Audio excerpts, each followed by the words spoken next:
Arabella is the one who set the fire that was supposed to have killed me. A few years ago, I would have thought Celine was out of her mind for suggesting such a thing. Before the fire, Arabella seemed like the same vapid teenager I'd always known. Vain, self-centered, and far too used to getting her own way. Dad and I spoiled her after Flynn died, letting her get away with murder out of misplaced guilt, and convincing ourselves her antics were harmless. In some ways it served us right to be manipulated by her Sumbai. If we were foolish enough to buy the act when she batted her lashes and played the delicate flower, well, that's on us, not her. And though I was always aware the innocent act was just that sooty and actuan, I never imagined Arabella was concealing anything truly malicious. I underestimated her desire for power, as well as her ego and cunning.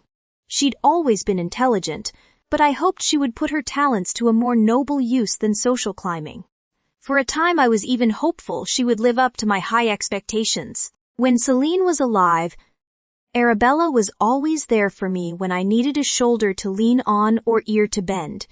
She always understood my perspective and empathized with my struggles. I didn't want anyone's pity or sympathy after Celine died, and Arabella's repeated attempts to provide it anyway slowly twisted and mutated into something much darker, rather than affording me the blame I so clearly deserved for my mate's demise.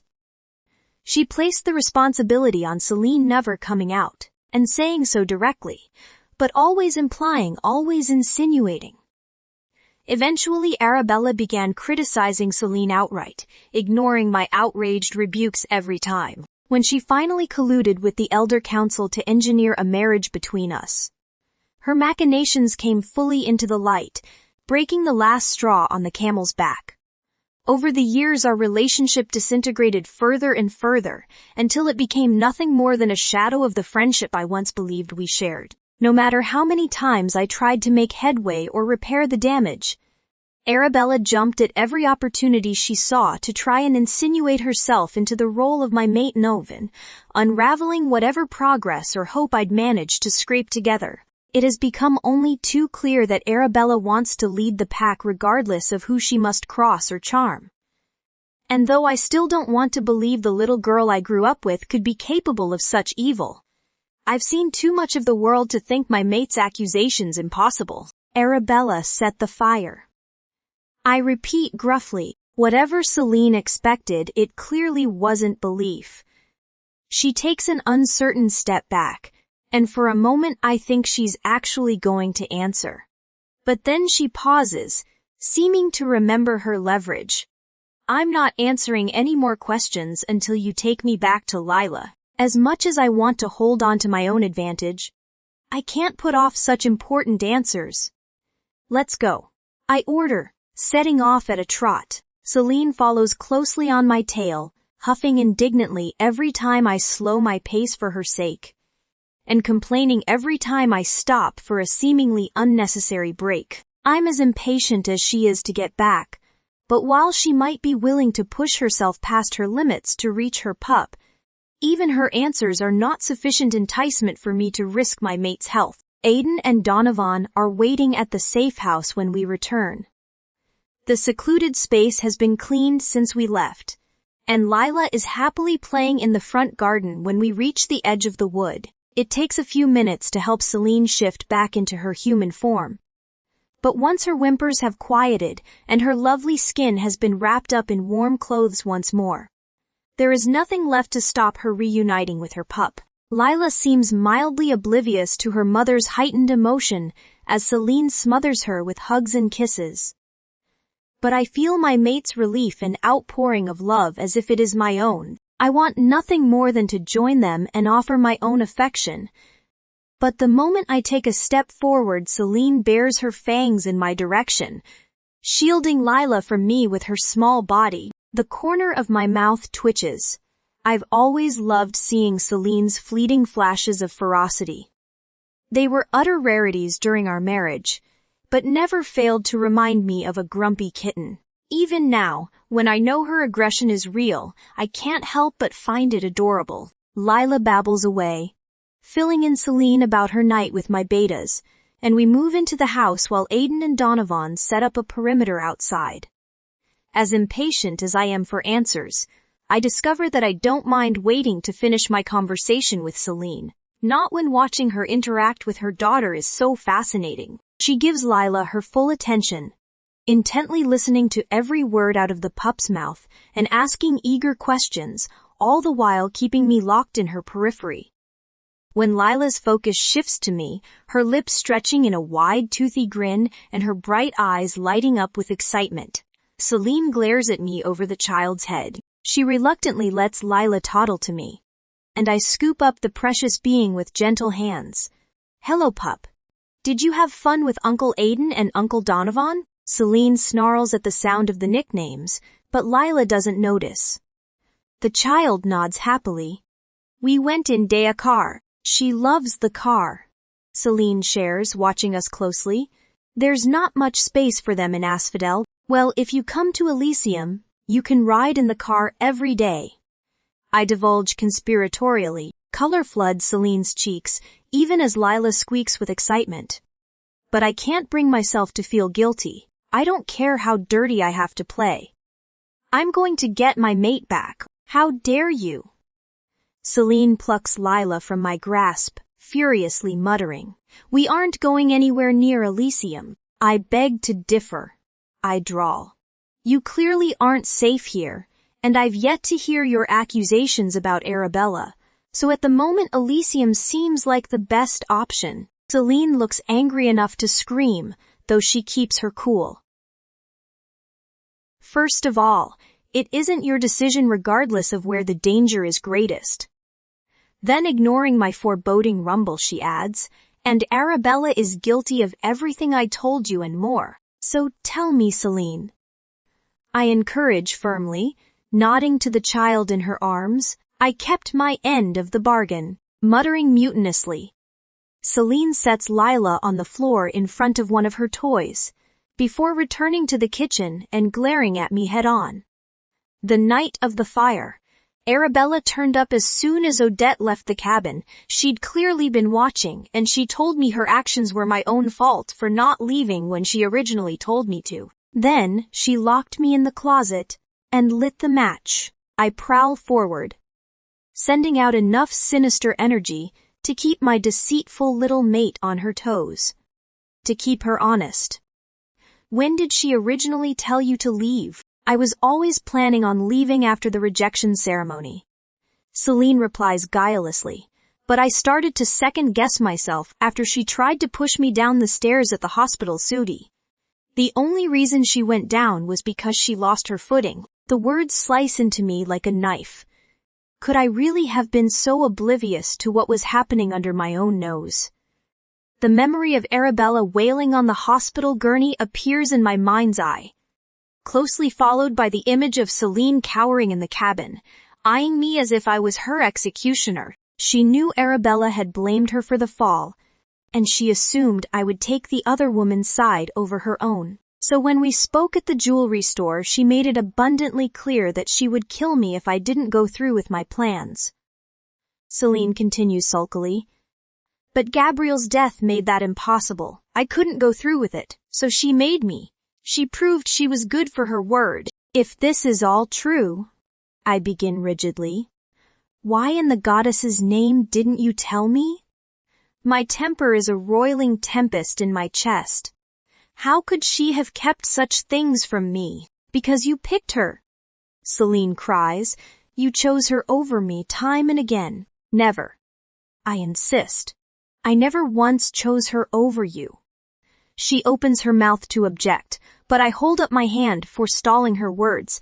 "I can't take back what happened in the past, Celine. I'm sorry I made you feel like you weren't my choice because you always were. I vow.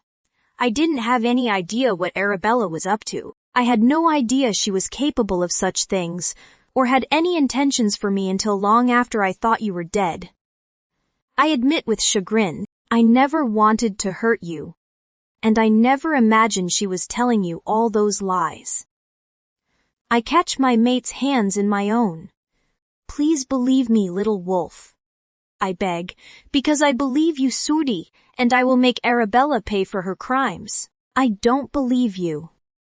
Celine shakes her head, lowering her voice so that Lila won't overhear her harsh tone. You had 1,000 chances to make the right decision in the past, and you wasted all of them. She hisses. You don't get any more. Her two-toned eyes are hard as stone, her silky voice rough and callous. My daughter is staying with her father, and I'm staying with her. Go back to Elysium and forget about us. Celine orders, with any luck, we'll never see each other again. I know the words are a mistake. The moment they leave my lips, it was one thing to tell Bastien Lila isn't his pup. It was another to instruct him to forget about us. But suggesting we'll never see each other again was akin to waving a red flag in front of an angry bull sign and all three together. Bastien lunges toward me, tangling one large hand in my hair and tugging my head back so that I'm forced to look him in the eye. His molten silver gaze bores into me, and his mouth hovers mere inches above my own. My breasts graze the muscled contours of his abdomen, and Luna whine needily in my head. What did you just say? Bastien snarls, hitching me up against him. I stammer uselessly, not following his train of thought. Say it, Celine, he repeats roughly. Tell me that we'll never see each other again. I gnaw on my lower lip, trying to figure out what to say to diffuse his temper, to get him to leave without forcing me and Lila to go with him. We won't, as long as Arabella is out there pulling her strings. I redirect, feeling a twinge of reassurance when the glazed look in his eye eases. She won't fail next time, even if I do have my wolf now. His grip on me tightens, but I press on, hammering in the final nail to the coffin, and she'll kill Lila too sight, just to spite me. What do you mean? You told Bastien Lila is mine. Drake repeats mouth agog. After telling my mate that Arabella would kill our child if given the chance, he disappeared so quickly I practically fell to the ground. No matter what he believes regarding Lila's paternity, his protective instincts toward me extend to my pup, which may be the only part of his sudden appearance I can actually appreciate. Though I truly don't know what to believe about Bastien's relationship with Arabella, I'm confident my accusations will at least provide enough distraction for Drake and I to form a contingency plan now that my location has been discovered by my husband. Admittedly, Bastien left Aiden behind in Asphodel to keep an eye on us, but I'm not worried, not yet at least. For the time being, my sole focus is on getting Drake up to speed and figuring out our next steps. I told him she's yours. I repeat apologetically. It wasn't exactly planned, but it is the easiest explanation, and another alpha is just about the only person that could actually stand in his way. My objection isn't to the concept, Celine. Drake groans, rubbing his eyes. As much as I love her, Lila doesn't look or smell like me. He eyes Lila fondly. She doesn't call me daddy. You and I don't live together. I'm not in any of your photos. She doesn't have status in the pack. He's listing off the problems, ticking them off his fingers one by one. Belatedly, I realize the only reason why Bastien hasn't already run through these same conclusions is because his surprise and conflicted emotions blinded him to reason finded him, but that won't last for long. We could say I wanted a baby so you donated Suvi as a friend. I suggest, alphas don't just give out their sperm left and right, Celine. Drake counters with exasperation, with good reason. You're not like most alphas, I exclaim. You're modern and progressive. Not that progressive, he chuckles. It's not that I don't want to help, honestly, but we have to find an explanation that will stand up to scrutiny for more than 5 minutes. Racking my brain for ideas, I throw out, we could say you're gay and this was your only chance for kids. He cuts his eyes to me, number Celine. Throwing my hands up, I finally say, look, it's no one's business how it happened in the first place. Drake is already rolling his eyes. That's private between you and I. All anyone needs to know is that she's yours. And how do you expect to tell the pack I have a child 3 years after the fact? Drake ponders, pulling Lila into his lap and bouncing her on his knee. How do you expect to explain it to this little sausage? He teases, tickling her belly and holding on tight while she writhes gleefully in his arms. He's right. I don't want to confuse Lila. At the same time, I'd rather confuse her for a few weeks. She won't even remember when she's older. Then permanently introduce the chaos of the Nova Pack to her life. This isn't about either of them. I utter coolly. This is about Bastien. As far as I'm concerned, no one else needs to be the wiser to our plans. You're smarter than this. Celine. Drake shakes his head. This isn't a lie we can keep under wraps. You have to decide what's more important, tricking Bastien, or building a good life here. Are you... I trail off. Are you saying you won't lie for me? I will tell whatever story you need me to? Drake assures me. But you have to be sure that story is one you actually want told Tifty for all our sakes. Thank you, Drake. I smile, watching him play with Lila the same way he has 1,000 times before. I've always loved watching them play. Once upon a time, I even imagined this might be what it must be like to see her with her father. I know better now. Now that I've seen Lila and Bastien together, nothing will ever compare to that joy. It wasn't just the invisible bond tying them together, or the similarities in their expressions. It was the pure rightness of them being together. Exactly as the goddess intended. I'm so caught up in the memory, it takes me a moment to realize Drake isn't smiling anymore. What's wrong? I'm worried, that's all. Drake admits, even with the lie, I'm not sure it's safe for you two here. Is Bastien going to care that she's not his? He'll have to.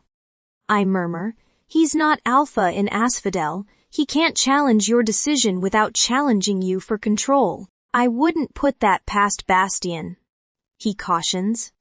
No wolf can see clearly when it comes to their mate, and yours is even more headstrong than most. It has to end sometime. I decide. We can't run forever. At one point or another I have to put my foot down and say enough is enough. I reach over my lap to stroke Lila's cheek. My mother was chased out of the Calypso territory. I was chased out of the Nova lands. There aren't many places left on the continent for us to seek refuge in. And I refuse to let my daughter be chased from her home the way my mother and I were. Bastien can huff and puff all he wants. This ends here. And, why, Odette's point of view. When I answer the phone on Friday afternoon, the very last thing I expect is to hear my son's voice promptly turning my world upside down. I'd been hoping the call was from him, but I was expecting updates about his investigation into the Volanotiplin, not life-changing revelations unraveling 3 years' worth of hard-earned healing. Celine's alive. I can't believe what I'm hearing. I never wanted to believe that my daughter-in-law was gone, but the evidence had seemed irrefutable at the time. How is that possible? She's here in Asphodel. Bastien explains over the phone. Drake Kavanaugh has been protecting her all this time. Oh, sweetheart. I'm not sure what to feel. Joy, shock, and relief all swarm for control, but confusion seems strongest still. How is this possible? Why? I don't understand how any of this came to pass. It was Arabella, Bastien growls. She faked the kidnapping, everything Diadine, and set the cabin on fire with Celine inside. The room spins around me. I don't want to believe the girl I helped raise is capable of such a thing, but I've never been as blind to her faults as my husband and son. Even so, murder and conspiracy are extreme even by shifter standards. There are flaws, and then there are flaws. I have so many questions. So do I. Bastien breathes. There's something else, Mom. What else could there possibly be? I'm not sure I can handle anything more. Yes. Celine had a baby. There's an odd note in Bastien's voice, one I scarcely recognized, a little girl called Lila. She's 3. 3. I repeat, sitting up suddenly. Is she? Celine says she's Drake's. Bastien explains, reading my mind. But I'm not convinced. You remember how sick Celine was the month before the fire. Of course, I remember everything about that terrible time. The weeks between Bastien announcing the end of his marriage, my husband's death, and Celine's supposed murder loom large in my memory. Those terrible days were among the worst of my entire life. I remember. I've got a plan. Bastien breathes. I want to bring them home, but we've got to deal with Arabella first. I'm nodding, though he can't see me. What do you need from me? We have a problem. A deep voice thunders over the phone line. My senses sharpen, locking onto the familiar sound. I thought everything was set for the next phase. It's not that. My longtime ally answers. Bastien found Celine. Excuse me? It takes a moment for the air to return to my lungs. Celine is dead. How can he have found her? It's possible. She's not as dead as I led you to believe. He hedges. What the fuck does that mean? I hiss. Either someone's dead or they aren't. Besides, you didn't lead me to believe anything. I did it, not you. Yes, well, I got cold feet. He blurts out. I pulled her out. All right, she's been an asphodel until now without anyone being the wiser. This is unbelievable. I always knew it was a bad idea to join forces, but I never imagined the idiot could screw things up this badly. I swear, only men make such stupid, block-headed mistakes. The bastard probably got it into his head he was in love with the little halfling and got cold feet. And her brat? I demand. She was breeding, you remember? Luckily she had the sense to tell Duran the kid isn't his. My partner promises, but they've met. She told him about your involvement, and from the looks of it he believed her. I clench my eyes shut, rubbing my temples and praying for patience. What does that mean? It means the enforcers are on their way to arrest you. He announces solemnly, you don't have much time. My eyes snap open, darting to the window in search of flashing lights. Finding none, I begin yanking clothes and provisions from my drawers. Is that all? For now, my friend reports. Do you have a plan? I laugh without humor, unzipping my luggage with excessive force. I always have a plan. So, what is it? Where will you go? That doesn't concern you. I mutter icily. All you need to know is that I'm out there, and I'm watching you. If I were you, I'd get your act together soon before it's too late. As Wes Drake's point of view, I'm still hanging up the phone when Bastien Durand enters, smoke billowing from his ears. I plaster a smirk on my face, determined not to show the other alpha any weakness. I was feeling much more confident about things before Celine told him that Lila is my child. Hello, Bastien? I greet him coolly. Drake. He nods stiffly. We need to get a few things straight. Is that so? I snort, doing my best to pique his temper. Don't bother posturing, he grumbles. It won't do you any good. Without waiting for an invitation, he drops into one of the lounge chairs in front of my desk, slouching in a show of outright disrespect. If I could afford to challenge the other wolf, I might object. But we both know he's stronger than I am. What is it you wish to discuss? Bastien, I sigh. Celine is mine, he declares, not bothering to look at me. And whether or not Lila shares my blood, she belongs to my mate, and that makes her mine too. Funny, I snipe. Have you shared these sentiments with Celine? Somehow I don't think she'll agree with you. My relationship with my mate is our business, not yours.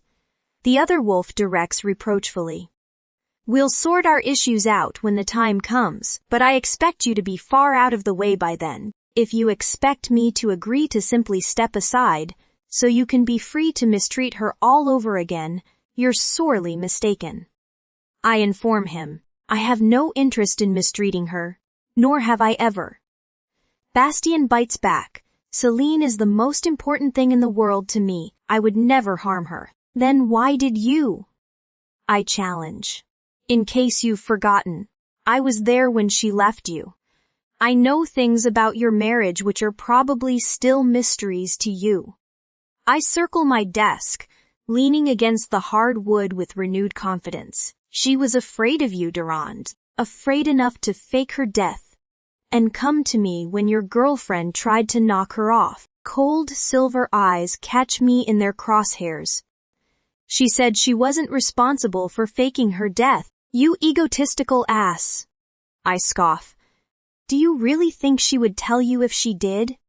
She was so terrified of you she fled through rogue territories to get away from you. Why in the goddess's name do you think she would be upfront with someone who frightened her so much? You're lying, he snarls. Am I? I ask. Because I'm the one who's been here for Celine all this time. I let every ounce of provocation I can muster bleed into my voice. I'm the one who has been living with your mate, taking care of her, protecting her, holding her hand through childbirth and raising her pup for the last 3.5 years. I all but shout. Do you really think you know her better, based on 2 days of being reunited, during most of which she was actively running from you? Bastien's wolf claws at the surface of his skin, his eyes glowing. Fangs and claws extended, his barrel-like chest heaves with shallow, furious breaths. Just as I think he's about to explode, the fires in his eyes bank, and cold resolve settles over his powerful haunches. I'm not as easy to manipulate as that, Kavanaugh. He thunders, prowling around me in circles. You think I don't know that you've been in love with her since the moment you laid eyes on her? I try to brush off his words. But we both know there's truth in them. The longer it takes her to find herself, to see her true worth, the better it is for you, he growls. Celine has found a lot of strength over the last few years, but she still has not freed herself enough to live up to her full potential. The moment she does, she'll see you are not even worthy of breathing the same air she is. Your days with my mate are numbered. Bastien rolls his neck in a calculating reptilian motion. Support her for a while longer. Hold her hand. Offer her what meager protection you can. Give her what she wants and never challenge her sovereignty. But no, it will never be enough. His words slam into me one after the other, stabbing straight to the core of my being. At the end of the day, Celine and Lila belong with me, and no amount of pretending or wishful thinking can change that. I will take them back to Elysium where they belong, and there's not a thing you can do to stop me. Celine's point of view. Drake comes to my rooms late that night. Long after I've put Lila to bed and changed into my sleep clothes. What's wrong? I ask the moment I see the strained expression on his face. Bastien is going to try to force you back to Elysium. He cautions. Don't trust him. Whatever he says. He closes the door behind him with a firm click. He just told me his entire plan. He doesn't care whether Lila is his or not. He doesn't care what you want. He's the same Bastien he's always been. That's no surprise, I frown. Even as the words leave my lips, Luna stirs in my chest. We should go with him. Forget this other wolf. You like Drake. I remind her with annoyance. That was before I met Bastien. He's stronger, smarter, better. She argues. He knows what's best. I know what's best for my daughter. I snap. He doesn't even know he has a daughter. And whose fault is that? Luna snarks. Do you have any idea how different things would be now if you'd been honest with him? I've been honest with him before. Luna, it's only ended in tears. I counter. Don't worry, Drake. Bastien is the last person I plan on trusting. I assure my friend. No, Celine. He warns. I'm serious. You need to be careful. Whatever he says to you, don't believe him. He shows you a different man than he shows the rest of the world. His earnest expression is so full of concern, there's no doubt he believes what he says. It's a trick for a trap. You mustn't fall for it. I offer Drake a soft smile. I know I don't look like much, Drake. I broach. But I was married to Bastien for 3 years before I met you, and I've run from him another 3 years since. Trust me when I say I know what I'm dealing with. I just want you to be safe. Drake grimaces. I will be. I promise. And I'm going to guarantee my safety by staying far away from Bastien. You can take that to the bank. I've never spent much time in Asphodel. When I was a boy, my father dragged me all over the continent, visiting different territories and packs, learning the lay of the land and meeting other alphas. But I never liked any place as well as Elysium. Now, watching Celine and Lila commune with the strange animals who live in the watery mangroves of the Eros Pack's capital, I can almost appreciate the strange floating city. A soft, furry snout emerges from the water, kissing Lila's tiny toddler hand and making the pup squeal with delight. Celine keeps one slender arm locked around her daughter's middle, so the child doesn't leap from the dock. But her own beaming grin is so wide I feel tempted to step forward and impose the same protection on my mate. As if she can feel my gaze on her, Celine glances over her shoulder, her bright, intelligent eyes narrowing on me as her full mouth forms a luscious pout.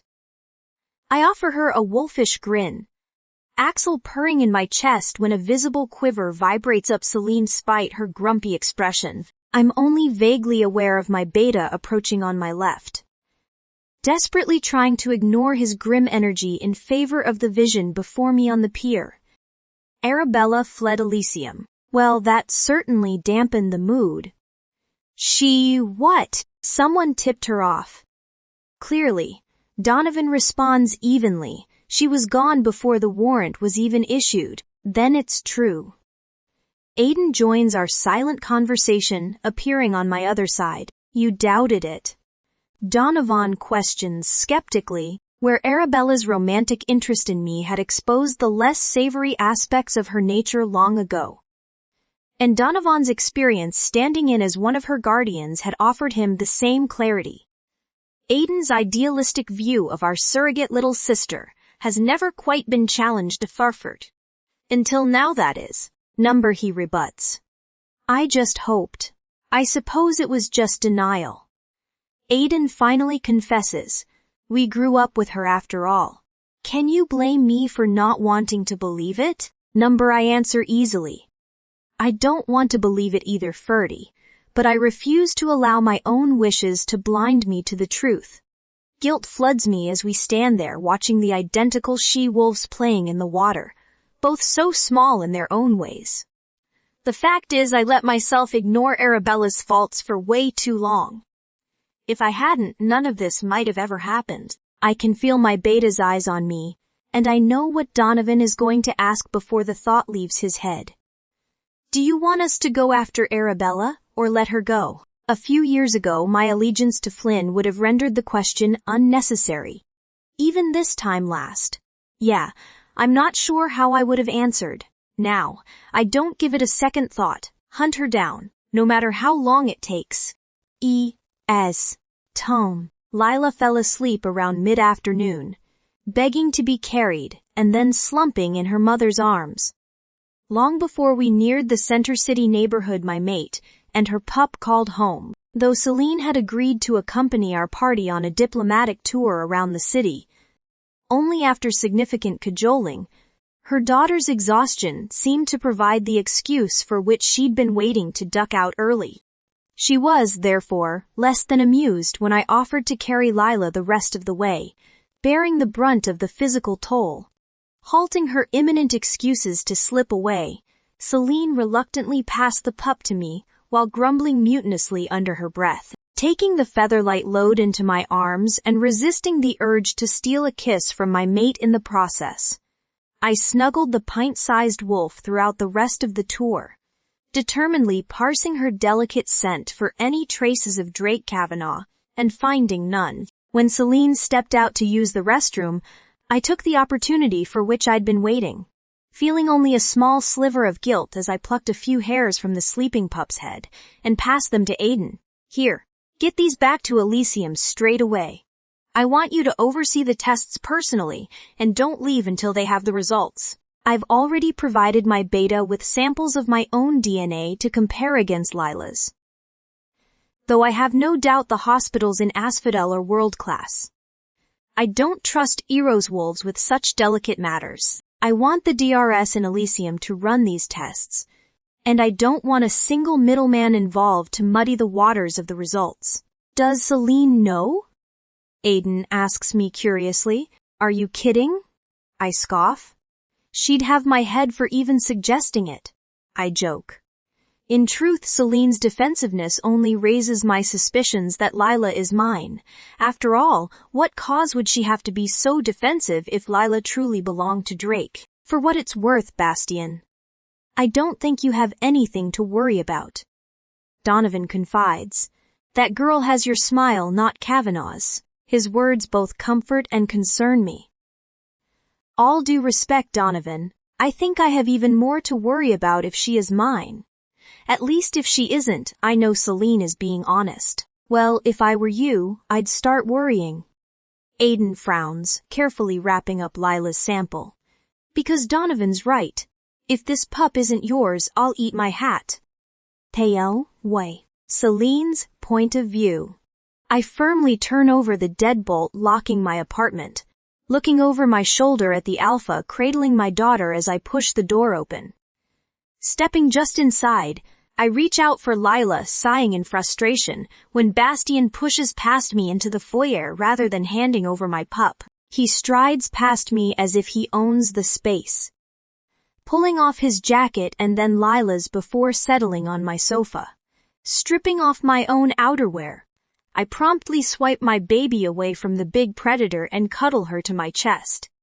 You can go now, Bastien, I instruct, nodding towards the door where Donovan still hovers. Rather than doing as I suggested, Bastien scoots closer, throwing one burly arm over my shoulder and circling the other around Lila. I put out an order for Arabella's arrest, he announces nonchalantly. My chin jerks toward him in surprise, and I sit up, holding my body away from his intoxicating touch as best I can. Did you get her? She ran, he sighs, dragging one large paw over his face. It takes a moment for his words to sink in, their full implications washing over me like a drowning tide. Then she knows I'm here. He's growling before the words can leave his mouth. Not necessarily. Of course she does, I argue. You tried to arrest her for attempting to kill me. The only way you could have found that out is if you found me, which means she knows I'm alive, and that also means she knows Lila is alive. Luna whines in my chest.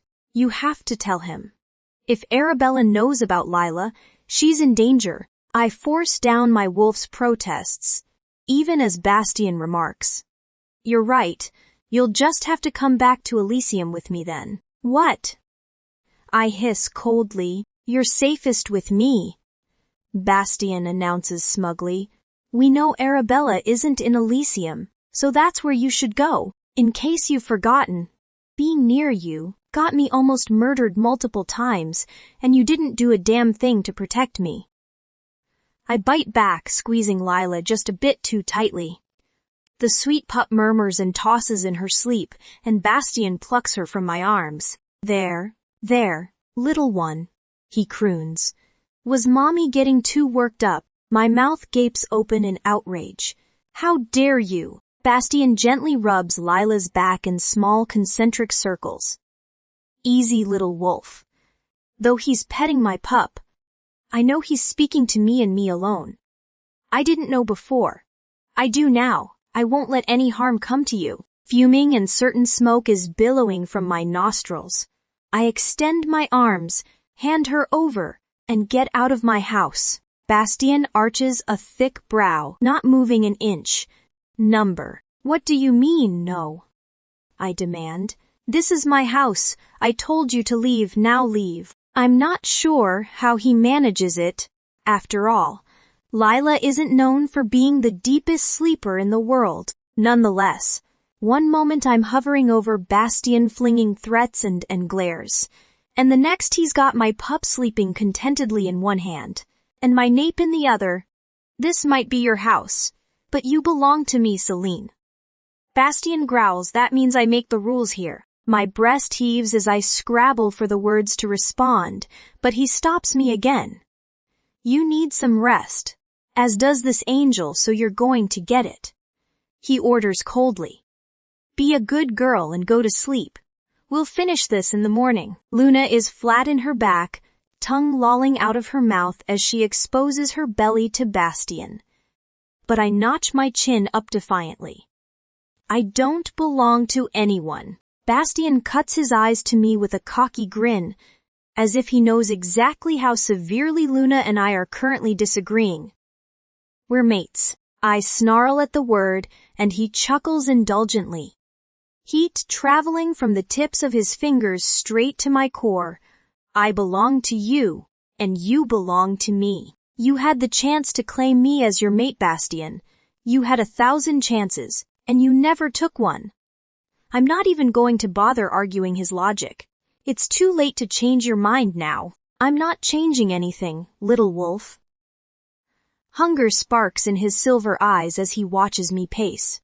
I couldn't claim you in good conscience when you didn't have a wolf, no matter how badly I wanted to. I feel like ripping my hair out. I cannot believe he is twisting the past this way. And how can your conscience possibly abide this?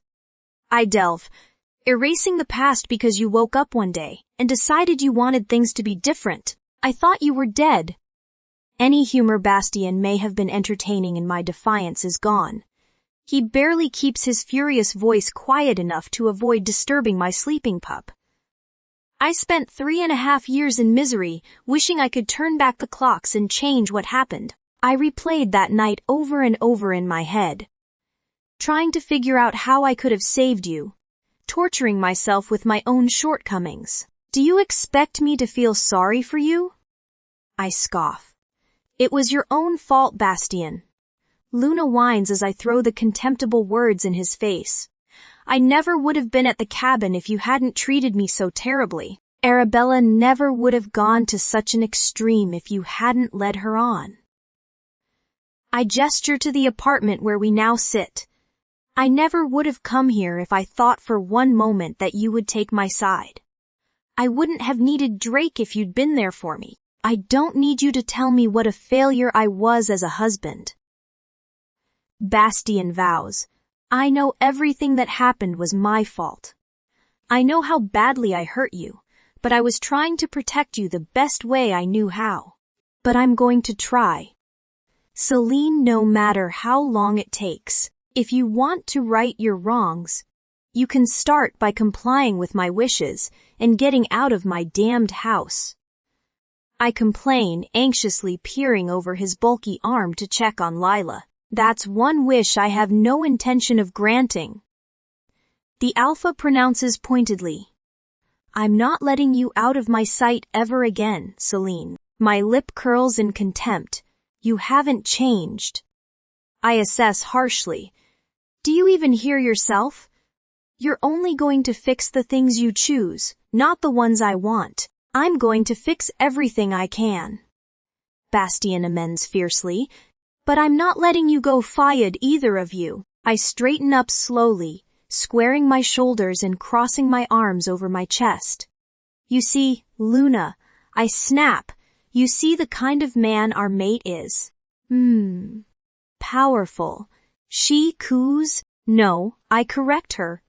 Thoroughly incensed. Impossible. I'm so busy glowering at my mate, I don't catch the sudden shift in his own mood. One moment he's comfortably reclining on the sofa, snuggling my daughter and contemplating our past. The next he's offering me a wolfish grin as his eyes travel the length of my body. I can smell her, you know? My eyes roll into the back of my head, though my nerves fray slightly sidey.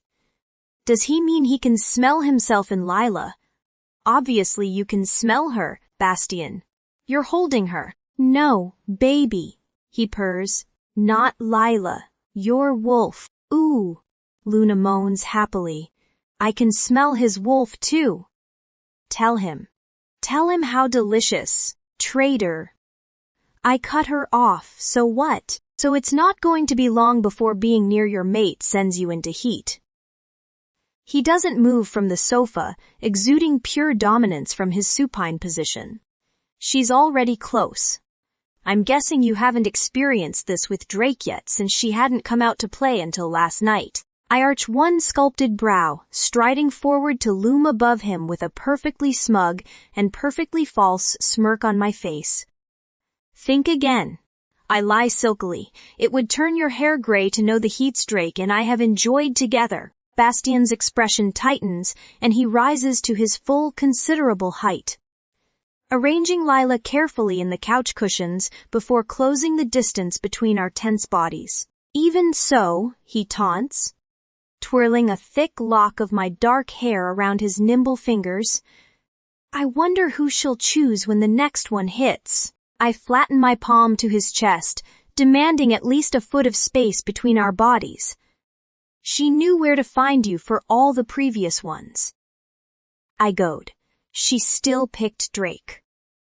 Dark clouds roll over my mate's countenance, and I dig the blade deeper. That's how chosen mates work, Bastian. You ruined your chances with me, so I found someone better. I announce, baring my pearly white teeth. My wolf might be attracted to you out of instinct, but you're not the one she wants. Not when there's such a better option within reach. If Drake's so much better for you, Bastian prompts darkly. If he's the mate you chose, then where is he? His blonde head nods towards the photo frames and around the empty flat. You didn't hide behind him. You ran away because you knew he couldn't keep me away. He evaluates. You haven't given him the role of Lila's father.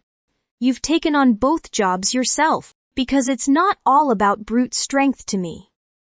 I counter hotly. That's what you alphas don't understand. Not all she-wolves look for empty threats and hyper-masculine posturing in a mate. Gradually shifting so that my body is between Bastian and my pup, I clamp my hands on my hips. I wanted a mate who would respect my wishes and take my feelings into consideration. Not bulldoze me with what he thought is best. I assert. So that's what I found once I was finally free of you. Bastian's eyes narrow to slits, some undecipherable emotion flashing in their depth a moment before he lashes out. You never were a good liar. My mate's mouth crashes down onto mine before I can even think of a response, stealing the breath from my lungs and sending butterflies crashing through my stomach. My body reacts the only way I know how, and I immediately tilt my head back, offering up my lips to Bastian's conquest, and wrapping my arms around his neck. Yes, yes, yes, Luna chants. Even as I moan, no, no, no, a ravenous rumble rolls through Bastian's chest, and I realize this kiss is unlike any we've shared before. It's different with our wolves. The kiss is absolutely earth-shattering and life-changing. Although yet feels perfectly inherently right. My knees turn to jelly, giving out before his arms can come around me completely. In the end, Bastian hitches my body up against his, anchoring me with his weight even as he bends me backwards to tease every last inch of exposed skin with his teeth, lips, and tongue. I gasp and moan, completely losing myself to the sensations as I writhe against his hard body, throwing myself into the embrace with absolute abandon. I return his affection every way I can manage, kissing, stroking, and nibbling my mate with alarming urgency. I can feel Bastian's possessive lust, joy, and self-satisfaction through our bond. Just as I'm sure he can sense my desire, confusion, and elation to be back in his arms. In my conscious mind, I know I'm damaging my cover story about Drake and life in Arrows. But my conscious mind is not in control right now, study far from it. My entire existence has distilled to the single spark of light, cementing our mate bond. The desperate need to join the divided halves of our shared soul. Goddess help me, but I do love this man in my heart, no matter how much I hate him in my head. Bastien buries one large hand in my hair, tugging my head back to expose the long column of my throat to his roving mouth. He works over my sensitized skin, drawing whimpers and moans from my lips as he kisses and teases his way down to the tender joint where my neck and shoulder meet. His tongue dances over the pulse point pounding at its center. The thick arteries where our lifeblood flows strongest and wolves inflict their mating bite. I feel his fangs graze the papery flesh just before understanding hits, and I push him away just in time, throwing my full weight into pushing Bastien away. I stare at him with wide, horrified eyes. His chest rises and falls rapidly with his heavy panting breaths, and his dripping fangs remain on full display beneath his glowing eyes. You were about to mark me. You were about to mark me. I stumble backward, dazed as Celine's words pierce through the fog of lust. She was right. I was about to mark her. My instincts had completely taken over. Axel was urging me to mark her as he had 1,000 times before, but my old self-restraint is long gone. I thought my mate was dead for 3 years. Kissing her again was too much to resist. If I mark her, make that searing, claiming bite that will forever tie her to me and announce to the world that she belongs to me, she'd never be able to run again. Even now, knowing how wrong it would be to mark her without her consent, I have to admit the idea is tempting. I watch my mate obsessively, taking in every facet of her expression and demeanor. She's so beautiful with her wolful light in her eyes, a wolf that still seeks mine despite Celine's objections. I cannot hear the call myself, but Axel certainly can. She's calling me, he insists. She needs the mark just as much as we do. She's in pain without it. I study Celine carefully, reading anger and longing in her stunning features much more strongly than any fear or rejection. I know Axel is right just as certainly as I know the human part of Celine has no intention of giving me permission to mark her. So who should get to decide, the woman or her wolf? I cock my head to the side, the scent of Celine's arousal still heavy in the air. Tell me not to, I order huskily. What? Celine falters, taking a step back despite the fact that I haven't moved an inch. If you don't want me to mark you, I instruct slowly. Tell me not to. Tell your wolf to stop begging mine for the mark. She isn't. Celine insists weakly. No more lies, little wolf. I scold, some of my pain and rage over her betrayal bleeding into the words without my permission. I'm not. She shakes her head unconvincingly, then breaks. You're doing this, Celine accuses, looking like she might be on the verge of tears. Tell your wolf to stop calling her. She can't tell you no because she wants it just as badly as you do. Axel rumbles. This is one of those times that having a wolf is downright inconvenient. He's ruled by instinct, and instinct overpowers logic 10-1. Still, I can't help but feel uncertain when her sweet voice insists otherwise. Look at her. Axel commands forcefully, jolting my hypersensitive eyes to the she-wolf again. She looks just like she did in our early days together. So skittish and overwhelmed with feelings she's beside herself. Every wave of agitated energy rolling off her calls to me for comforting, and that I cannot deny help her. My wolf orders. Glancing over my shoulder to the slumbering pup on the couch, I make my decision, scooping up Lila and carrying her to the first bedroom I can find. I tuck her into the thick covers and drop a string of kisses on her sweet-smelling head, feeling a rush of warmth when she smiles and coos in her sleep. Mine, Axel says. Yes. I heard you the first 100 times. I remind him tetchily when I return to the main room. Celine is pacing, appearing as if she'd had to exert all her effort not to follow me. She's wringing her hands, but when I move towards her, her eyes don't glance back to the room where I left her pup. They're glued on me. Tell me not to mark you, I say again. Make me believe it, Celine, and this won't go any further. For a moment, I think she might actually find the will to refuse me. But it would seem rejecting me now is a lot more difficult than it had been when she believed I'd forsaken her. Why are you doing this to me? She exclaims instead. Why couldn't you let me go? You know the answer to that. I prowl forward, stalking her, like I did the very first time we ever came together. The day she'd accused me of not being attracted to her because I'd overestimated the amount of time she needed to feel comfortable with physical intimacy. I should have known that her wolf was not entirely gone then. She'd always reacted to me differently than she did others. You're mine, Celine. You always have been. When she still does not protest, I take her hand and lead her into the bathroom, closing the door behind us. I turn on the shower tap, twisting with more strength than was necessary but unable to hold back. The steady pound of cascading water fills the room. And I listen for a moment, deciding that the distance and the noise should provide sufficient buffers to the sleeping toddler in the other room. Turning on my mate, I pull her body into mine.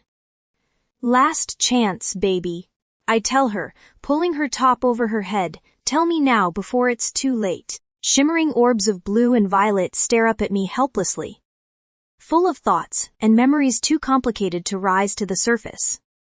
Emotion clouds her lust-dilated pupils, and with a moan of defeat, Celine leans her head back against the wall and shuts her eyes, surrendering completely. Hi.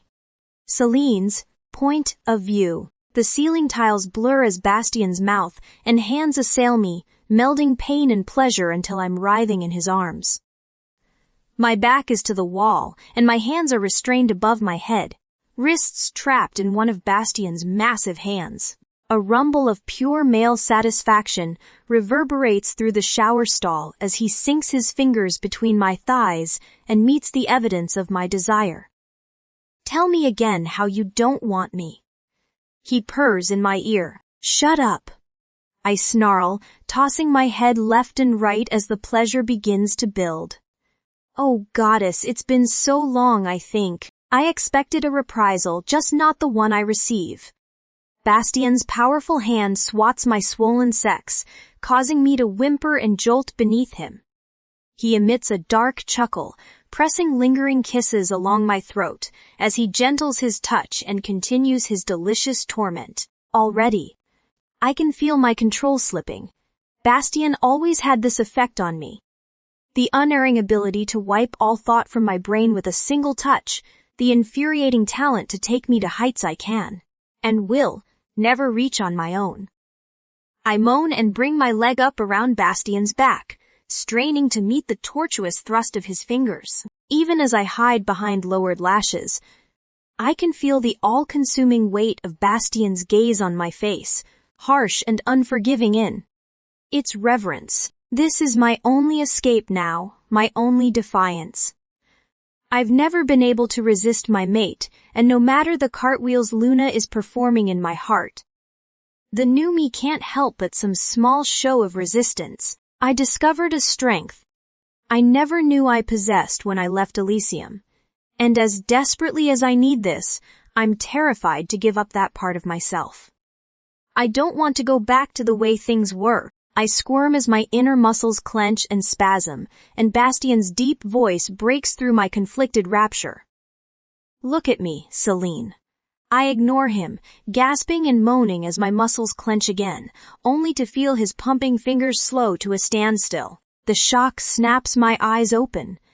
But the sight of Bastien's glowing silver irises mere inches away, boring into me with an intensity I cannot allow, forces my gaze down to the point where our bodies connect. I watch my hips rock unsuccessfully against his hand, frustration at being pulled back from the edge fraying at my senses. Bastien, please, goddess, he growls triumphantly. I've missed hearing my name on your lips. His nose nuzzles mine, coaxing. Eyes, baby. The message is clear. I'm not going to get what I need until I give him what he wants. Every thought in my mind shouts defiance, but every nerve in my body screams louder, begging for release. With a grumbling moan, I raised my eyes to Bastien, hating how exposed I feel. He gazes down at me with raw adoration, the muscles in his jaw straining with the effort of holding himself back. The moment I comply, his hand begins moving again, wrenching the pleasure out of me with a merciless determination that would have brought me to my knees if the wall wasn't holding me up. As I near the edge again, my lashes start to shudder reflexively, but a sharp yank on my restrained wrists jerked them back up. There's no escaping this. I'm past all point of thought or reason, and so I let him witness every vulnerable second of my undoing. A cry bursts from my lips, and I finally crest the tidal wave of pleasure Bastien created, shuddering and shaking in his arms. Still, he does not let up, continuing to taunt and tease me until I'm at the precipice of another peak. This time, instead of drinking in the sight, he lowers his mouth to my neck, to those sacred veins reserved for a mate's mark Thivand, an alpha's mark. Luna's chance become my own. Please, please, please. Bastien growls in triumph. Or maybe it's his wolf. Just as I tumble over the edge, I feel his fangs pressing into my skin, preparing to bite. From the first moment I learned about the mating mark, I've always felt defective. Never mind that the information came from a flock of bitter she-wolves. Their words always rang true in my heart. If Bastien truly wanted me, he would have marked me from the beginning. When I found out that we were truly mates, the wound deepened, like a knife driving into the hilt, with the realization that the loss of Luna had also cost me my fate. If I wasn't so broken, Bastien would have marked me whether he loved me or not. There is no other way with alphas. There are no words to describe how worthless something would have to be for such possessive creatures to give up their stake. So that's what I was seeing. Exactly what Garrick always said. Worthless. It never mattered to me that Luna was gone. I still wanted his mark. I still needed it. I just didn't understand it.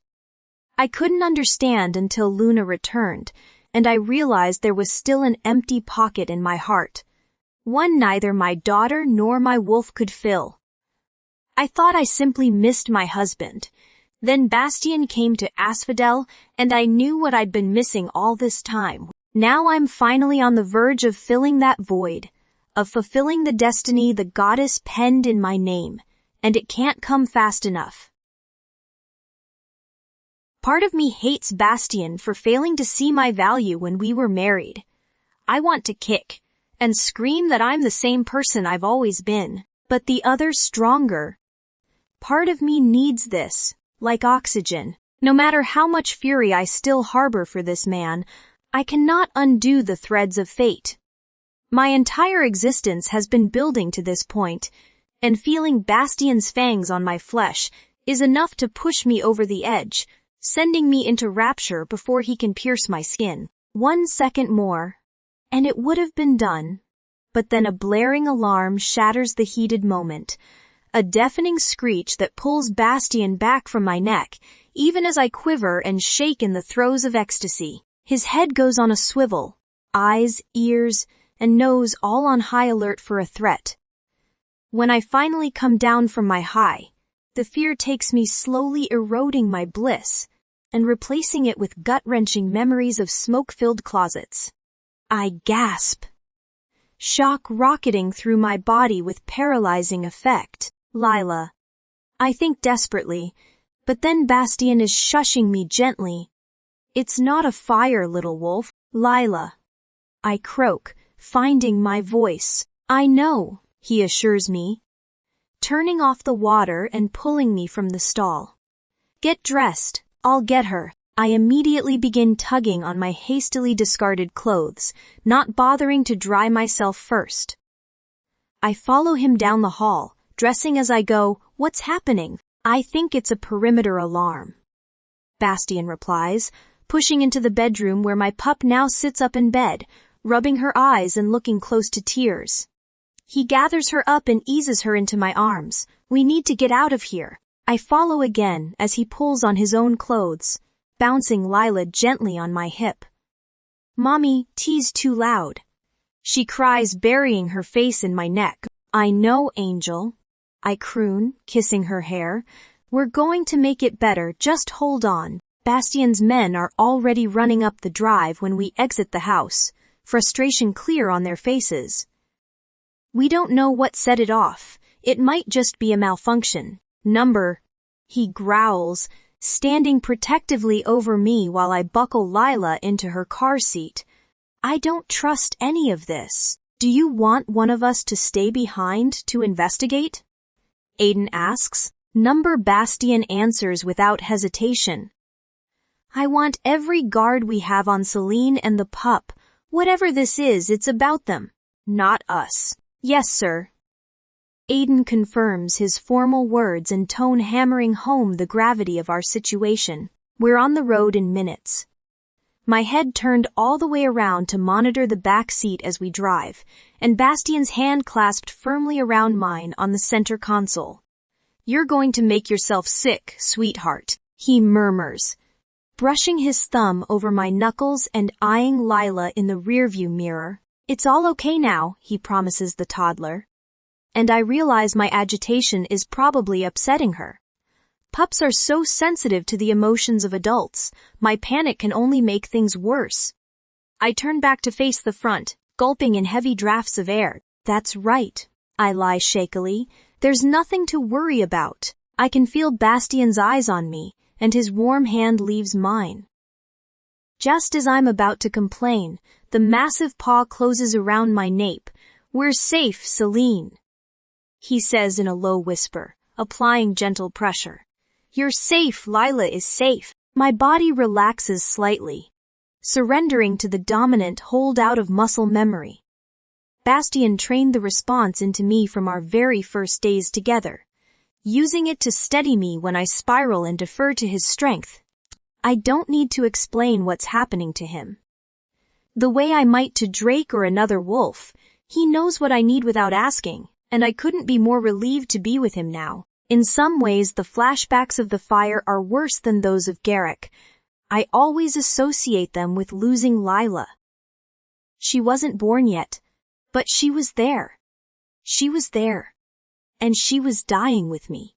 I clamp my eyes shut, trying to steady my pounding heart and keep the welling tears from leaving my lashes. My breaths sound more like hiccups. The more I think about the fire, only after the pressure on the back of my neck grows borderline painful, does the suffocating heat which engulfs me fade back into the past where it belongs. That's it. The tension seeps out of me bit by bit, my mate's touch anchoring me to the present. Silver eyes glow at me from the passenger seat, swirling with rage, though I know it isn't directed at me. Are you back with me? He asks gently. I nod, sniffling slightly and turning to the back seat again. I'm sorry, Lila Bean, Mommy's just being silly.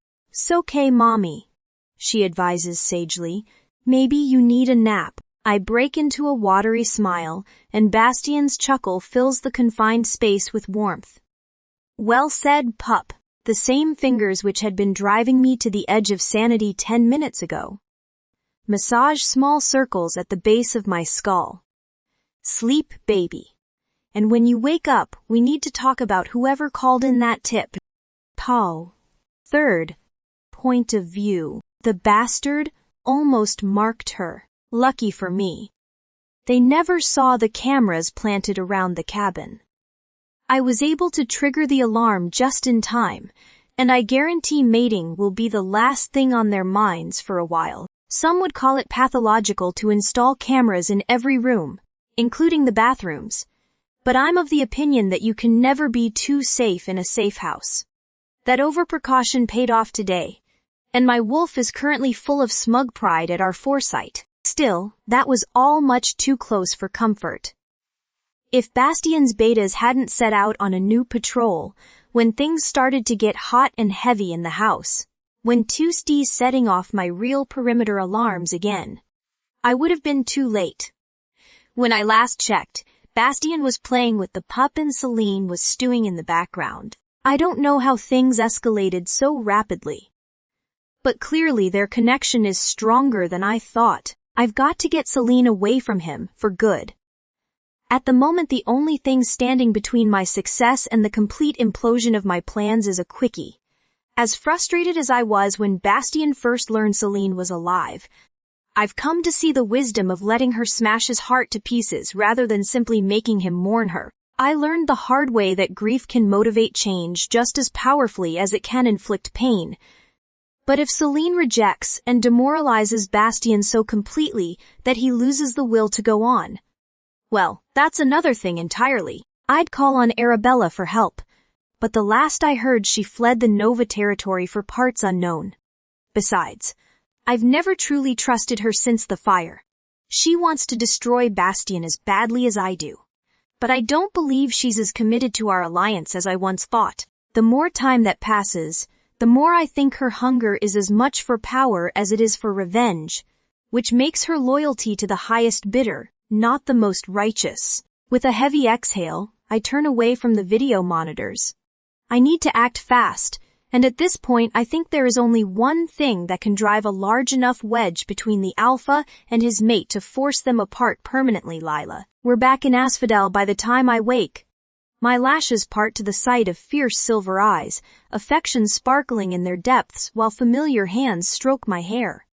I mumble sleepily, stretching as Bastien coaxes me from sleep. There she is, he purrs, turning to look down at something by my hip. See, I told you. I follow his line of sight, the happiness burgeoning in my chest expanding to joy when I see Lila grinning up at me. You slept for a long time, Mommy. She informs me, crawling into my lap for a cuddle. Bashoon said he put a spell on you. I did, he says with feigned offense. You saw, I just lifted it. I squeeze the beloved bundle in my arms, rocking slightly back and forth. And why would he do that? I ask, resting my cheek on the top of her head. 'Cause you didn't want to take a nap. She explains simply, snuggling closer. And you needed one. Bastien adds seriously, watching us with a tender expression. Well, the next time Bastien wants to put a spell on me, you bite him. I instruct Lila, spells are bad. She shakes her head, rejecting the notion without pause. Not all spells. Oh, which spells are good? I question, trying very hard to look at her and not the big wolf kneeling at the edge of the passenger seat. Ones that heal. Lila claims, looking up at me with my own eyes. Or give you nice dreams, she ponders another moment. Love ones. Your mommy knows all about love spells, Bastien declares, the corner of his mouth twitching upward. My eyes narrow to slits, and I slip out of the car carrying Lila with me. Don't you listen to him, Lila, I instruct tritely, heading for the canal and its waiting ferry boats flanked by my mate and his guards. That big bad wolf is full of nonsense. I know Bastien is making faces behind my back because Lila giggles the entire way to the pier.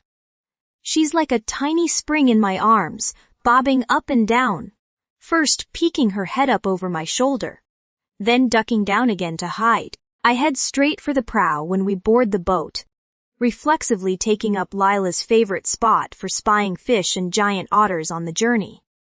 Bastien moves close behind me, his chest grazing my shoulder blades as his arms cage me on either side.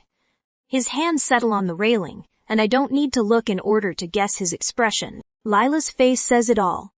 Her precious features are uncertain at first, but quickly transform into a beaming grin. It's the look of any wolf that comes under the intimidating alpha's scrutiny. Only most never get past the cowed deference. Not my pup. She stares into the face of danger with pure joy, thoroughly undermining my lies about her paternity. I catch Donovan appraising her smile, no doubt noting its resemblance to Bastien's. It's surprisingly quiet as the boat takes off, and I look around for the other passengers. only to realize they aren't there.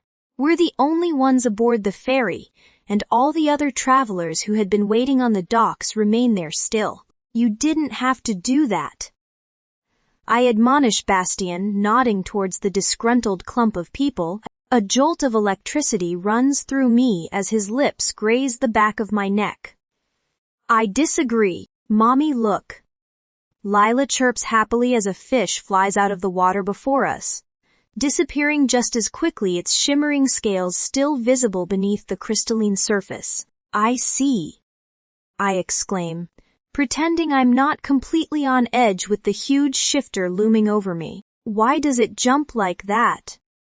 She asks curiously. Maybe it was trying to come and say hello to you, I suggest. And now it's going to go home and tell its whole fish family about the strange creatures it saw on the lagoon today. Bastien adds, his rumbling voice making my insides turn to jelly. I turn to flare up at him, mouthing, "Stop it!" He arches his brow as if to say, "Stop what?" Thankfully, Lila is oblivious to our silent battle.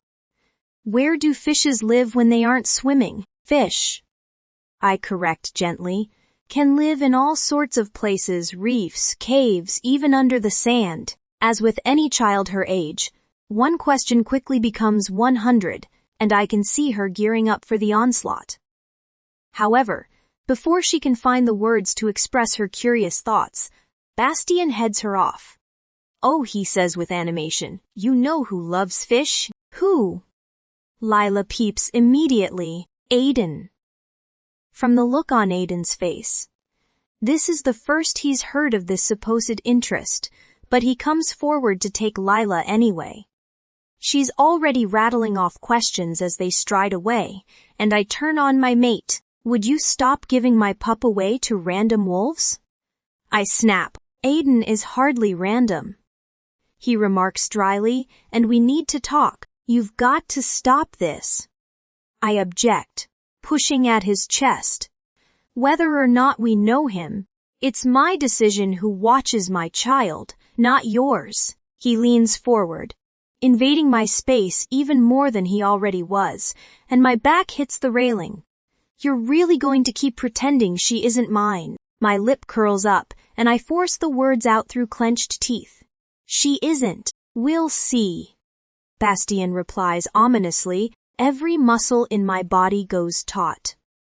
"What is that supposed to mean?" "It means we'll see," he repeats, not giving an inch. "In the meantime, we need to figure out what's going on here." "That's not your concern either," I insist. "As far as I'm concerned, that alarm at the safe house was a blessing, one that hadn't come a moment too soon. You used my wolf against me. I lost control. That's not going to happen again." A dark laugh rolls through Bastien's chest. "My sweet little wolf." He buries his face in my hair, inhaling my scent like an addict satisfying their fix. "You might be feistier now, but you're every bit as adorable." Despite his words, his expression is so menacing when he pulls his head up. I'm afraid he might mark me right here and now. "Let him." Luna purrs. "Don't you start." I bite back. "Just you wait," he goads huskily. "When that first heat hits, you're going to be begging for my mark. Not if you're back in Elysium where you belong." I hiss. "I'm not leaving Asphodel without you," Bastien declares fiercely. "And that won't happen until we know who turned you in." I choose to ignore his first comment. "You're overreacting." It was probably just some petty she-wolf who's jealous of my relationship with Drake. I'm not exactly popular with the women here. "And what if you're wrong?" Bastien presses. "Do you really want to take that chance with your life with Lila's?" Indecision paralyzes me. "What if you are wrong?" Luna asks. "Who else could it be?" I think back. It could easily have been for the money. She answers. I brush off her qualms, knowing my stubbornness is more to do with Bastien than true logic. "Then, they aren't truly a threat to me, are they?" "But it's Lila," comes Luna's vehement reply. I know Suvi, and she's safer out of the spotlight. I reason, we'll leave if we have to Subi, just not with him. I offer Bastian my best glower. Drake will take care of me. His wolf is close to the surface now, drawn out by the repeated mention of the other man. He will never take care of you the way I will, and you know it. Our bodies are practically plastered together now, and I'm pushing down the instinct to rub myself all over him, marking him with my scent and satisfying my own needs for affection from my mate. Goddess, how I wish I could turn these feelings off too, despite my tough words. I know I can't keep this up much longer. It hurts too much to be so near him while keeping our wolves apart. Even so, I have to stay strong, Fuvin. I know the way this story goes. He'll also never hurt me the way you did. I challenge fervently. Something acutely akin to pain flashes in his silver eyes. That isn't fair. He replies gravely, his jaw granite. I didn't know what was going on with Arabella. That's some endorsement. I scoff. How can you tell me we'd be safer with you when you couldn't see what was happening underneath your own nose? How could you expect me to help with your troubles when you hid them from me? Bastian contradicts. I'm not omniscient, Celine. I had an entire pack to run. I was mourning my father and losing my wife. I did the best I could. Well, your best wasn't enough. I'm baiting him now, but nothing else is working. Drake's was. I tilt my chin up, looking him dead in the eye as I proclaim. This is my home now. Tipline or no, I'm staying here. Bastian huffs humorlessly. Well, I've got news for you, sweetheart. He growls, closing his arms a bit tighter around me. Whatever happens between us, I'm not leaving before I know who was responsible for this, so you'd better get used to living with me again because I'm not going anywhere. I used to hear stories about the Calypso Pack when I was young. About their beautiful territories in the Far East and the unrivaled power with which they dominate the continent. From the time I was a little girl, strength has always been synonymous with their pack.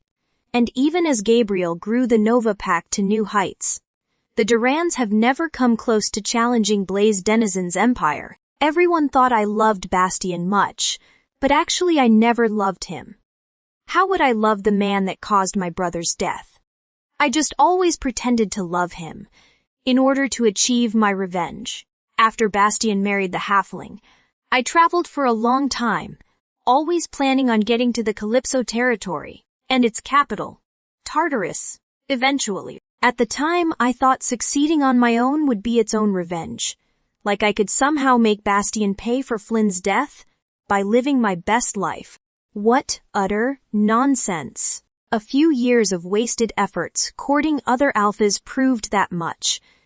And just when I was getting ready to travel to the Calypso territory to stage a last-ditch effort, the news of the rejection spread. In hindsight, I probably should have ignored the rejection and come to Tartarus anyway. After all, at this point, all my best laid plans have fallen to pieces. It seems no matter what I do, something is always going to go wrong, but I'm no weakling. I'm not just going to throw in the towel and give up. I chose the wrong ally against Bastian, one who was unwilling to go to any lengths necessary in order to achieve our goal. Somehow, I don't think that's going to be a problem here. Blaze Denizen won't have any problem getting one feeble halfling out of the way. And he certainly won't hesitate to challenge Bastian for the Nova territories when the time comes. The only challenge now is getting on his good side. Convincing him to join Feventi, or at least champion Fevendas. It shouldn't be too hard. With the exception of Bastian, I've never met a man I could not fool into doing my bidding. This will be no different. As far as I'm concerned, Celine's days are numbered. Hide. Wet. Celine's point of view. Drake's gaze is locked on me as we enter his office, scanning me head to toe for signs of harm, then doing the same to Lila. He sends me a signaling nod, asking if I'm all right in the unspoken language we've developed over the years. I return his nod, trying not to blush, and he visibly relaxes. Lila, who is quickly getting spoiled by getting carried everywhere, wriggles out of my arms to toddle across the room, her plump arms outstretched as she cries, "Rake." He kneels down, mimicking her movement so she can run straight into his hug. "Hello, Munchkin." I glance at Bastien out of the corner of my eye, instantly noticing his white-knuckled fists glued at his sides. His hands are shaking with the effort of restraining himself, his wolf clearly close to the surface as he watches Drake reunite so warmly with our pup. I can only imagine the thoughts going through his head, and I know the safest thing would be to separate Lila and Drake. However, I have the sneaking suspicion that if I cross over to join them, it will only make things worse. "Drake." I speak the words as calmly as I can. "Bastien wants to talk to you about the bounty." "Good." The Eros Alpha agrees. "Let's have it." "Not in front of her." Bastien snarls, staring at Lila. "Very well," Drake says, crossing over to me so he can transfer Lila to my arms. "Celine and Lila can go back to their apartment while we sort this out." "No," Bastien snarls. "They know to look for them there. Not to mention my lovely mate doesn't need any more opportunities to make a run for it." I'm rolling my eyes, however I appear to be the only one. I'd hoped Drake would automatically take my side no matter what, but his concerned expression and solemn words indicate otherwise. Who knows to look for them there? Whoever is responsible for these. Bastien grumbles impatiently, taking a small stack of papers from Donovan and dropping them down on Drake's desk. With a curt nod, Drake signals for his beta, Hugo, to come take Lila, and I feel a stab of guilt. It seems like all I'm ever doing these days is sweeping her out of rooms so she can't overhear things which might frighten her. I know it's confusing for her, and it terrifies me how often it's starting to happen. I don't understand. Drake admits once the pup is out of range. "Aren't you responsible for these?" Bastien answers, sending shock waves through my body. What does he mean? "No." I ask Luna. Before she can answer, Donovan produces a separate stack. "We're responsible for these," Bastien clarifies, tossing the other papers beside the first. "My men have been scouring the city since dawn. They found dozens of these throughout Asphodel's underground markets and along illicit trade routes out of the city." "What are you talking about?" I demand, stepping forward. "Some of these are real denizens. Flyers were here too." "Yes." Bastien's voice comes down like a hammer. Somehow news of the Calypso bounty made it here before Elysium. And you can bet that if someone called one line, they called the other. But how can they collect the reward if you don't know who they are? Drake presses, frustration clear in his tone. "It has to be anonymous in the beginning so people will feel safe calling in, so they'll feel empowered to share things they wouldn't otherwise." Aiden explains. "There's a trace on the line, yes. But that only helps if the call is placed from a standard cell phone. Ours wasn't. They used a public phone and we set up a secure line for future contact. But they haven't rung in yet. We can trace it once they do. But until then, we're searching blind. So let me see if I have this straight." Drake begins, circling his desk with determined patience. "You have no idea who reported Celine and Lila, but you're confident they were also reported to the Calypso Pack." My heartbeat is pounding violently in my chest. That can't be right. It would explain why Bastien has been so overcautious these past few hours. But I refuse to believe it. "Not entirely," Bastien answers. I start to breathe a sigh of relief, but stop when my mate shifts closer to me, as if afraid I might bolt. "Yes, it's fair to assume the Calypso line was also called, but we're not completely in the dark about the tipster. We know it was a man." Da went. Bastien's point of view. "Why didn't you tell me any of this?" Celine demands, not bothering to pull me aside before unleashing her temper. You've been letting me think this was probably some jealous she-wolf, that the only danger was if they decided to try and capture us. Until this morning, I didn't know about the Calypso flyers. I clarify. And you were the one talking about jealous she-wolves, not me. But you didn't correct me. You just let me go on thinking it was nothing.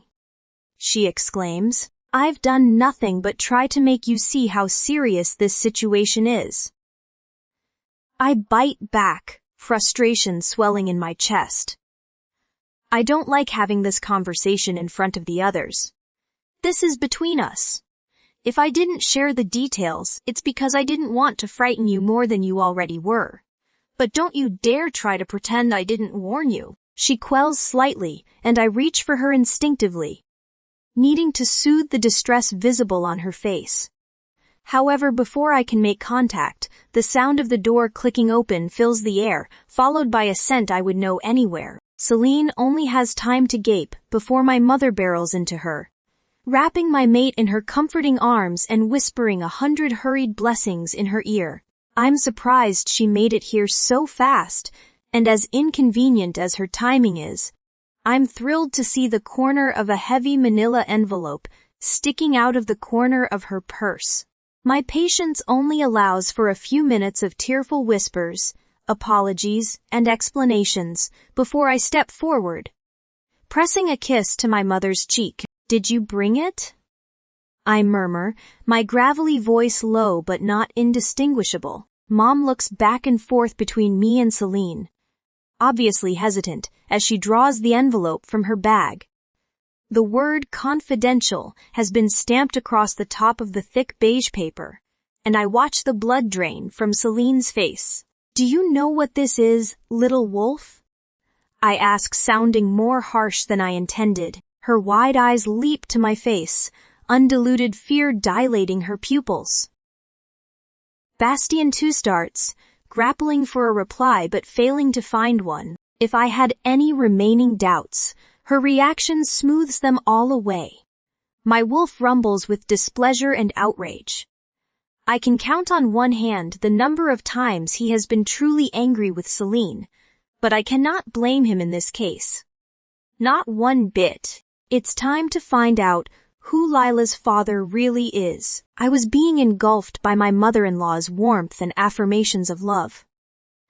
Now the rug has been pulled out from under me so abruptly, I think I might actually collapse. Certainly Bastien's words on the ferry had startled me, frightened me even. I suspected he intended to do something like this. The way he kept muttering, "We'll see," but I never imagined it had already been done. I thought I had time to counteract him, to come up with a plan. What do you mean? I ask hoarsely. I already told you she isn't yours. You did. Bastien acknowledges with a razor-sharp tongue, but I had a DNA sample sent back to Elysium just to be sure. Odette looks back and forth between us, doubt marring her features. You didn't know he took a sample from your pup. Number, I growl. I did not. My former mother-in-law swats her son's arm. Bastien, how could you? You didn't have any right to do that. Drake adds coldly, glancing towards the door where Hugo disappeared with Lila. I had every right. My mate combats, and Alpha's pup is not just any child. My mate doesn't have the right to keep her from me. Maybe not. Odette agrees calmly. But you don't know that she is yours. Celine is her mother. It's her decision whether or not someone takes her child's DNA. Is that why you sent her away when I shifted? I demand thickly. Not to protect her, but so you could steal her hair or nails or whatever else you used. Bastien has the grace to look offended. Of course not, he denies.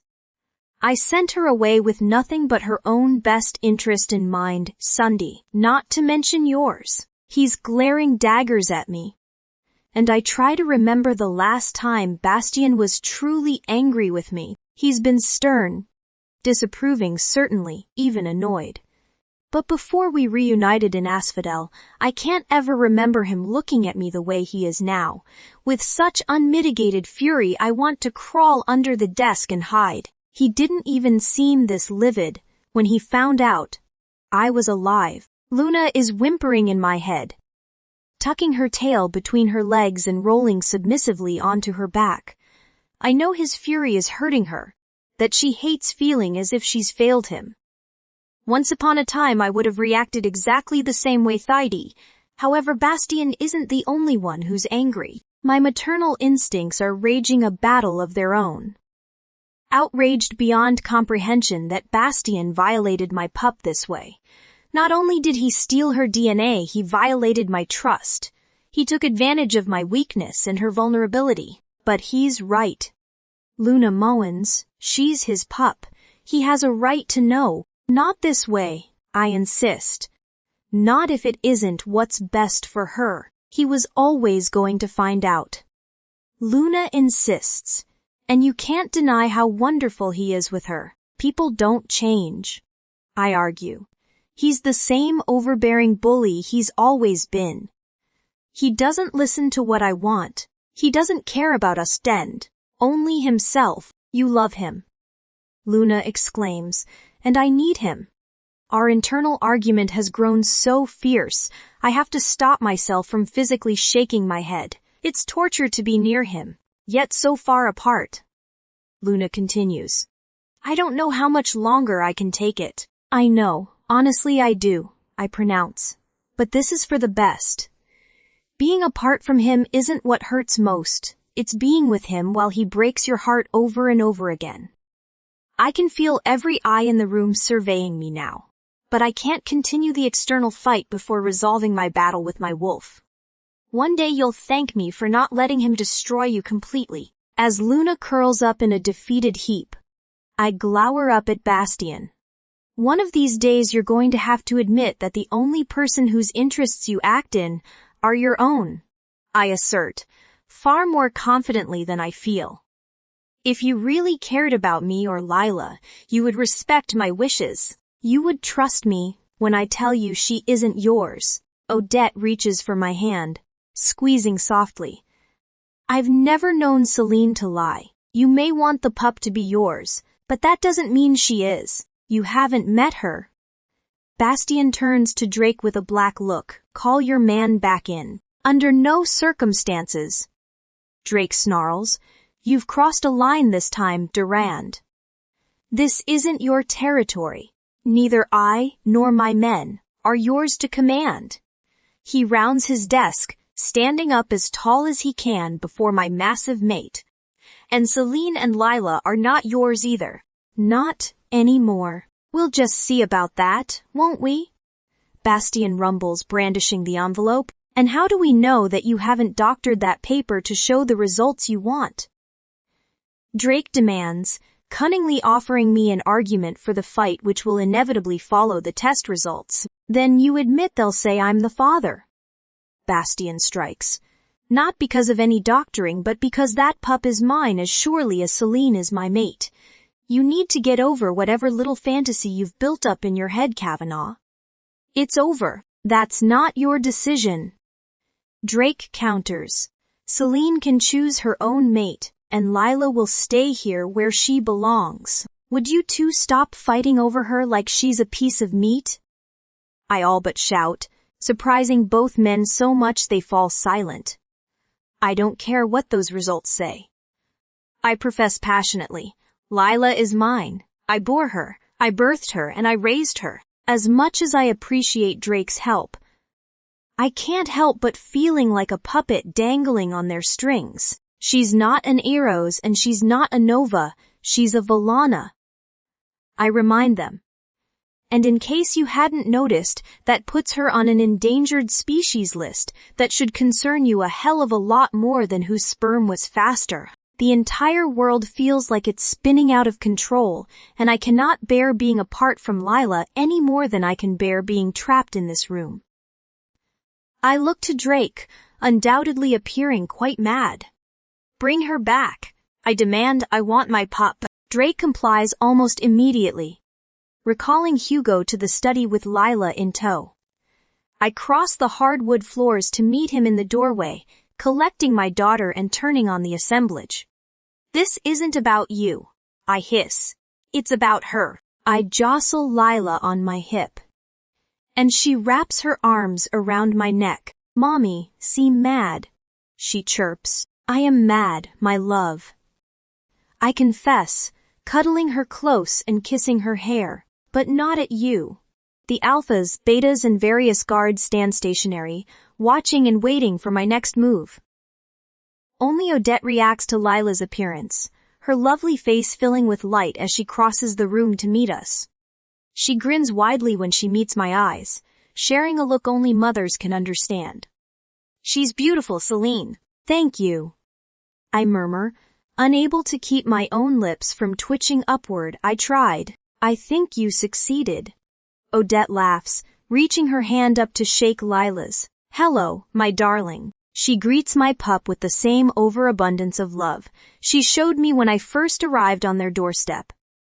And I feel a rush of appreciation for this woman, unlike any I've felt before. I'm Odette, unusually shy. Lila buries her face in my neck, hiding despite Odette's warmth. I sway on the spot, crooning as I rub her back. It's all right, Angel. I promise. I know there have been a lot of changes today. Odette tucks a strand of dark hair behind Lila's ear. Poor baby, we're not giving you any time to adjust, are we? Lila humps sulkily, her warm breath fluttering against my collarbone as her arms tighten around my neck. Sleepy. I'm still rocking her on my feet, making soft shushing sounds and coaxing her to rest when the sound of rending paper fills the air. I've been so distracted reclaiming my pup I'd almost forgotten about Bastien and the envelope ensuring my demise. Odette and I turn to stare as one, and the bottom falls out of my stomach. This is it.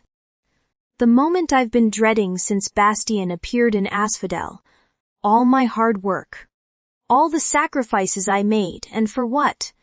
A few years of peace, only to be stolen away by a single sheet of paper. I won't let him take her. I won't go back to Elysium.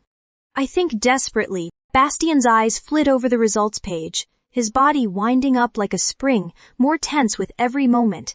His silver eyes jump to mine, filled with disbelief and betrayal. At first, I think his reaction is simply born out of the confirmation of my lies, proof that everything I've said since we reunited is false. Then, he begins to speak, and everything I thought I knew disappears. She's not mine. The lab report in my hand is as clear as day, and its conclusions unmistakable. But it can't be right. I've read it at least 10 times now, scanning the page over and over again, looking for any sign of hope, any hint that the samples got mixed up or were contaminated in the lab. Yet every time the information remains the same, beneath columns full of DNA markers. I cannot even begin to understand. Read the damning words. Probability of paternity. 0%. I don't believe it. She has to be mine. Celine, who turned pale and ashen the moment my mother revealed the envelope, squeezes the pup in her arms a little tighter. I can't see Lila's face, but I can hear the delicate wafts of her breath as she slumbers in her mother's arms, completely oblivious to the disaster unfolding around her. Celine furrows her dark brows and pouts her full lips, her beautiful face sullen and wary in equal measure. My stomach is in my throat, and the room around me is spinning out of control. She was telling the truth. I think simply unable to process any more complex feelings than shock and pain. I'd been so sure. I felt connected to Lila from the moment I saw her, and we bonded almost instantly. That has to mean something, doesn't it? Surely I would not feel so possessive of another wolf's child. I suppose it might simply be the fact that she's my mate's daughter after all. How could I not feel drawn to a pup who has so much of Celine in her? Maybe my mother was right, and I just wanted to be Lila's father. Maybe I didn't want to believe my mate had truly chosen another wolf over me, but she did. Celine chose Drake Kavanaugh's pack over mine. She chose him for her protector. She chose him to father her pup. Axel is howling mournfully in my head as I finally lower the paper. Every eye in the room is on me, and I realize they're waiting for me to say something. She isn't mine, I repeat, dropping the test results onto the side table. The DNA wasn't a match. Shockwaves reverberate through the room, surprised and disappointed faces mingling with those of relief and triumph thus. But all remain silent.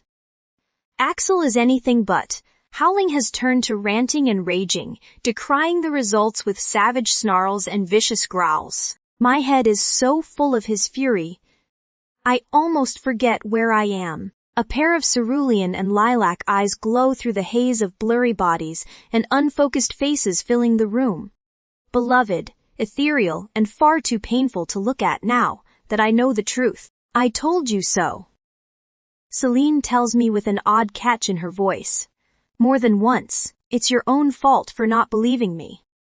My mate's cold words slice me straight to the core.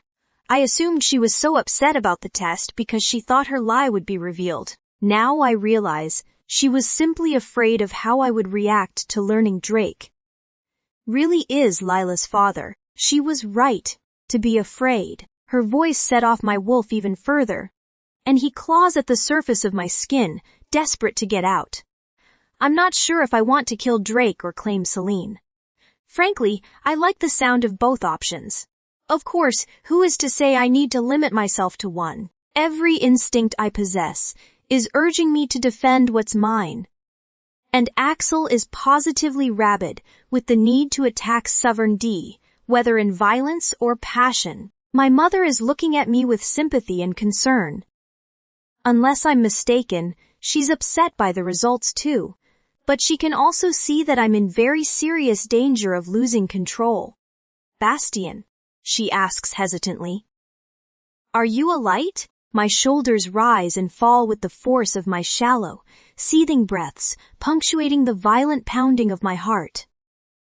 I know I'm barreling towards doing something I'll regret, but even if I could stop myself, I don't want to. I'm done trying to be good. I'm done trying to be worthy of a woman who betrayed me. I'm an alpha, not some feeble omega. It's my job to lead and protect at all costs, to dominate and control, not coddle and pacify. Aiden can sense the feral energy rolling off my body like a dark storm. You need to pull back, brother, he says, adding through our link. Don't forget, there's a pup in the room. The red haze blinding me thins for a moment, parting like fog before billowing back. It ebbs just enough for Aiden's words to filter through to Axel, and together we try to force down the bloodlust consuming us. Clenching and unclenching my fists, I will my pulse to slow. I can't give in to my instincts with Lila here. No matter how entitled I'd be to do so, I'm beginning to realize this was never going to turn out well. Whether my mate lied and stole my child, or bore one with another wolf, I was always going to lose. It's a reminder of everything that's wrong between us. Further proof of how little I truly know Celine. Celine had loved me. Hadn't she? Had I imagined it all? Was our entire relationship a fantasy I created in my mind? I can't believe it was all a lie. The night Celine shifted, she admitted how deeply she cared. She'd been out of her mind with pain, but almost seemed more devastated by the idea I'd rejected her. How many times has she told me that I had my chance, that I'd wasted it? But if she truly loved me so much, how could she take another mate so quickly? How could she be happy when I was in the depths of despair, barely surviving the heartbreak of losing her? Why? I demand, pouring all my confusion and grief into the words. Why did you do it? You know why, Bastien. Celine answers with exasperation. It was never going to work between us. We were happy. I argue, trying to understand. No, we weren't. she exclaims. Not at the same time, at least. My mate sighs, appearing to grapple for patience. We were doomed from the beginning. Do I imagine the pain in her voice? A marriage can't be built on pity and obligation. I couldn't give you what you wanted, and you couldn't give me what I needed. That's not either of our faults. It's just the way it is. You gave me everything I ever wanted, and more, I profess fiercely, blocking out our audience so that I can speak to Celine, and Celine alone. How can you think otherwise? Because you made me think it. She half whispers, half shouts. You married me out of duty. You stayed with me out of duty. Whatever feelings that might have developed along the way, don't change the fact that we started out on false pretenses. I want to scream that there were never any false pretenses in our relationship. But before I can open my mouth, Drake Kavanaugh steps forward. Enough, Bastien. He crosses the room to stand beside Celine. You can go around in circles arguing these things all day, he declares, putting an arm around her shoulders. But that won't change the past. I knew from the beginning that Drake had feelings for Celine. I could see it in his eyes the first time I ever saw them together. However, it was one thing when the feelings went one way. It's another to see Celine return them. Seeing Drake with my mate and the pup, which should be mine, is enough to make me want to kill the young alpha, and the desire only increases as he continues to speak on Celine's behalf. You had your chance. You lost it, he sneers. This doesn't concern you, Kavanaugh. I hiss. It does. Kavanaugh snaps, as it involves my mate and my pup. My claws and fangs extend, the anger I've so recently mastered exploding once more. You came, Drake continues. You warned us about the bounty, and now we're prepared to face the threat. His emerald eyes sparkle cruelly. We're grateful, Thundy, truly we are. He drawls, but there's no place for you here beyond that. Is that how you feel too? I ask Celine. She frowns, swaying on the spot as she rocks Lila and eyes me cautiously. Yes, she finally murmurs. I just want to be free, Bastien, to live my life as I wish. I don't want to be tied to the past or spend my days dwelling on things I can't change. At that moment, Axel roars so loudly, I know I have to leave. If I stay 1 minute longer, I'm going to attack. And whatever else might happen between us, I can't let that happen. Certain I'm going to shift before the minute is out. I betray my every instinct and walk away from my mate. I take off at a run, fleeing before I can retaliate against Drake C, and disappearing into the night. However, I thought this day would go. I never could have predicted this. I'm so overwhelmed and confused. I don't even know where to begin. But the strange reality remains. I'm safe. Lila and my secret are safe from my mate. And though I cannot even begin to understand how it happened, I am eternally grateful. This doesn't make sense. Luna whimpers. No. I agree. It doesn't. But thank the goddess it happened. Weren't you listening to what he said? Luna presses. He wants you whatever else happened before. He wants you now. He wants Lila. Well, he can't have either of us. I argue. I've had my fill of men pretending to be innocent, refusing to be accountable for their actions. I can't deny how deeply his words touched me. How deeply I wanted to believe them. I've dreamed about Bastien, saying precisely these sorts of things to me 1,000 times, but I refuse to let him hurt me again. I refuse to be the vulnerable, foolish girl who he destroyed without a backward glance. Lila is still sleeping soundly in my arms, and though Drake continues to stand sentry at my side, Bastien is long gone. Aiden and Donovan tore out of the room after him, leaving only a few Nova guards and Odette behind. I've been watching my mother-in-law very carefully. I've missed her so much, her love, her warmth, her understanding. Yet she is not looking at me with any of those things now. Odette continues to stroke my pup's hair and whisper soothing nonsense in her ear. And though she does not seem angry with me, neither is she calm. I can count on one hand the number of times I've earned a lecture from Odette. But it's clear I have one coming now. She waits until Drake steps away from us, not wanting to be overheard. I don't know everything that happened between you. Odette finally broaches when we have a semblance of privacy, and I don't know what's happened since, but I do know this. My son loved you with his entire heart, and thinking you died destroyed him. You have no idea what it was like afterward. I clamp my eyes shut, not wanting to picture the events she describes. You were there, Odette. You saw the way it was that last night. He chose Arabella. Nothing is ever as simple as it seems, Celine. Odette counters.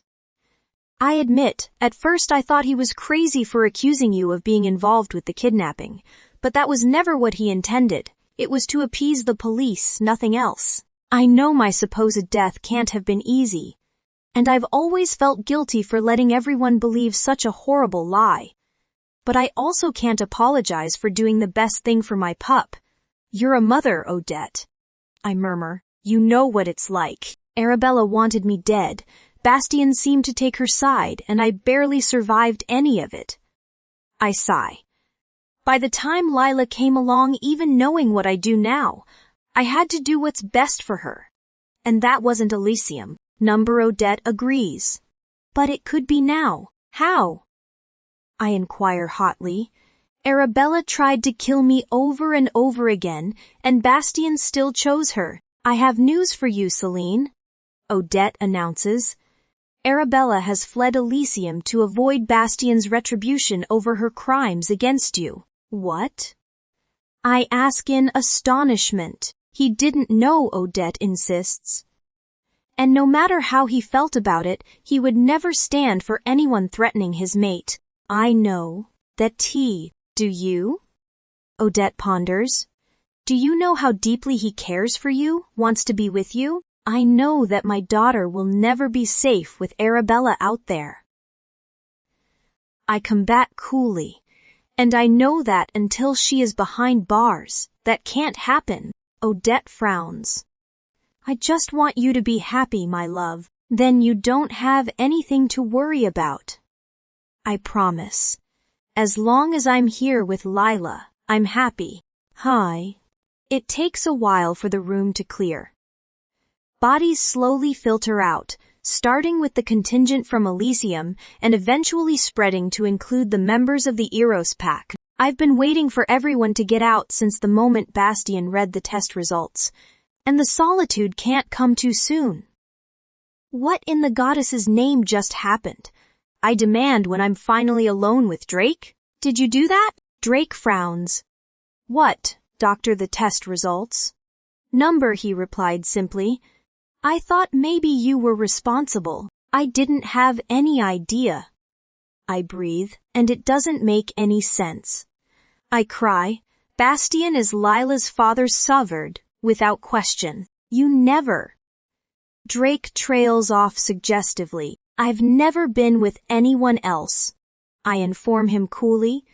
There had to be something wrong with the sample. That, or the goddess was really looking out for you. Drake contends. I don't know the truth of the matter. What I do know is that DNA won't be the last of my problems. Bastien is no pushover, and unless I'm very mistaken, this won't be enough. Are you okay pretending she's yours? I wonder aloud. Admittedly, Drake has always claimed Lila to a certain extent, but never like this. His reputation throughout the pack is as a fearless leader, and there are always dozens of she-wolves sniffing around him. Will those things change if he announces Lila is his daughter? Will the she-wolves accept it and move on?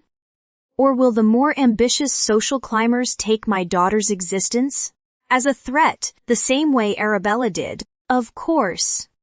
Drake agrees without hesitation. I just worry how the pack will react. He sighs. And I worry it won't be enough to get rid of Bastien's. I know. I murmur, nuzzling Lila. He's attached to her already. He can feel their connection whether he understands it or not. He's not your only problem. Drake shares ominously. I've put off taking a mate so long, and our relationship. He trails off indecisively. There are wolves in Asphodel who will take this as a threat. But there's nothing actually between us, I exclaim. Surely they know that. There's an odd look on Drake's face, disappointment, frustration and anger entwined with his concern. I've worried about Drake's feelings for me a few times throughout the years, but we've never been in a situation like this.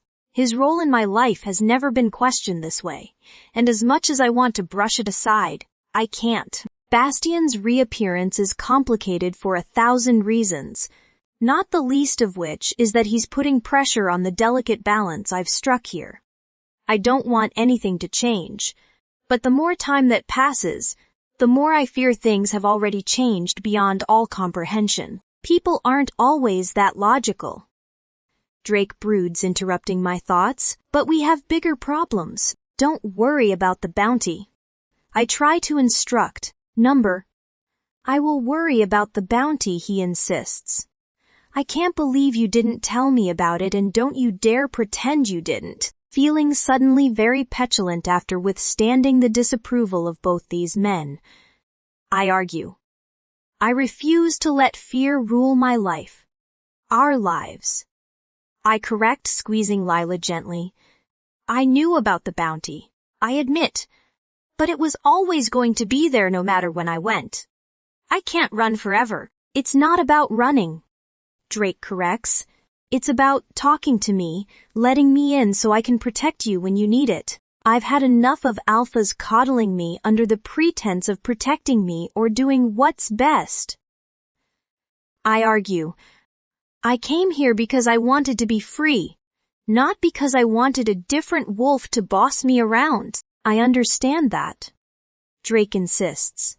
But it doesn't change the fact that you're facing very real dangers. His eyes narrow. Why does Denizen want you anyway? I can't tell you. I exhale, and you don't need to tell me about the dangers. Honestly, do these wolves think I'm oblivious? Do they think I'm suicidal, or that I don't care about my pup? I want to avoid the Calypso Alpha more than anything, but I also know that hiding is only a temporary option, one way or another. I have to be able to build a life for myself, Drake. I can't do that if I'm always looking over my shoulder. Maybe not, he concedes. But you need to at least for a while longer. Drake's green eyes are full of emotion. He's looking at me in that intense way which never fails to make the hair on the back of my neck stand on end. The Eros Alpha has never made a move or propositioned me, but the more time that passes, the more convinced I am that he has feelings for me. When he looks at me this way, it seems impossible to pretend otherwise. And as uncomfortable as it makes me, it also strengthens my resolve. Drake has been an incredible friend these past few years, and I trust his advice. But he's far from unbiased. He's another alpha who wants the best for me. But I want the best for me, too. I want the best for Lila, in a way he never will. You have my word. I'll do whatever is necessary to keep Lila and myself safe. I vow, tilting my chin up. Maybe that means I have to find a new pack. Maybe it means going very far from here, but I won't return to Elysium, and I won't be forced to hide in my own home. I insist. All right. Drake agrees, his features softening as he reaches one large paw to me. I'm sorry, we'll find a way through this. I settle my hand in his, smiling gently, and feeling infinitely grateful for his support. Together, I don't transform very often anymore. It hasn't felt the same since Gabriel died, and though my wolf gets restless like any other, this freedom has a cost. I always miss my mate more when I shift. The pain of his absence is most acute in my soul's truest form, and I feel eternally guilty for going on without him. Even so, there's no avoiding it tonight. Bastian disappeared into the darkness in such a fit of rage, I'm afraid of what he might do if he's left alone. Aiden and Donovan went after him, but I do not trust them to pull him back from the edge, and I know they will not tell him what he needs to hear. I follow Bastian's path at a steady lope, trotting along in his footprints, hoping he's not so far ahead that my efforts are in vain. If he gets it into his head to kill Kavanaugh, or seek retribution, war might follow, and that's the last thing we need. Bastian may be the one at risk of inciting chaos, but Celine isn't doing much better. I swear I've never met a more stubborn pair of shifters, both determined to get their way, neither willing to give an inch. It's no surprise coming from my son, the alpha. He's used to getting exactly what he wants and settling for nothing less. Celine, on the other hand, has always been so soft and pliant. It is unlike her to dig in her heels this way, but having a pup changes everything. Right now, my daughter-in-law is not the sweet, skittish she-wolf I used to know. She is a mother protecting her young, not to mention a woman who feels betrayed by her mate. I don't know everything that happened in their marriage or the events which have transpired since, but it's clear to me that Celine is under the impression that Bastian never loved her. Until my son understands and accepts that they will never move forward. Leaving the salt marshes and mangrove forests of Asphodel is a breath of fresh air. It takes miles for the landscape to transform into rolling hills and lowland valleys. I can see mountains in the distance, but Bastian has not gotten that far. I follow his scent to the base of a particularly steep slope where Aiden and Donovan stand sentry, blocking all trespassers from approaching their alpha. I stop before them and wait, giving them my most imperious glare. Donovan caves first. He may have age on his side, but he also spent 3 decades at my husband's side. He knows a losing battle when he sees one. Aiden glances at his partner skeptically, engaging in some silent debate lost to my ears before begrudgingly moving out of the way.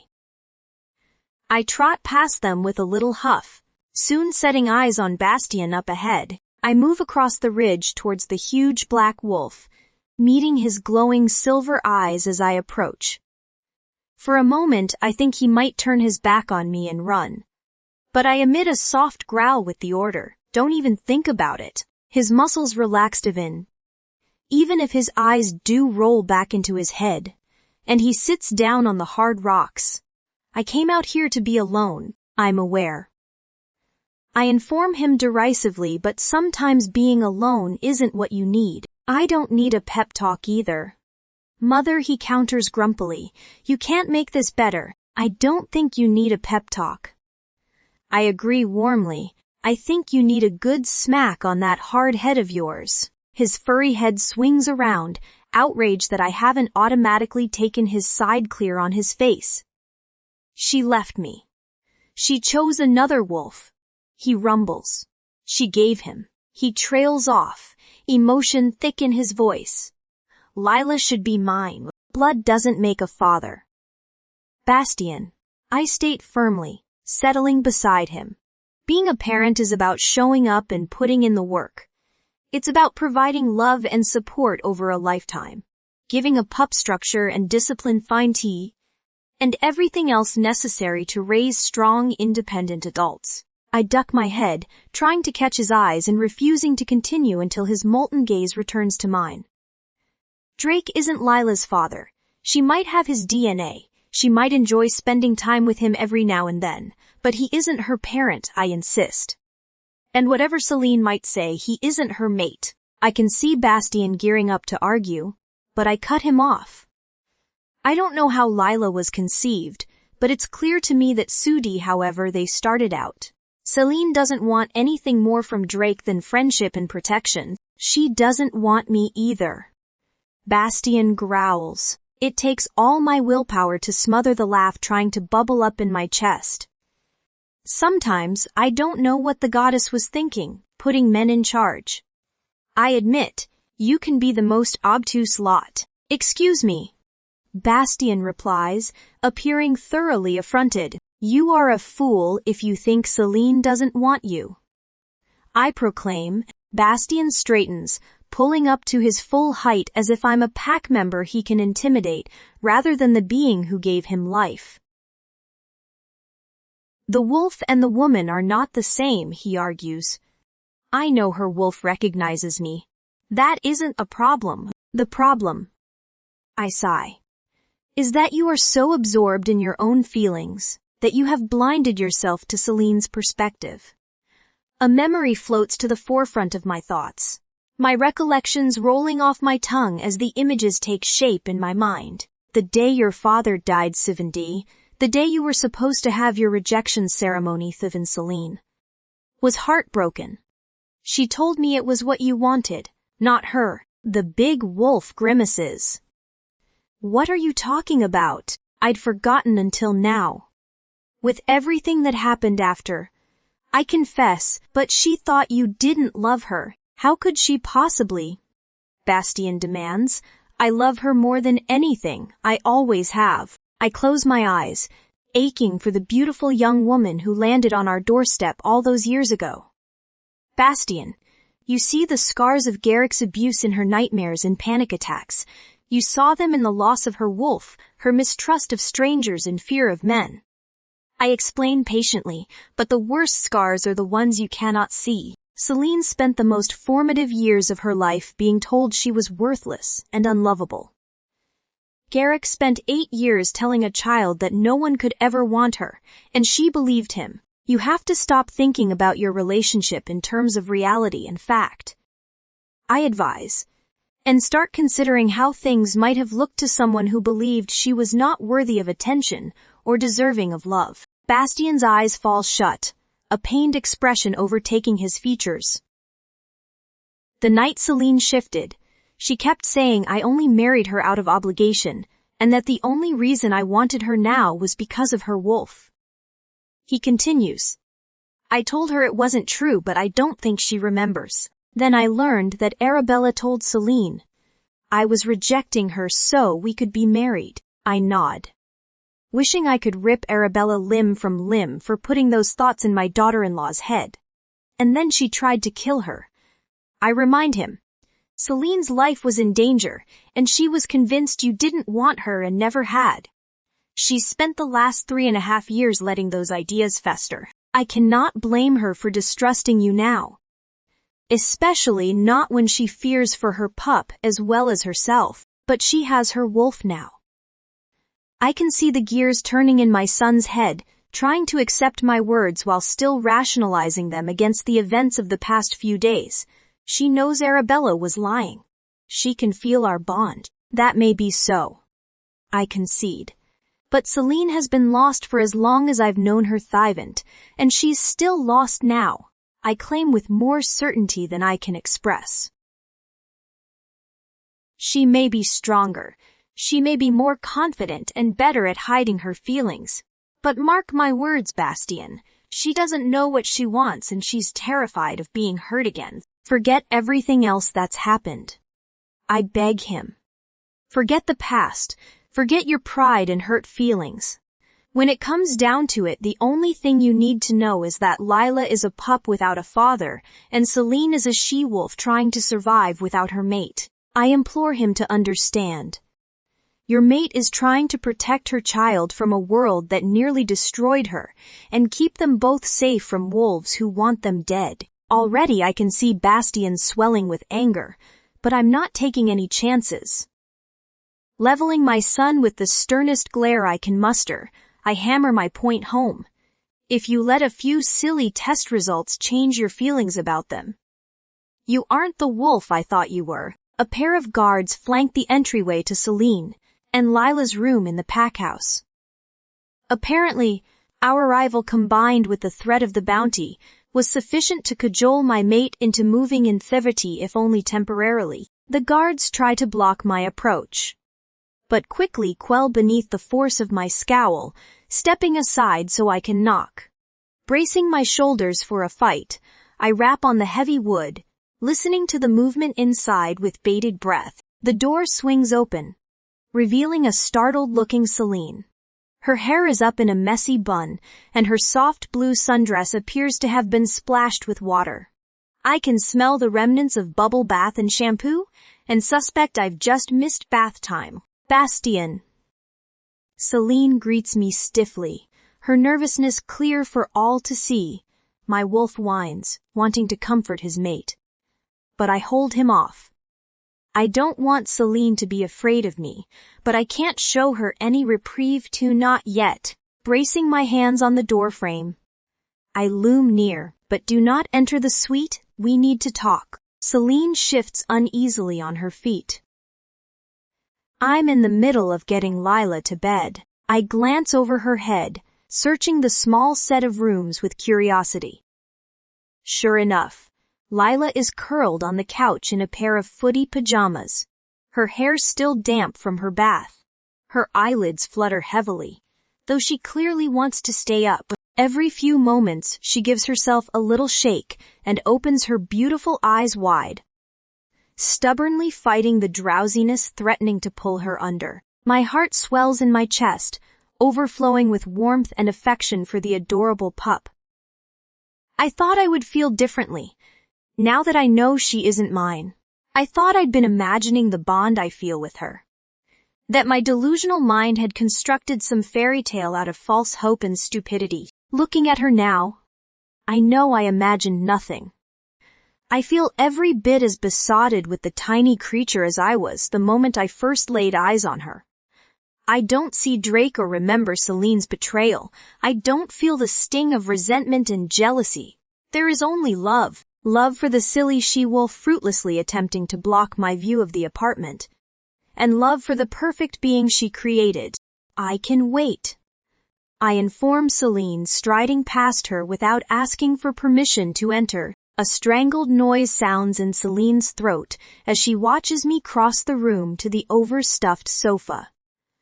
A wide grin stretches across my face when Lila notices my arrival and perks with happiness to see me. Bashoon!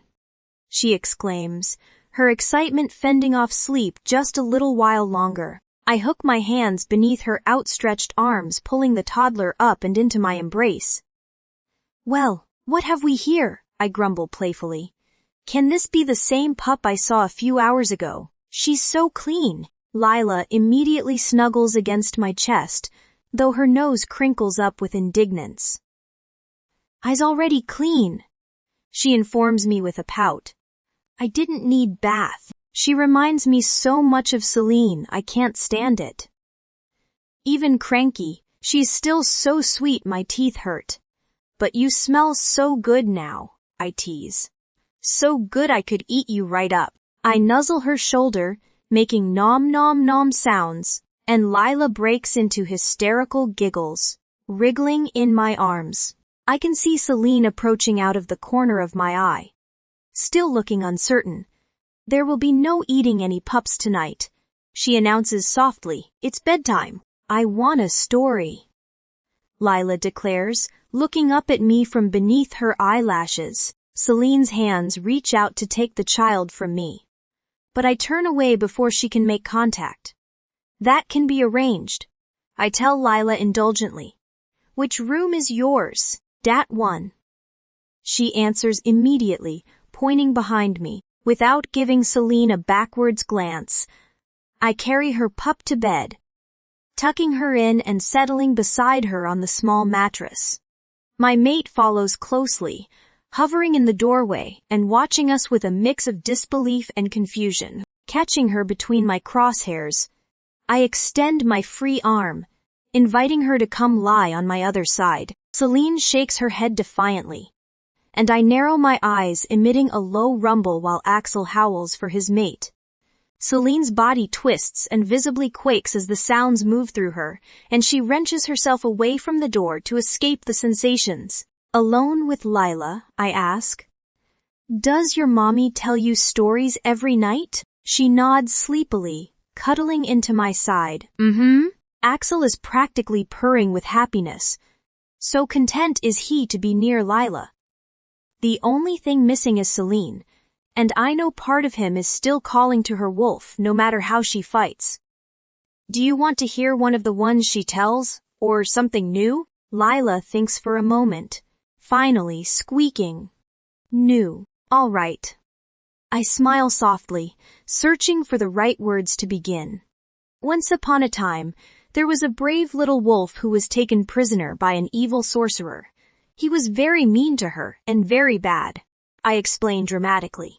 He kept her locked away in a cage with no light and no people to talk to. He gave her potions to make her weak and told her terrible things so she would not have the heart to fight him. Why?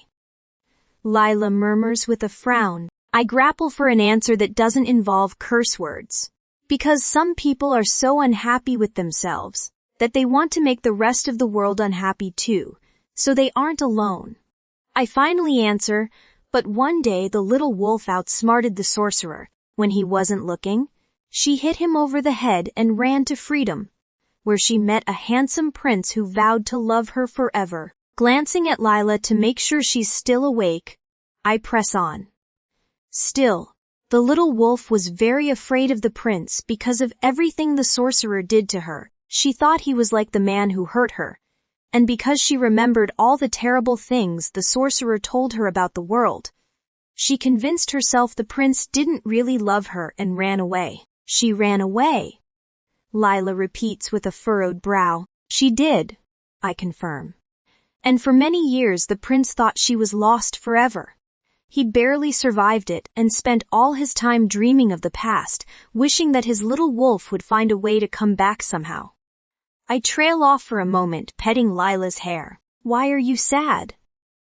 Lila's small voice startles me from my reverie, and I realize I've paused for longer than I intended, because this part of the story is sad. I explain simply. The little wolf was so afraid of the prince that they both ended up alone and heartbroken for far too long, and it wasn't until another sorcerer came along that the prince was finally able to find his love again. Was this sorcerer bad too? Lila wonders aloud. Very bad, I confirm. But luckily, though he wanted the little wolf, he didn't know where to find her. When the prince heard about the sorcerer's search, he traveled to a faraway land and discovered his little wolf's hiding spot. He was so excited when he found her, he thought everything would be all right.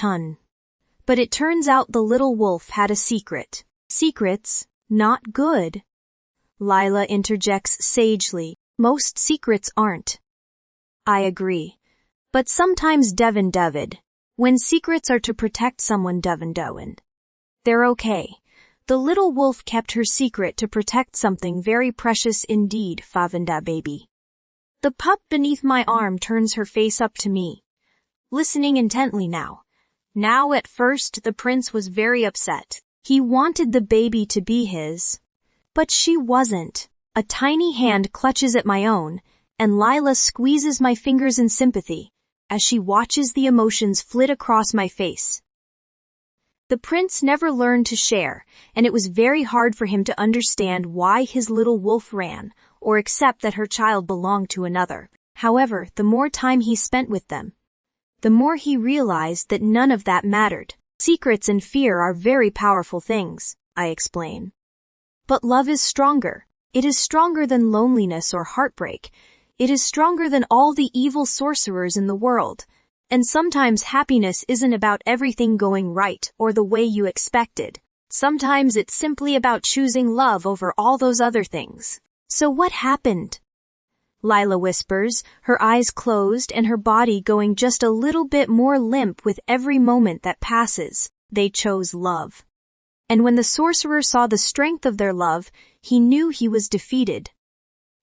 Lila's breath is slow and even now, and as I untangle myself from the bed and her small limbs, I lower her head to the pillow. The sorcerer went away.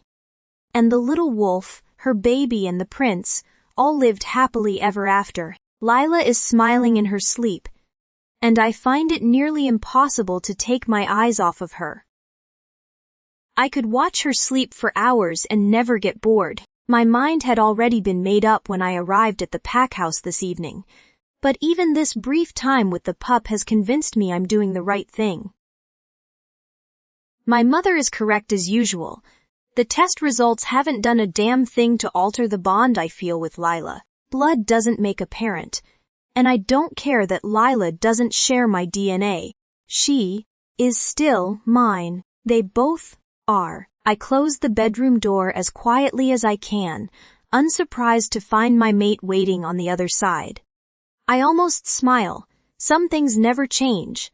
My little mate seems just as prone to eavesdropping as ever, and just as bad at disguising her misbehavior. She leapt halfway across the room when I came out, and now stands with her arms coiled defensively around her body, eyeing me with apprehension, still listening at doorways. Little wolf, I ask, striding forward until I'm towering over Celine and she's forced to back away to escape my shadow. Rather than answering, she glowers and says, "Why did you do that?" Do what?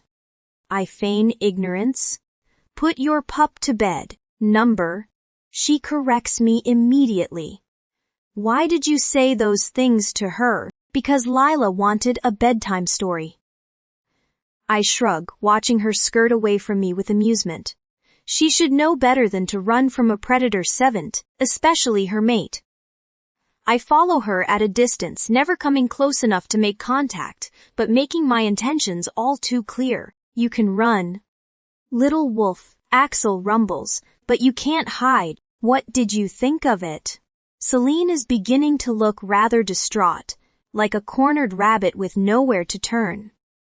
It sounded like a fairy tale, she replies dismissively. So, I ask, taking too much pleasure in baiting her, what could be better for a growing pup? Fairy tales aren't real, Celine argues, a red flush working its way up her cheeks. I study my mate for a long moment, absorbing the blend of fear and arousal muddying her pristine scent. I can hear her pounding heart and panting breaths, and see the confusion tangling her nerves. Her pupils are great black discs, surrounded by coronas of blue and violet. Perfect. Axel purrs. In my head, I have to agree. My mate is straddling the precipice of lust and nervousness which never fails to send my blood rushing south.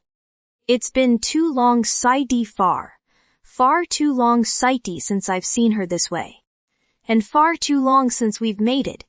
She's perfectly primed, probably nearing her heat and pushed over the edge by my wolf's provocation. But I still must wait a little while longer. Why aren't you with Drake, Celine?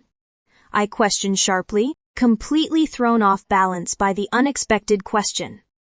Celine scrabbles for an answer before feebly claiming, I am. Number you joined his pack.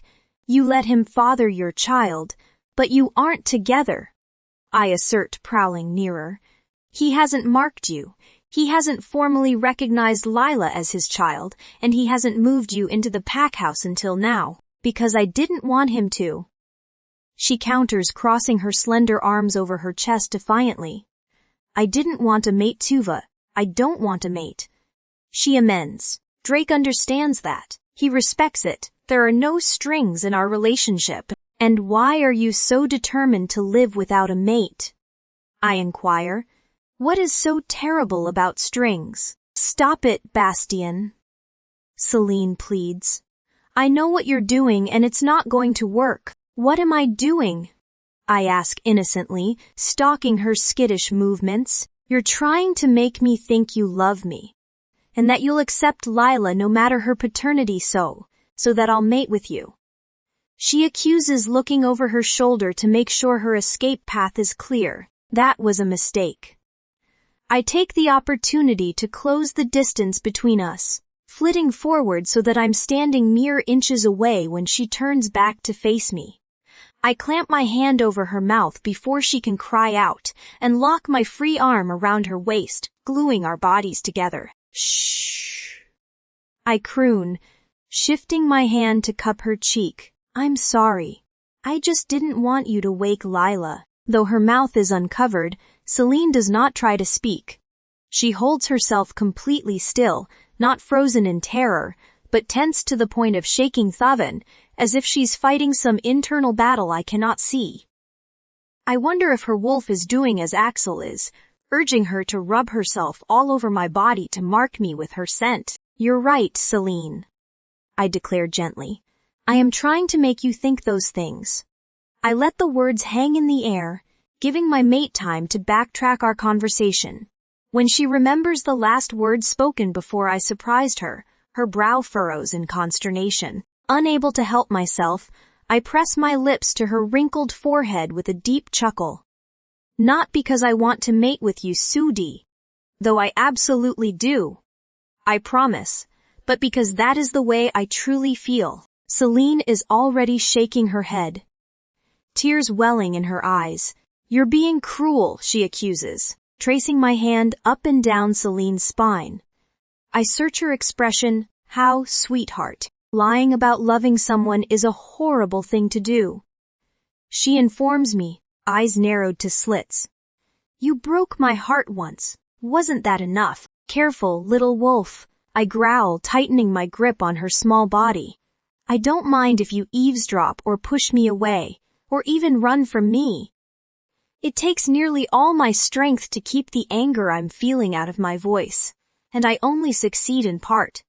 But don't you ever accuse me of not loving you. I slide my hand into her long hair, tangling my fingers into a fist and tugging her head back so she's forced to look me in the eye. I love you, Celine. I profess. I have always loved you, and I'm so sorry I didn't show you enough, I insist. I was trying to protect myself. I didn't think you could feel our bond without your wolf, and I believed you were going to leave me. Celine whimpers, and I can feel her wolf trying to submit to me, trying to pull her eyes downward even as I force them up, and I don't care if Lila is Drake's or anyone else's. You don't even know her, Celine hiccups, and you don't know me anymore. I'm not the same person I used to be. I know you made her. I proclaim, that's all I need to know. Celine's black lashes fall shut, forcing out a few tears which slide in rivulets down her cheeks. Her full lower lip trembles dangerously, and I lower my forehead to hers. And I do know you, Celine. I murmur. You're my mate, I would know you anywhere. She shakes her head helplessly from right to left, never parting her skin from mine. I want to believe you. The words are so quiet I can barely hear them. Why can't you? I press, massaging her nape and letting Axel's purrs of encouragement vibrate in my chest. Celine gathers in a deep breath, building up the courage to voice her fears. Because it doesn't make any sense, she exclaims weakly. You could have anyone. Why would you want me? A fresh burst of rage sets my blood to boil, sending the molten liquid surging through my veins with ruthless fury. My mother was right. I wish I could kill Garrick all over again for what he did to my mate. That anyone could put such wretched thoughts in her mind is enough to make me physically ill. And I want to go back in time and rip the wolf from limb to limb. Look at me, Celine, I instruct huskily, trying to keep my grip on her body gentle even as visions of dismembering her stepfather dance in my head. It takes a minute for her to comply, but her soaked lashes eventually part, and I plummet into pools of cerulean and lilac. That's it. I praise gently, petting her everywhere our bodies connect, forcing the connection as long as I can bear before answering her question. I finally explain. I want you because you are all I have ever wanted in a mate and everything I never knew I needed. Celine tries to close her eyes again, but I tug lightly on her hair, prompting her to meet my gaze without reserve. The goddess created us for each other. I remind her, there could never be anyone else for me. It has always been you, Celine. I'm not sure whether my words overwhelmed her, or her own complicated feelings are rising to the surface. But her eyes begin to overflow again. I let her bury her face in my chest now, wanting to soothe away her hurts even as I strive to push her out of her comfort zone. I'm scared, she breathes shackily. I know, baby. I sigh, pressing my lips to her temple. That's how you know it's worth it. As the last words leave my mouth, a loud rap sounds on the door. Without waiting for permission to enter, the wooden panel swings open, revealing Drake Kavanaugh at its center. His gaze is locked on Celine, on her position ensconced in my arms and the tears in her eyes. I only have a moment to react. 1 second Drake is watching us with disgruntled disbelief. The next he's flying at me in a fit of temper so violent his wolf bursts through his skin. I only have time to toss Celine out of the way before shifting to meet him. Whatever his motives, the Eros Alpha just made a critical mistake. It is one thing to attack me on neutral ground or a battlefield. It is another thing entirely to let fly when my mate still stands in the line of fire. No matter what he intended, Drake Kavanaugh just gave me license to put him down once and for all. I've been waiting for Celine to get over Bastien from the first day she set foot in Asphodel. I told myself that as long as I was patient, as long as I proved myself a good friend to her, and gave her the space she needed to heal, she would eventually realize how perfect we are for each other. I don't care that I'm not her mate, or that this isn't what the goddess planned. As far as I'm concerned, mates are overrated. Bastien never appreciated Celine. He was never good for her, and she has always deserved better. I've worked incredibly hard these last few years to help Celine move past him, and I'm certain we could have been together by now, Ferd, if he'd only stayed away. Except he didn't stay away. He turned up in my city without notice or permission, and immediately set his sights on the woman of my dreams. It would not be so terrible if he only wanted Lila. Make no mistake. I love the pup, but she isn't mine. She has all of her mother's sweetness and charm, but she also shares her father's fierce spirit and independence. Lila embodies the same temperament that Bastien used to destroy her mother. And I refuse to let any more harm come to Celine. I feel like a fool now that I see them together. These past few weeks I've imagined that if I can only keep Celine and Bastien apart, I can keep their bond from reforming. But life doesn't work that way. As soon as Celine saw the Nova Alpha, I ceased to exist, rationally. I understand that there's nothing I can do to change what nature has predetermined, but in my heart I cannot help but hope for more. I never intended to attack Bastien. I only wanted to protect Celine. But what's done is done, and now I may have very well sacrificed my life in her name. I throw myself into the battle with everything I have. Bastien is bigger and stronger than I am, and I know my chances of defeating him on my own are laughable.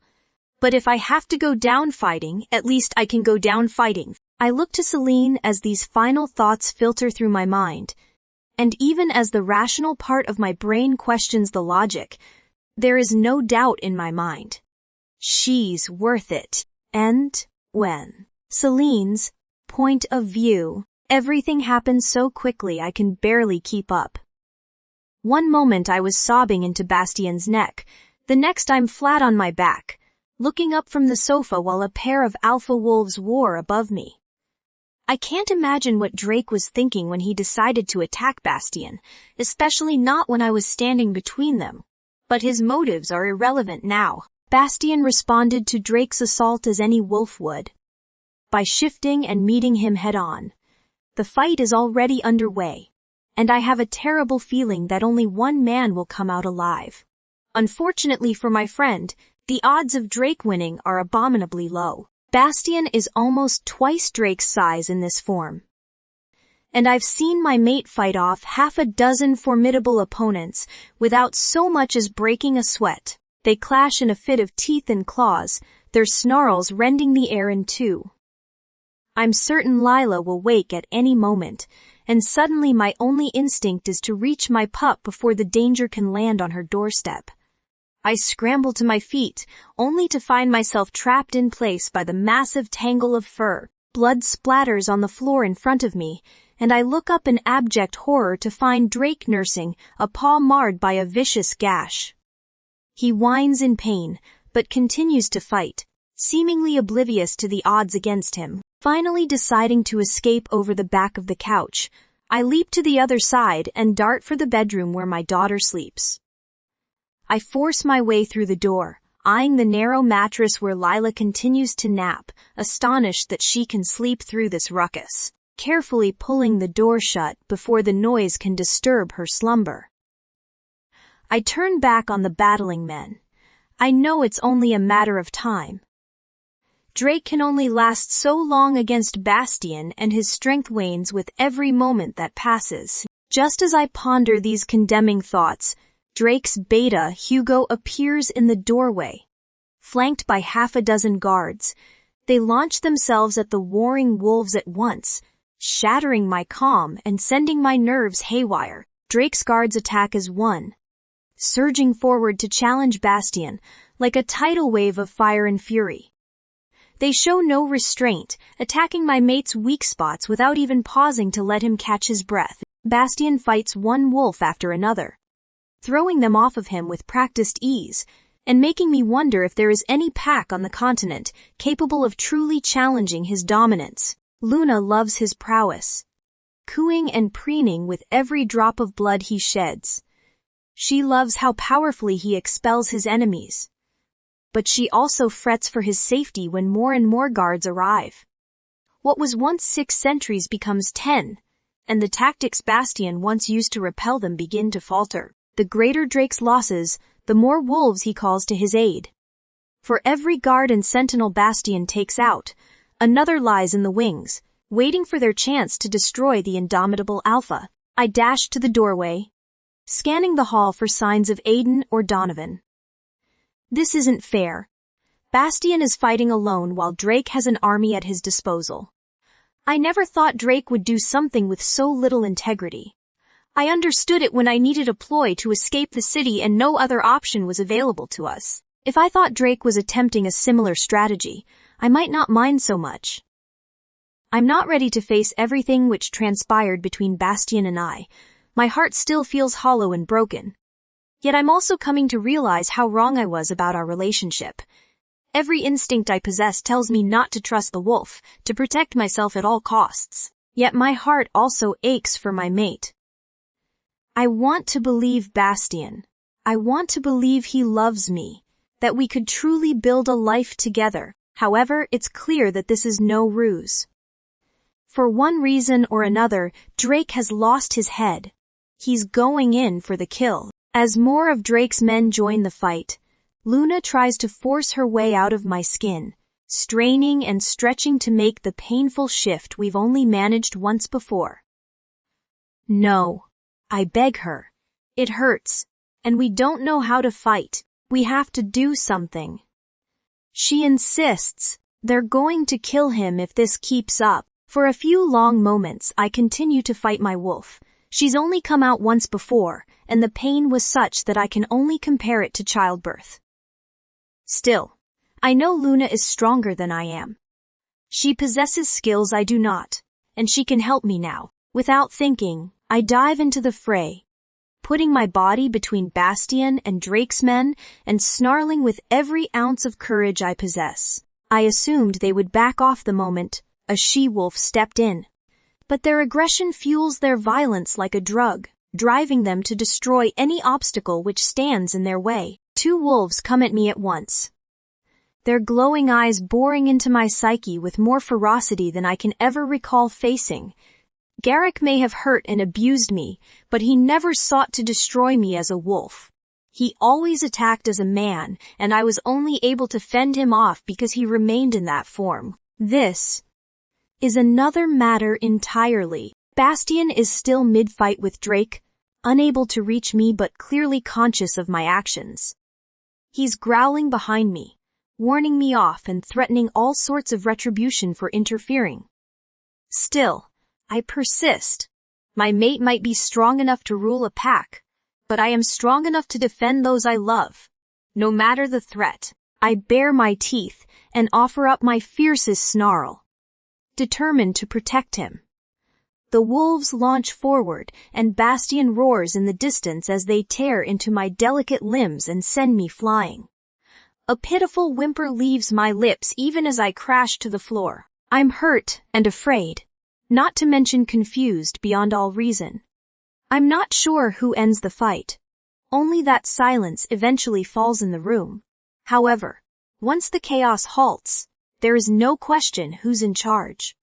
I would recognize the hands that pull me from the floor anywhere. I'm barely conscious, barely breathing after the terror of the fight and shock of my injuries set in.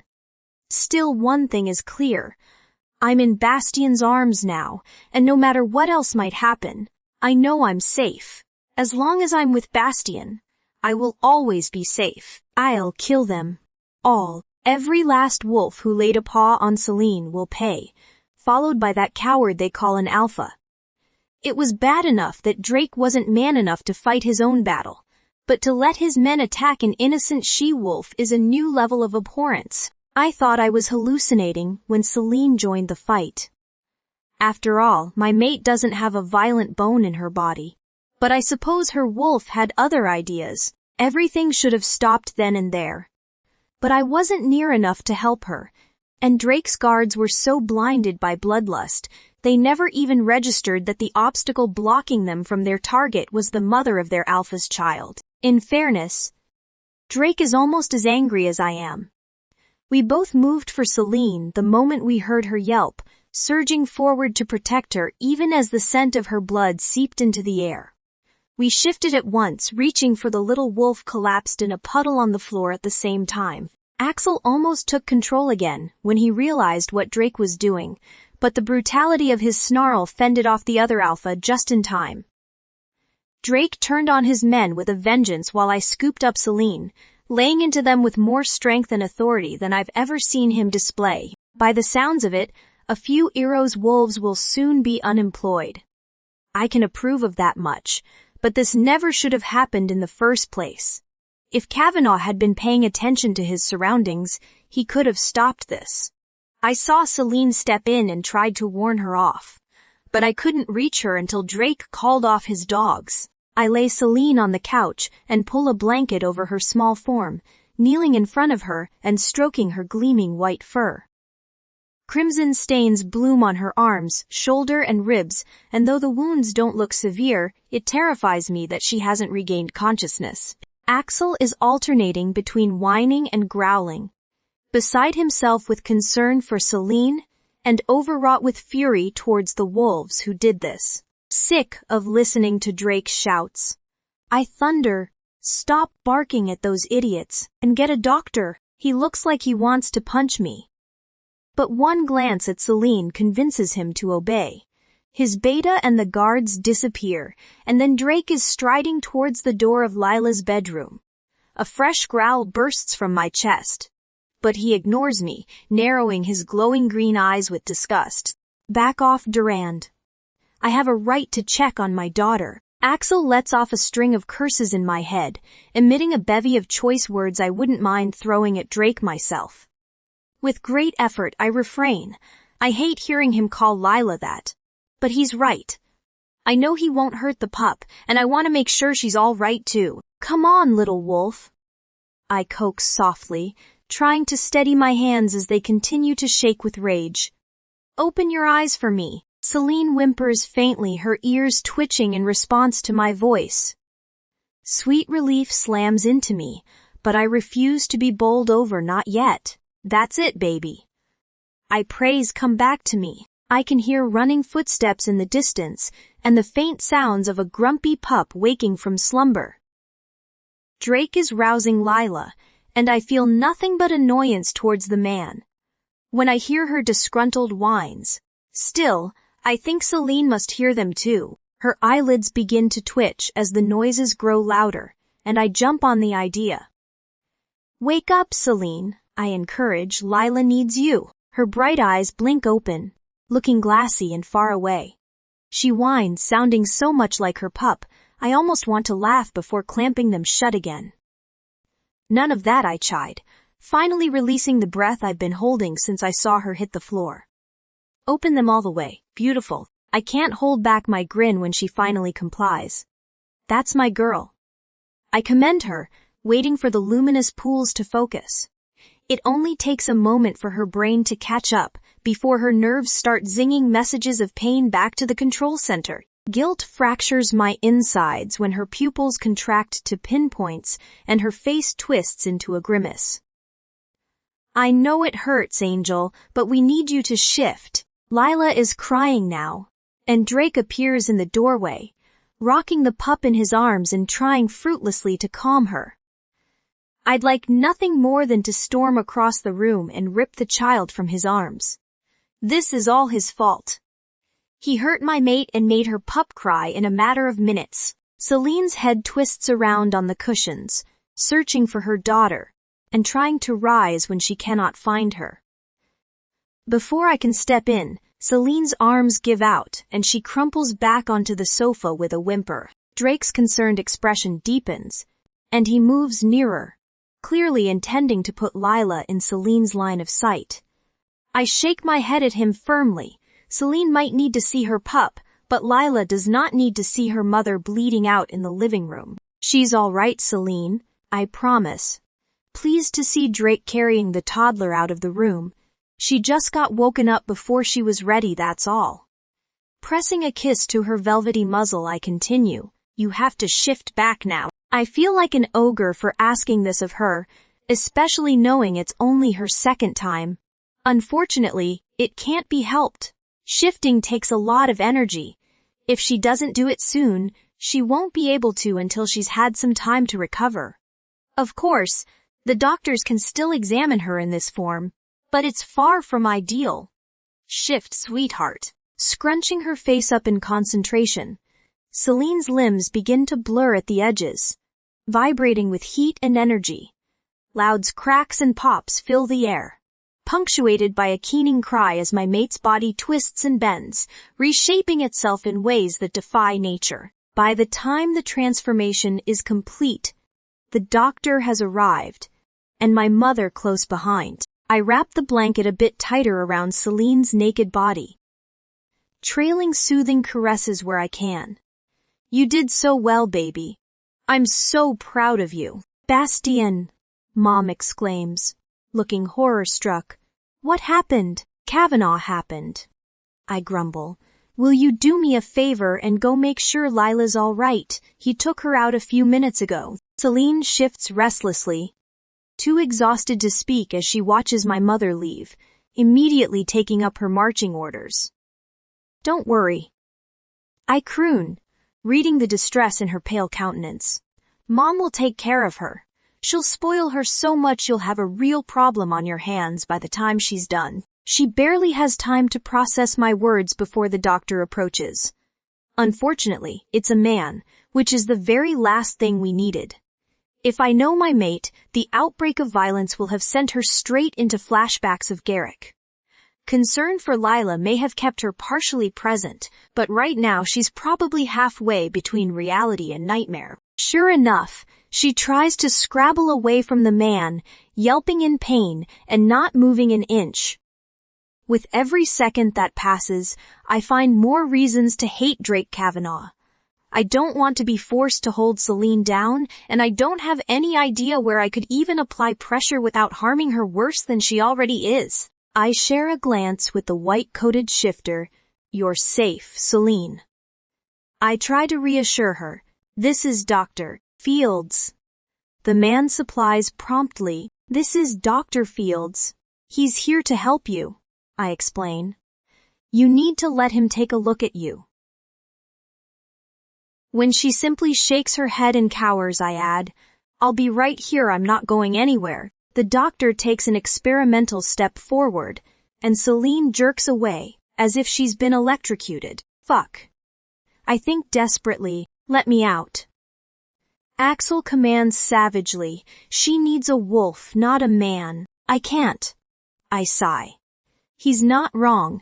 Celine always finds more comfort from my wolf when she gets like this. But until Axel grows opposable thumbs, comfort is all he can provide. Dr. Fields nods in my direction, beckoning me to him so we might confer. With great trepidation, I do as he asks, leaving Celine's side even though it goes against my every instinct. When I reach him, he's already preparing a shot, pressing a needle through the top of a vial full of viscous liquid. I can't examine her like this, he says curtly. She'll have to be sedated. You know she's not going to let you near her with a needle either. I remark irritably. The serious-looking man eyes me from over the top of his glasses. Then you'll have to hold her down. Tei, as long as I live, I will never get over the horror of holding my injured mate down so a strange man could put his hands on her. I know. It had to be done. I know. There was no other way, but I will never forget the terror in her eyes or the sounds of her pleading and crying when Dr. Fields approached with the syringe. I will never forget the pain I inflicted trying to keep her still. The physical wounds I worsened while she begged us not to hurt her, or her wails of agony when we did it anyway. Even injured as Celine was, her survival instincts kicked in strongly enough that overpowering her surging adrenaline took 2 doses of sedative. When it was over, it was all I could do to carry her to bed without breaking down. I finally collapsed in the chair at her side, watching the doctor tend her wounds and praying to the goddess that she won't remember what happened.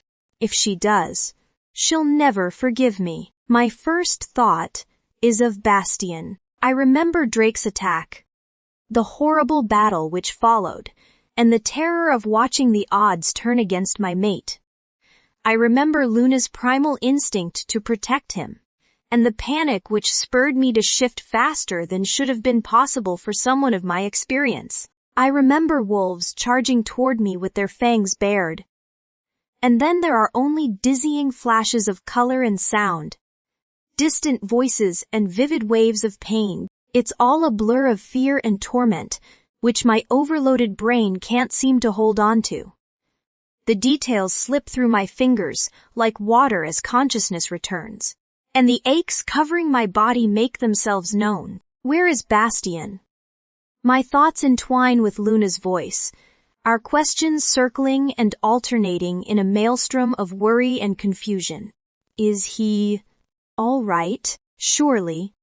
They didn't kill him. What about Lila? Is she still asleep? What happened?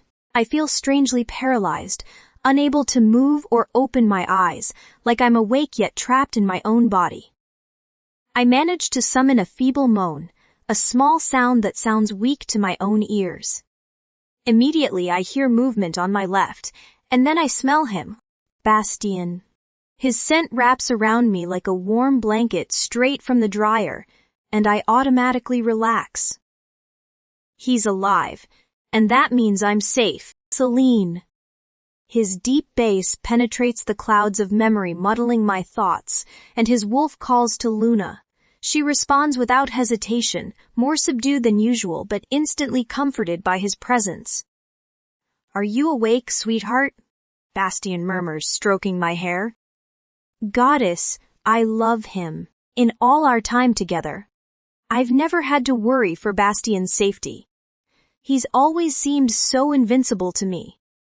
This is the first time I've ever feared losing him down, not to another woman, or through some rejection divin, but to the other world. It was a dread and despair unlike anything I've ever experienced, and one I hope to never feel again. I still can't open my eyes, but I find the strength to raise my hand, latching onto his arm with utter elation. You're okay. I revel hoarsely, the corners of my mouth twitching towards a smile. Bastien huffs out a heavy sigh, and then tender kisses are raining down on me. From my eyelashes to my nose, cheeks and hair, his lips leave no skin untouched until they finally settle on my own.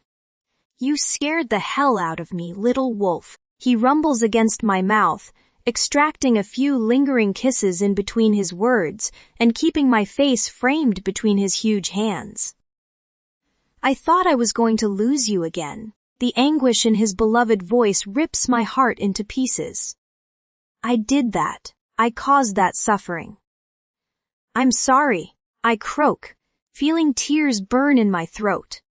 When I finally find the will to open my eyes, they fall freely. I'm so sorry, Bastien. His silver eyes shine as he stares down at me, searing me with affection. I'm sorry too, he vows, brushing my tears away with his thumbs. More than you'll ever know. I hate lying here with Bastien leaning over me. I want him closer. I need to feel his skin against mine. When I tell him this, he tsks gently. I don't think you're up for that. Little wolf. Regret is heavy on his tongue. You're healing well, but you've got a ways to go. Drake's men didn't hold back. The reminder prompts me to finally ask the question. I've been dreading. What happened? You mean before or after you jumped into the middle of mortal combat between alphas? Bastian's tone remains unchanged, but the disapproval in his words comes through loud and clear. They were going to kill you. I argue meekly, and instead they almost killed you. He counters sternly. Which do you think I would prefer? Which do you think would have been better for Lila? Suddenly feeling like a terrible mother for not asking after her sooner. My guilt pours out in a bevy of rambling questions. Does she know, I mean? Was she? How? Where is she? She's with my mother. Bastian assures me, reading my anxiety. I told her that you have an OE, but it's nothing to worry about. You just need a few nice long naps to feel better. Thank you. I breathe, feeling strain from even this tiny movement. Of course. He responds easily, searching my face. How much do you remember? I'm not sure if it's my imagination or not, but I sense a facet of trepidation in Bastian's inquiry. He visibly relaxes when I explain how little I recall. Before sharing the highlights of the last 24 hours with me, Drake took a few major losses between the fight and the firings. But he also felt badly enough about you getting hurt that he's allowing us to stay despite everything that has happened. I haven't spoken with him in depth, but I will. Only a fool could miss the threat in his voice. It wasn't his fault, Bastian. I say, feeling caught between my own guilt about causing the upset in the first place, and my frustration with Drake for attacking my mate, his men, his responsibility. Bastian states coldly, he threw the first punch, he fought dirty, and he nearly got you killed by not keeping close enough watch on his guards. You're right, I concede. He behaved terribly, and there's no excuse for it. Just please don't hurt him. Why not? Luna interjects, still infuriated that the Eros Alpha tried to kill her mate. You ought to be begging him to give that bastard what he deserves. Hush now. I urge her. Drake has been a good friend to us for years. We wouldn't be alive if it wasn't for him. Bastian studies me for a long while, weighing his options. After a few painfully intense staring contests, he agrees. I'll promise. As long as you promise me you'll never do anything like that ever again. I don't need any cajoling. Thinking about what might have happened to Lila as the result of my foolish actions was lesson enough. I promise. He nods in thanks. Then you have my word. I won't hurt Drake. No matter how much he deserves it. Thank you. My insides are little more than a puddle, completely melted in by his dominance. I know I've put you through a lot, and Drake doesn't make it easier. Bastian hasn't taken his hands off me since I woke, but this is the first time they've gone still.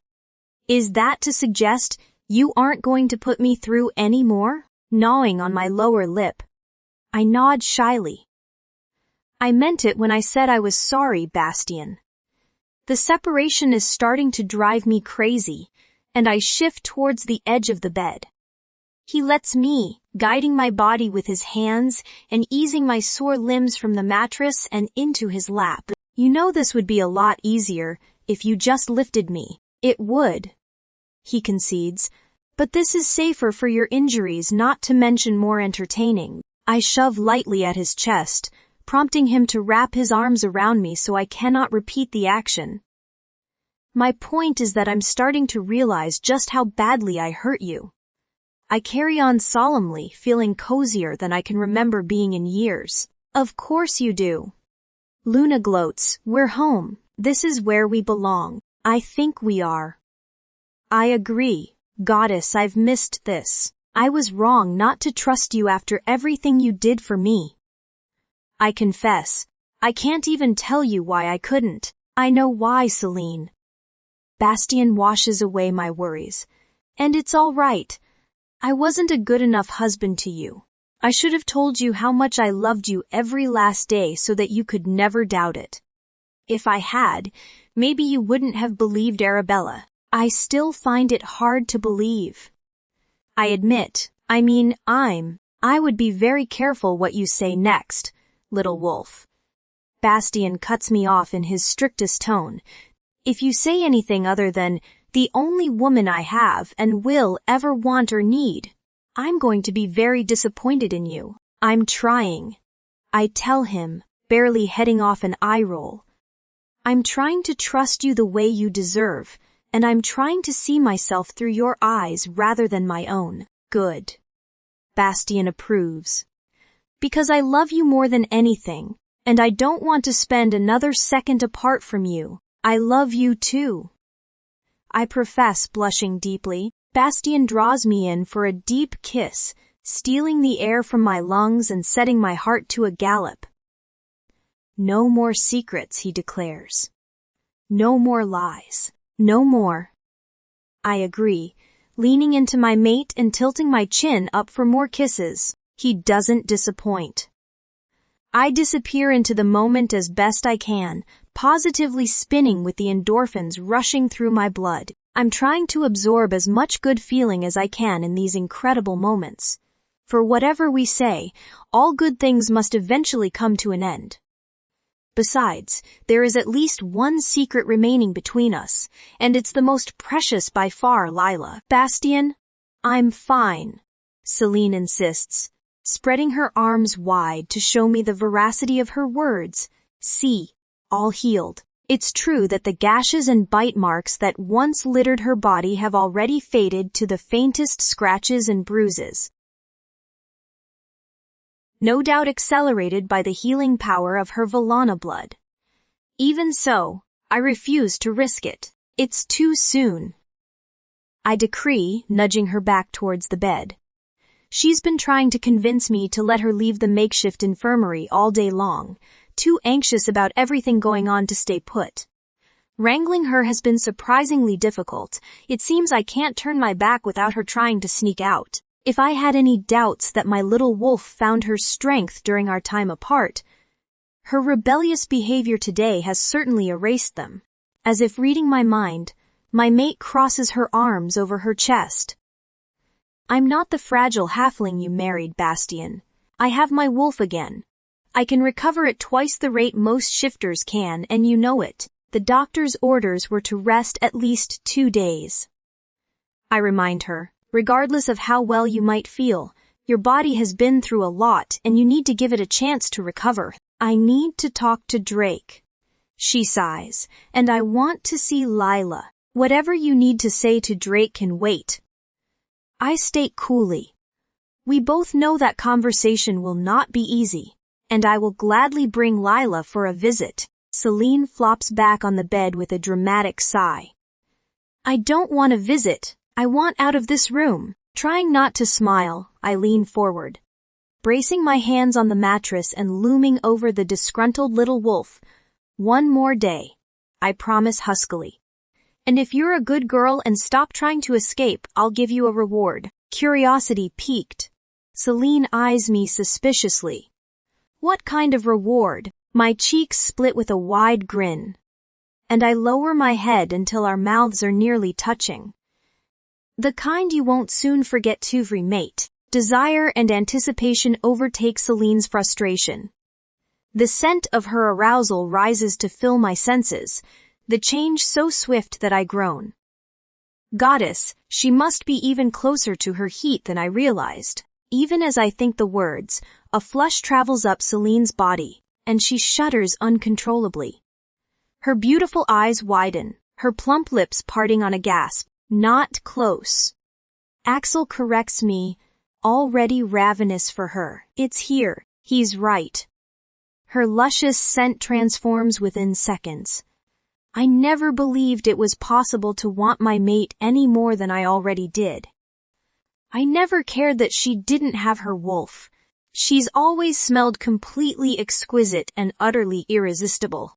This is different. This is so much more than an aroma. It's a drug.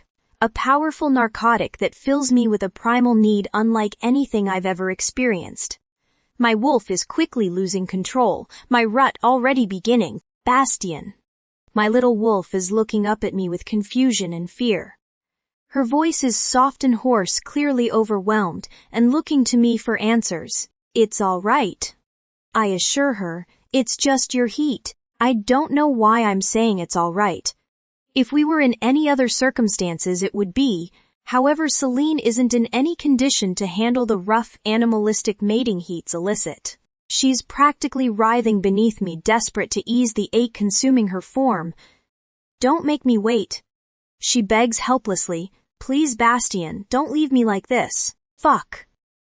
I groan, dropping my forehead to rest against hers. Don't look at me like that, baby. Celine pushes up onto her elbow, aggressively dragging my mouth down to hers and immediately opening for my tongue.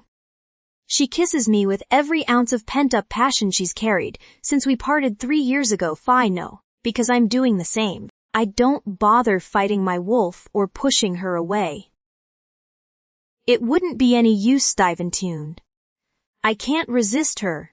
Not now, not ever. Instead, I take control, sliding my arms around Celine's small body and nipping her swollen lips when she does not yield. That slight pinch is all it takes. She melts into my embrace, trusting me to take care of her to give her what she needs. And she's certainly going to get it. In fact, she's going to get more than she needs. For the first time since we met, I won't have to hold back. She's strong enough now that I can unleash myself completely. I can mate her and claim her the way I've always dreamed for. Her injuries be damned. She asked for it, and she's going to get it. Naughty little mate. I purr, kissing my way down her throat and tearing the clothes from her body. Be careful what you wish for. Don't want. Celine's point of view. Bastian lowers his mouth to my breasts. The moment they're exposed, catching one taut nipple between his teeth and teasing it with his tongue. After a moment he lavishes the same treatment on the other, sliding his hands possessively over my naked body, and making me forget everything that is not this moment. I want to feel his skin on mine. I reach for the bottom of his shirt and begin to work it up his chiseled abs, but then his hand moves between my legs, and I abandon the idea completely. His thumb is ruthlessly circling the bundle of nerves at the apex of my thighs. Fingers already delving into the pool of wetness gathered at the entrance of my sheath. I can hear myself moaning, but I have no control over the sounds. The heat has wiped every inhibition, thought, and restraint from my mind. My hips are feverishly rising to meet Bastian's hand, as if the movement might pull his fingers inside me. Luna is out of her mind with lust, and there's a steady rumble vibrating in Bastian's chest that I think must be his own wolf at work. I'm already so close to coming, and he's barely touched me. He finally slides 2 fingers into my sex, and my tight inner muscles begin to clench and contract. Squeezing the digits like a vice. He's still sucking and nibbling my breasts, sending jolts of electricity straight to my clit. His fingers crook inside me, massaging that spot that only he can find. I haven't been touched by a man since I left Elysium, but I've tried to find pleasure on my own, and it's never the same. The orgasm slams into me without warning, my back arching off the bed as I cry out. Bright lights flashing before my eyes. With a sultry growl, Bastian claims my lips once more, extracting long, deep kisses while his fingers continue to gently rub my folds, helping me come down from the high. Only instead of coming down, the continued attention just begins driving me to another peak, and I whimper into his mouth. Greedy girl, Bastian croons. Don't tell me you're already going to come again. I can't help it. I whine, throwing my head back so that he can lick and nibble my throat. Riding the wave of pleasure higher and higher, it crashes over me much too soon and I shudder and shake in my mate's strong arms. Poor little wolf, he says sympathetically. I told you the first heat packs a wallop. In the aftermath, my nerve endings are so sensitive and overstimulated that even a light touch feels painful. And I'm relieved when Bastien withdraws his hand from my swollen sex. The comforting weight of his body disappears as he leaves the bed and pulls me to the edge. When I realize what he's about to do, I slap my hand over his target, protecting my oversensitized flesh from another onslaught. It's too much, too soon. Bastien slowly raises his head, his silver eyes climbing my body until his disapproving glower settles on my face. I can't explain how a simple look could compel me to retract my hand, leaving my most precious parts vulnerable to the predator intent on devouring me. But it does. Bastien nips the inside of my thigh, and then his tongue is on me.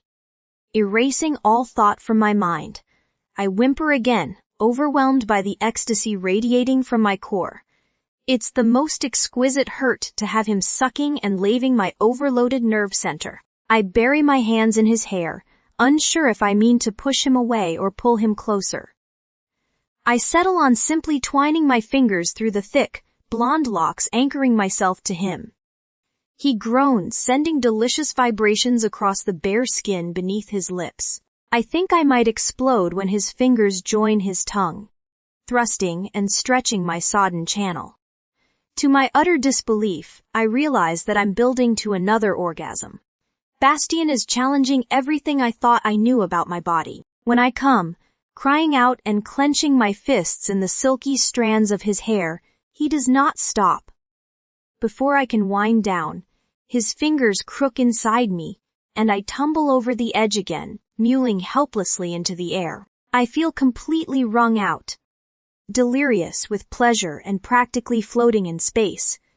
Bastien is undressing, watching me as he strips off his clothes, and wearing the smug look of a wolf who knows he's satisfied his mate to the edge of sanity. I'm so drunk on endorphins. I actually think he might simply be planning on lying down with me. Bastien is even more gorgeous than I remember, and I want him to make love to me more than anything. But I don't think I can possibly take any more. But he doesn't lie down with me. He prowls forward and hooks his arms beneath my knees, lifting my hips and lining up his huge cock with my tight sheath. I meet his gaze, my eyes widening in alarm when I feel him nudge my entrance and remember just how large he is. Dark hunger flashes in Bastien's eyes.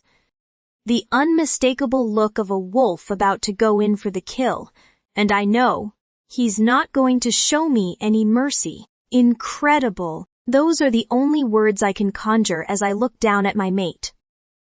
Celine is dazed and drugged on pleasure, spiraling towards an overdose that will satisfy her heat and prepare her to be marked. I almost can't believe she's really in front of me, the very image of all my erotic fantasies over the last few years. Her taste is still on my tongue, and I can't help but revel in the goddess's wisdom. She could not have made me a more perfect mate if she tried. Celine is an extraordinary beauty, but lots of she-wolves are beautiful. The true magic is in her sweet submission, her incredible responsiveness and vulnerability. Celine is an experienced woman, yet every time with her is like the first.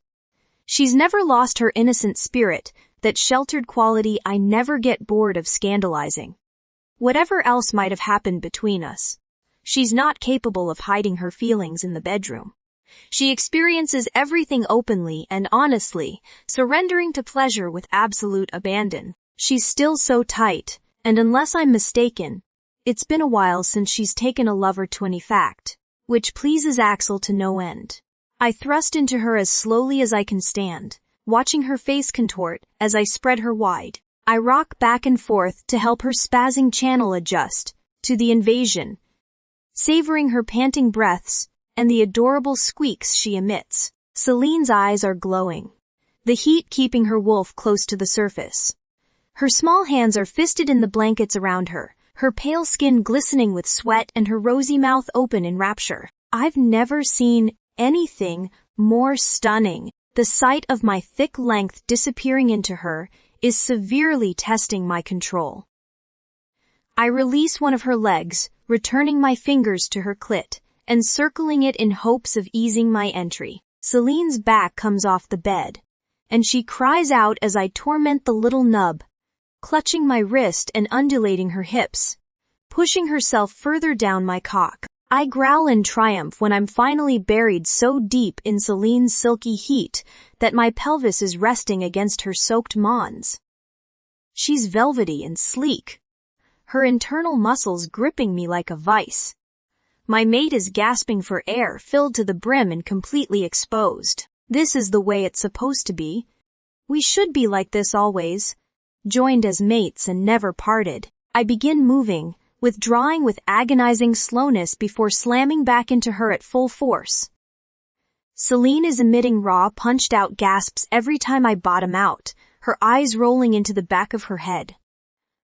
I know I should be gentle, but I can't help it too, and even if she wasn't in heat, it's been far too long since we came together last. I set a relentless pace, taking her without restraint as every ridge of my steely flesh scrapes along her insides with delicious friction. Celine is still propping herself up partway, meeting me thrust for thrust with her long legs wrapped around my back, needing to be closer to her savin to feel her soft body flush against mine. I scoop her up, letting her wrap her arms around my neck and bouncing her on my hard length, finding a handhold in her long hair, and I tug her head back so that I can claim her mouth as ferociously as I claim her body.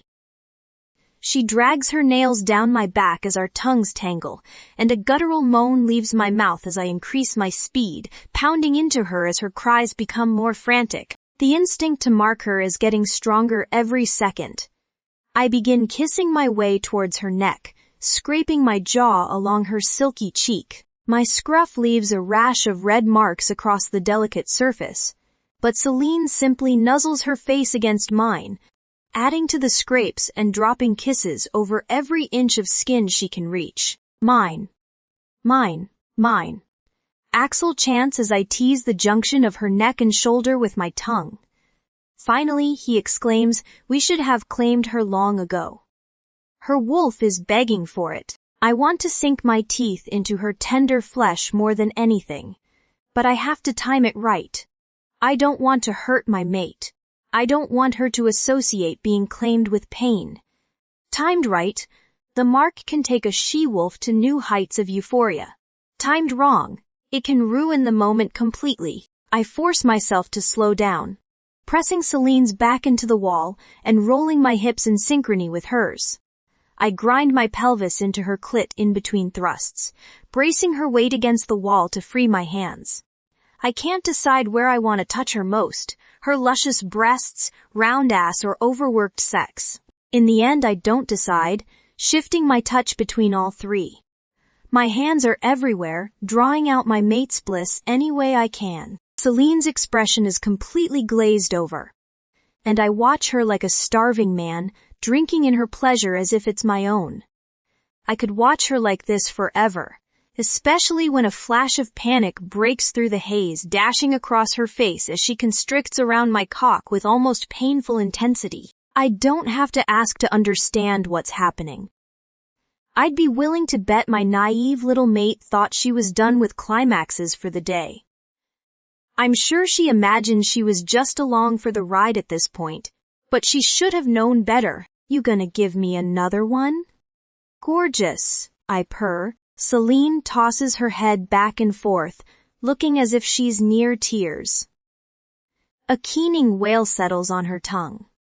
"I can't." "Yes you can, baby," I promise huskily, angling my thrusts upward into her most sensitive spot. Bastion twin Celine yelps, writhing in my arms as if she's attempting to escape, never mind that I'm more than twice her size.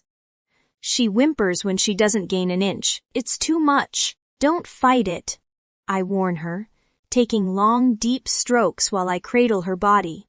"Just let go." Celine opens her mouth as if she might respond, but no sound comes out. Instead, she clamps her eyes shut, her sheath clenching desperately around me. "That's it," I praise her, trying to remember if I've ever loved her more than I do in this moment. "Just like that, fuck. Just as Celine detonates, I return my mouth to her throat, letting my fangs extend and positioning them for the mark. Axel is howling in my ear at a deafening pitch, driving my lust and egging me on. With no time to waste, I sink my fangs into Celine's neck, sinking in deep and letting the magic of our bond flow through me and into her. At last, I think. At last-ed she's mine. Hi. When? Celine's point of view. He's trying to kill me. It's the only explanation. After 3 years of marriage to Bastien, I didn't think he could surprise me anymore. Not in the bedroom, at least.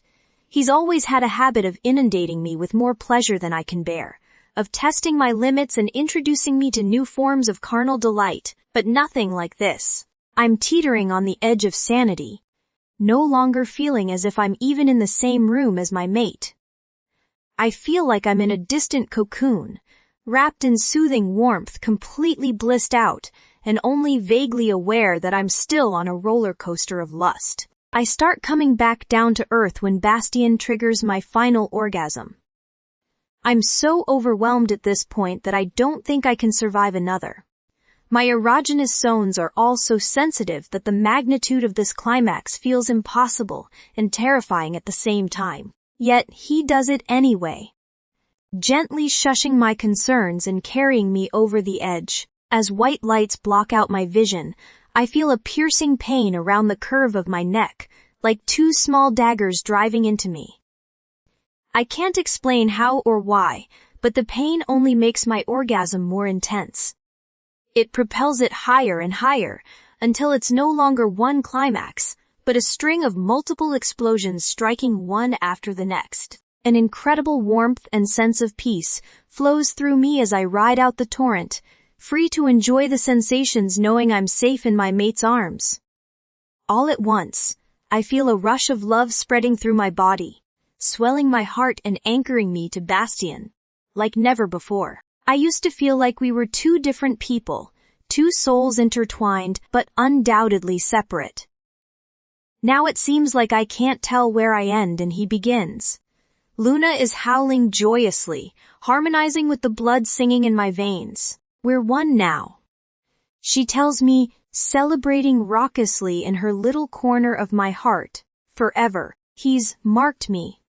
I realize that's why I feel so wonderful. My mate finally claimed me. And though we will never share a brain or body, Luna's right. We are no longer 2 souls. We are one. Bastien is mine.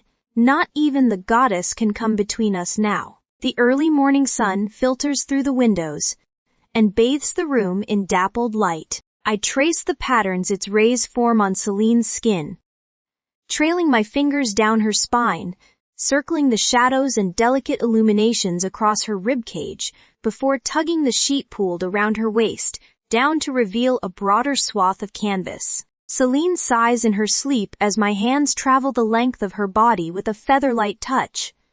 Unable to resist the temptation, I soon replace my hands with my mouth. Celine shivers as my lips find the small of her back, finally stirring her from slumber. She turns onto her side to look up at me sulkily. How do you expect me to sleep with you doing that? I chuckled deeply, claiming her mouth possessively before answering. I think you might be missing the point. Celine's breath catches as I trail my mouth down her throat, blazing a scorching path to the swell of her breasts. We only just went to bed, she complains, closing her eyes again and attempting to return to sleep. Aren't you tired? I purr, nipping the tender flesh of her stomach. Poor Nav mate, I'm nowhere near being done with you. It's true. In the hours since I marked her, we've scarcely rested, making love over and over again to the point of delirium. Still, I haven't had enough. Her heat is still in full force, and she might be exhausted from the sheer avalanche of climaxes I've inflicted on her. But I still have plenty of energy yet. Celine's grin is overtaken by a whimper as my mouth moves further south and settles between her legs. Her hand leaps reflexively to the top of my head, burying her fingers in my thick hair. Bastian, she gasps. I'm sore. After a few moments' delay, during which I managed to elicit a series of barely smothered moans from Celine, I worked my way back up her flushed body until I'm hovering above her. You should have thought about that before you decided to look so damn ravishing. I scold. You've done nothing but taunt me all morning. Celine squirms beneath me, looking adorable disgruntled. I wasn't even awake. A predatory gleam appears in my eye as a growl rumbles in my chest. As if that's any excuse, Celine shrieks with laughter as my hands sweep down to the sensitive nerves of her belly, tickling her weak spots without mercy. She tries to wrestle out of my hold as she giggles, but my strength wins out. We quickly make a mess of the bedding, writhing around like a pair of fish out of water, squirming and tussling until we're both short of breath. Then, just as Celine is closing her teeth around the arm I'm using to hold her captive, a loud rapping at the door cut through the noise of our battle. We freeze, looking around for something to cover ourselves with, and finding we've pushed all the bedding to the floor. All right, you two. Aiden calls through the door, having enough sense not to enter. Lila's awake, and she's asking for you. Odette's going to bring her up in a few minutes. I look down at Celine, who is still mid-chomp and looking entirely unrepentant. I grin from ear to ear, dropping a kiss to her throat and pausing to nibble my mark, fresh and bright red against her pale skin. Come on, gorgeous. We better get up. But we aren't finished. Celine answers with a pout. And whose fault is that? I reply huskily. You can't leave me like this. Celine catches my hand and guides it between her legs. Look what you've done. Clever little wolf. She's dripping wet and searing hot. Poor baby. I coo, sinking my fingers into the swollen, soaked flesh. I love watching her writhe on the thick digits, immediately succumbing to the raging hormones consuming her worn-out body. When I pull back, triumph wells in my chest. I gaze down at Celine's furrowed brow and glazed eyes with a devilish grin. Maybe this will teach you not to question me. 10 Dao. Team 2. Celine's point of view. A draft of cold air washes over my body as Bastian rises, taking his warmth and talented hands with him. My lust-addled brain is slow to the uptake, and it's a moment before I rise onto my elbows. Bastian. He's pulling on a pair of sweatpants, pretending like he's not rock hard and obscenely straining the soft cotton fabric. Yes, Angel. You can't be serious, I exclaim, gesturing to my prone body expectantly. Only a monster would get me all worked up and then walk away. Lila's not here yet. I'm sure we have time to sneak in another round. He strides over to the bed, towering over me menacingly. Wanna bet? Outrage washes away my stubborn hope. Fine. I hiss, dropping down onto my back. I don't need you to finish. Before my fingers can connect with my aching flesh, one of Bastian's massive hands clamps down on my wrist. Oh yes you do. There's no mistaking the threat in his voice. Seething, I dig my fist into his pillow and smash it into his side with a vicious swing. Clearly my heat and Luna's influence has bolstered my confidence. I never would have tried such a thing when we were married. Undeterred, Bastian scoops me up and sets me on my feet. We are going to get up and have breakfast with Lila. He decrees, pressing my silky pajamas into my hands. And later, Thidey, if you're good Thiven, I'll make it up to you. I glare up at him, unable to stand still. I'm so overcome with lust. And if I'm bad, I question defiantly. Bastian just grins, cupping my upturned face in his hands. It will be the better for waiting, Celine. He presses a soft kiss to my lips, pulling back only slightly to deliver his next promise. But your pleasure is my responsibility. If you try to take it from me again... He slides one of his hands into my thick tresses, tilting my head back a little further. And I will know if you do, Cinny. I will make what you are feeling right now seem like nothing. Two can play at that game. I hiss, completely full of it. They can. Bastian agrees, his silver eyes glittering dangerously, but we both know I'll win. I want to argue. I want to deny his words, tell him he's wrong, and storm off in a righteous huff. Instead, I pull the pajamas from his grip, stalking toward the bathroom and muttering mutinously under my breath before shutting myself inside. If this heat has taught me anything, it's that my mate has even more power over my body than he did before. I'm helpless to resist him, especially now that he's marked me. All Luna wants is to be tied to him in the most intimate manner, and I want it too. We don't stand a chance. And what? Drake is staring at the mark on my neck, as if it's a particularly gruesome wound, appearing both horrified and slightly ill. I left Lila with Bastian after our breakfast together, needing to talk to my friend and hoping the distance from my mate would help cool down my raging desires. Unfortunately, it's done no such thing so far, and I'm feeling increasingly certain nothing can save me from this onslaught of feelings. What the hell were you thinking? I asked Drake, pulling the collar of my shirt over Bastian's mark. Why did you attack him? I was trying to protect you. Drake insists. You seem to forget who you are when you're around Bastian. It's like he has you under a spell. He does, Sidey, in a way.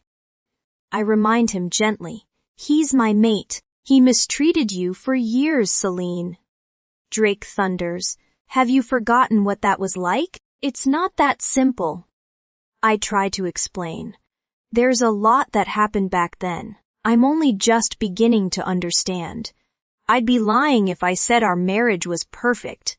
Drake scoffs in disbelief, but I ignore him. But it also wasn't what I thought.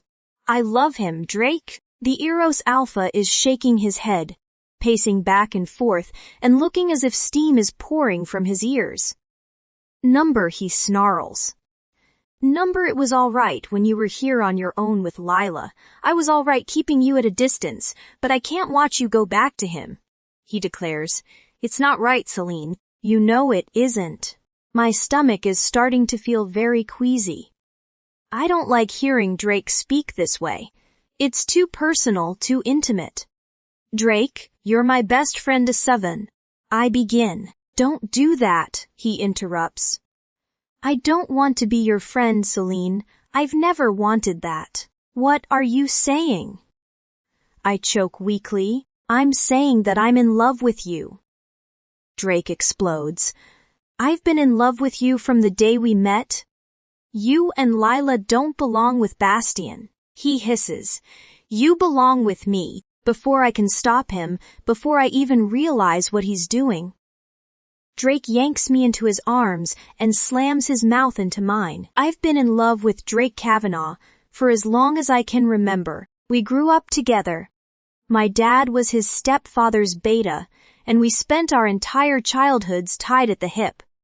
All my fondest memories are with Drake.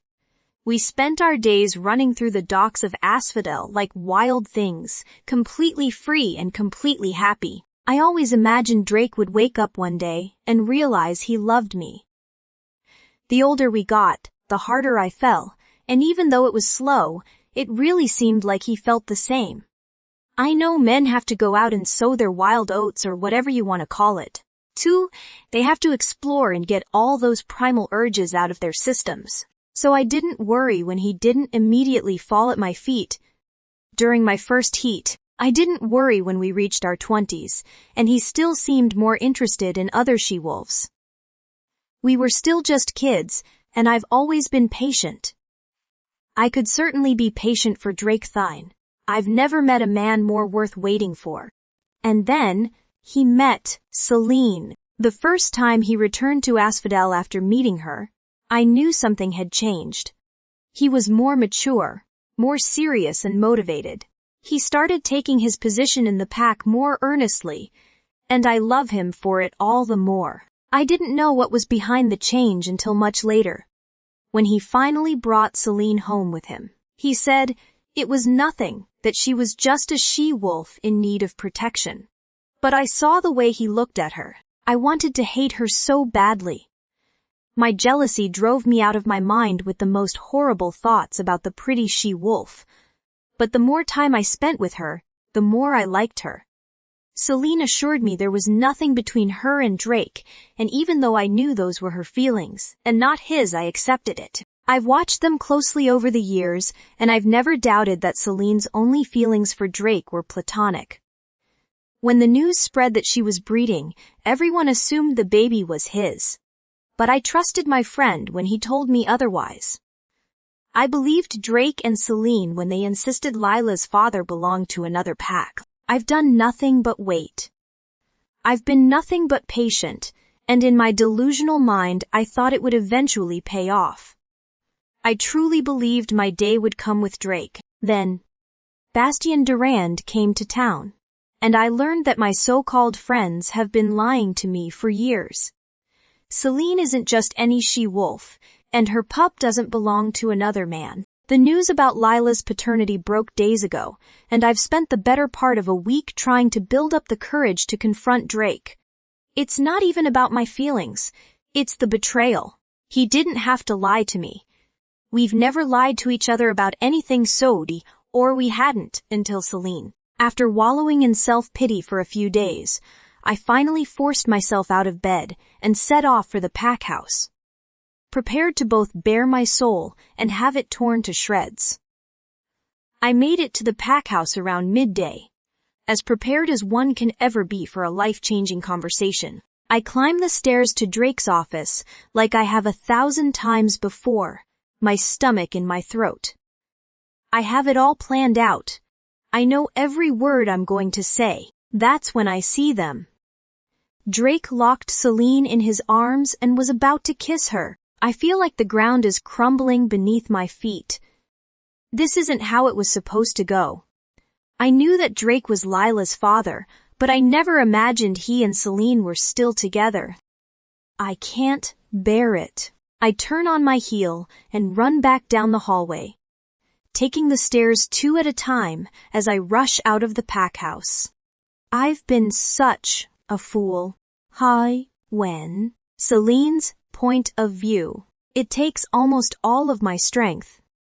But I'm finally able to push Drake off of me. If I ever had any questions about whether my heat could be satisfied by anyone other than Bastien, they were just answered. I'm so glad I successfully ducked before Drake could kiss me. What are you doing? I demand. Have you lost your mind? Do you have any idea what Bastien would do to you if he knew you wanted to kiss me? Abject disbelief paints Drake's handsome features. That's your response, he hisses. That's what you're thinking about right now. What Bastien will do. He's my mate. I snap, and in case you didn't notice, you can't take him down without a full army at your back. If I were you, I wouldn't risk pissing him off. I don't give a damn what Bastien thinks or wants or feels. Drake exclaims, I just professed my love for you and you're acting like it was nothing. He watches me with horrible fascination. It is nothing to you, isn't it? He croaks, you didn't feel anything. Drake. I breathe, praying for patience. Please don't do this. You know you are my important friend. I just can't love you the way you need me to. But Bastien Durand is worthy, he bites. You want to build a life with that animal? I already have a life with him, I state coolly. We have a pup, he's claimed me. We're still married for Goddess's sake, I thought. His eyes are shining oddly. I thought maybe you just didn't know what you were missing. I shake my head sadly. You're right that I've been missing out for years now, just not in the way you think.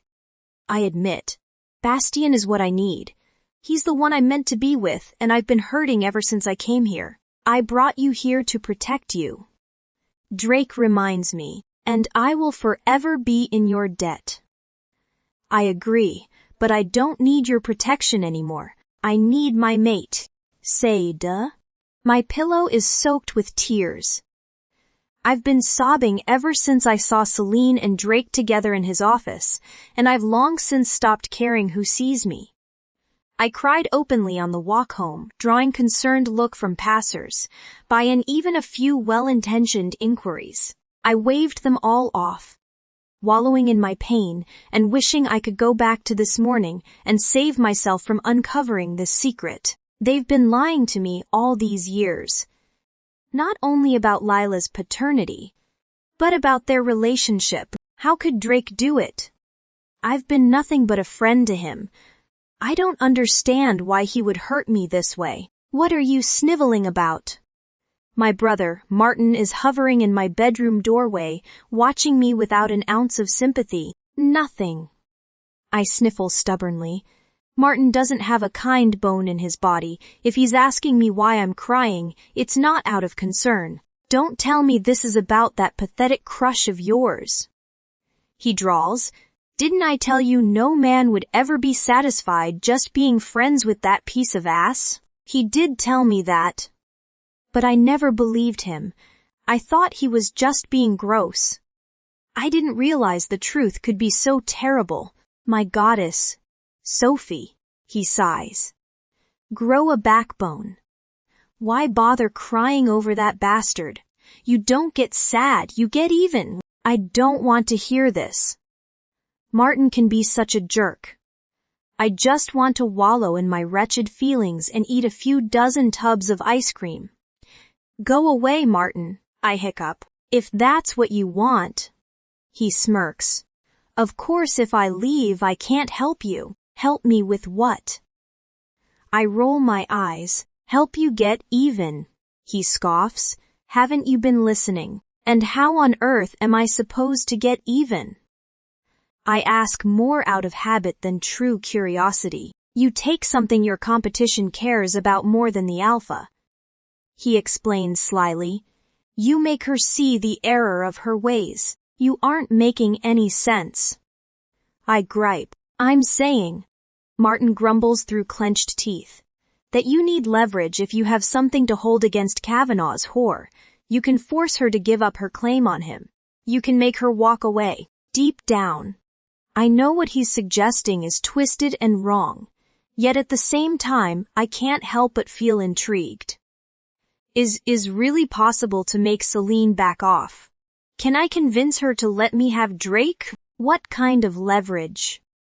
I ask, still unconvinced. What does she care about more than anything in the world? Martin questions, seeming as if he already knows the answer. What?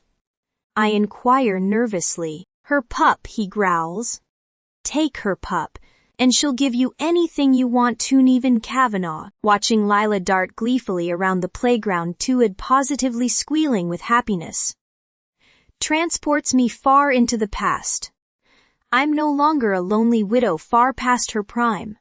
I'm a young mother with my whole life ahead of me. My loving, powerful mate stands by my side. And together we look on in amazement as our pup finds his way in the world. My heart aches to return to those halcyon days. But the nostalgia and grief aren't what concern me most. At first, I thought I was seeing flashes of Bastien in Celine's pup out of wishful thinking. Now I know better. She might be her mother's miniature in looks, but Lila is my son's clone in spirit. There is so much of Bastien in Lila, I can't believe he doesn't see the resemblance.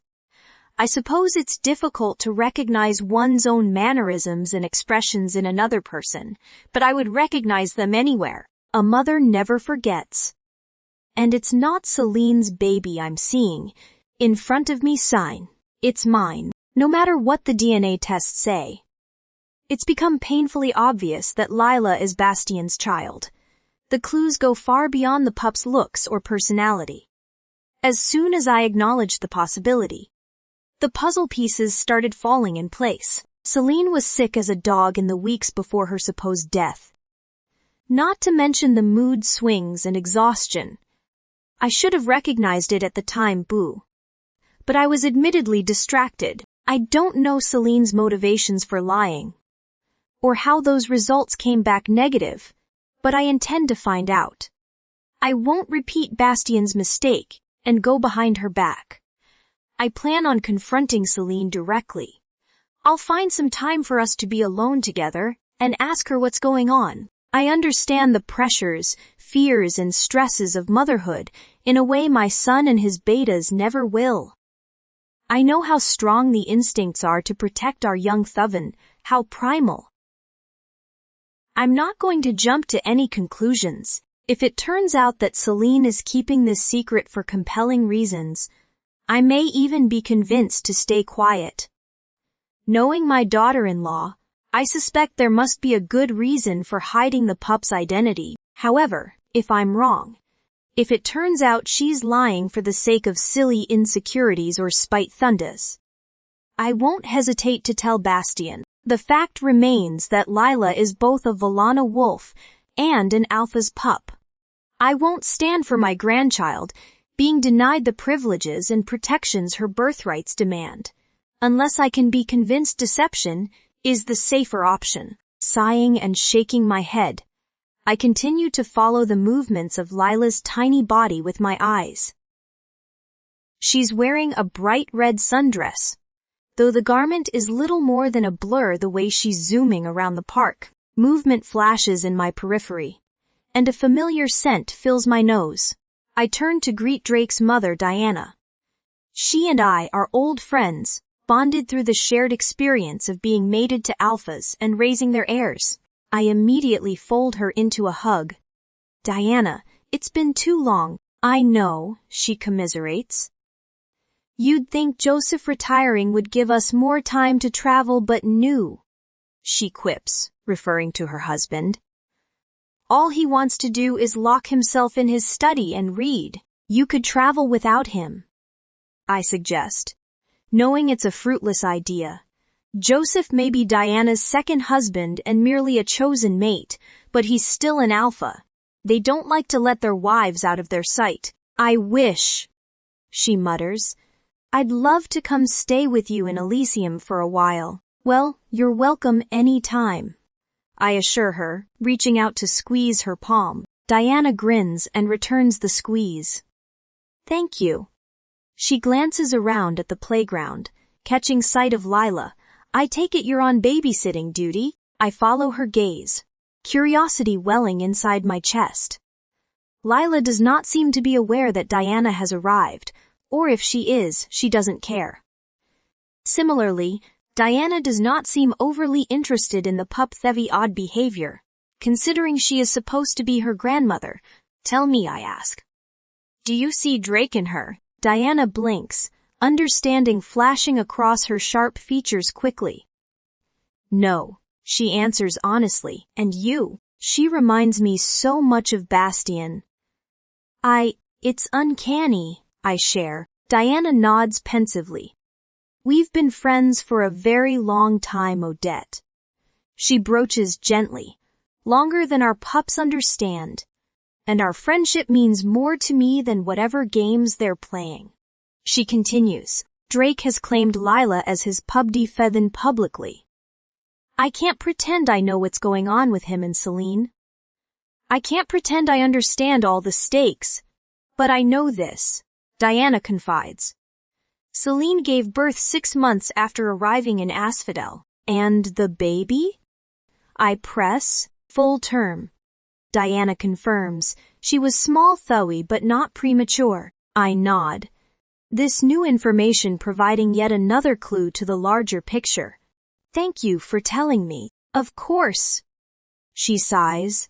Though I admit, I wouldn't mind if she were Drake's. She's such a pretty little thing, 17, and it's long past time that boy is mated. I chuckle. You know how it is with alphas. Everything in their own time. Just so. She grins. I search the playground for the little red ball of energy. Awash with fresh certainty that she is my blood. I scan the slides and swings, the sandboxes and climbing contraptions, but I do not find her.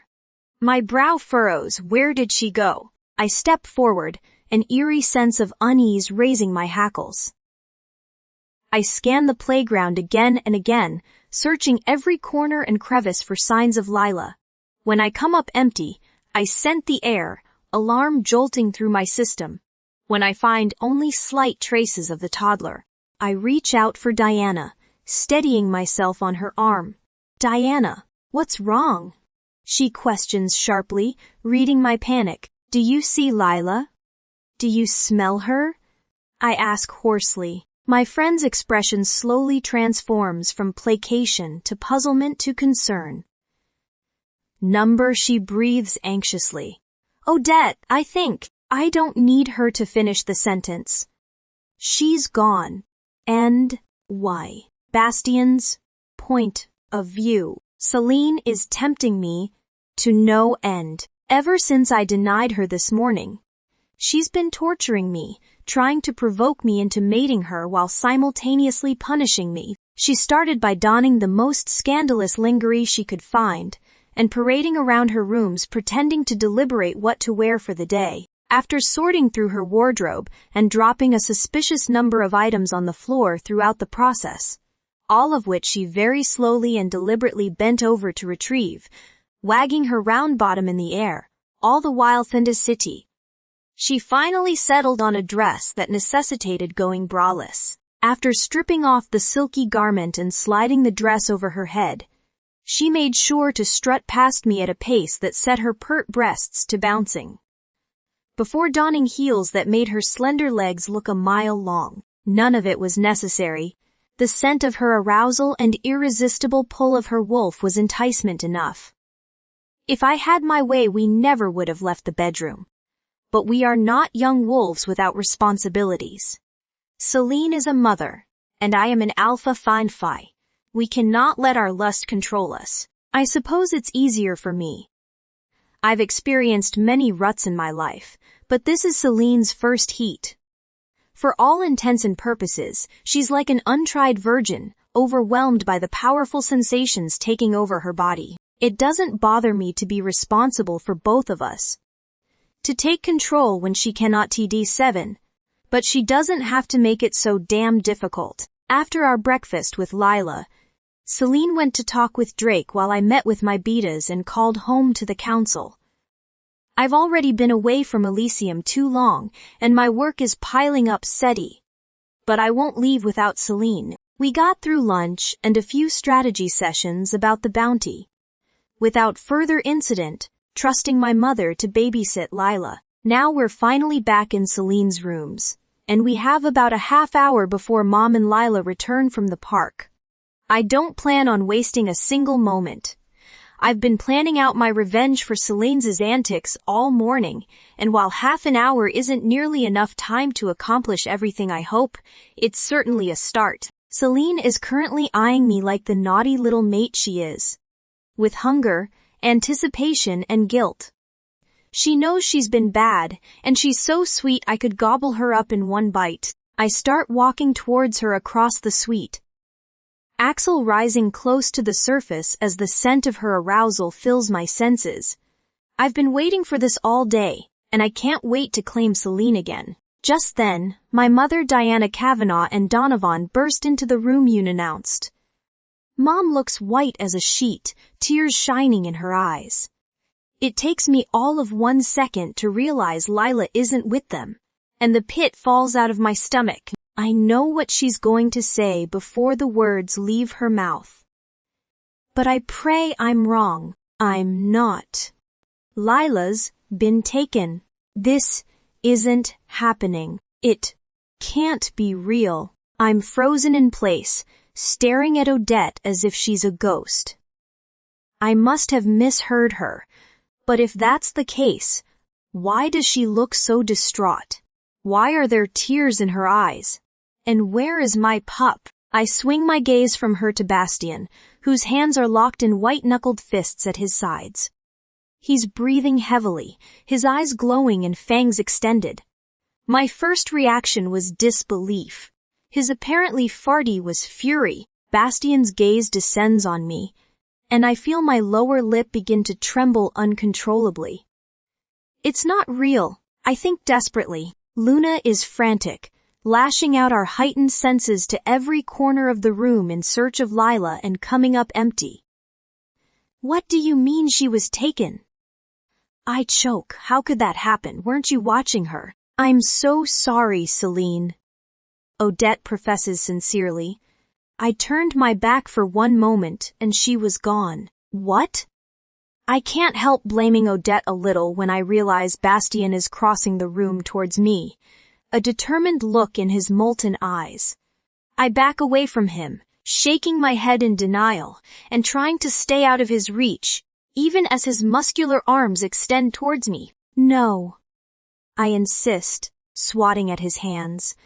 I don't want to be cuddled. I don't want to be comforted. I want my pup. Don't, Bastien. He doesn't listen, growling dominantly and dragging me into his embrace no matter how hard I fight. Eventually, my flailing limbs and defiant snarls give way to sobs. It isn't real.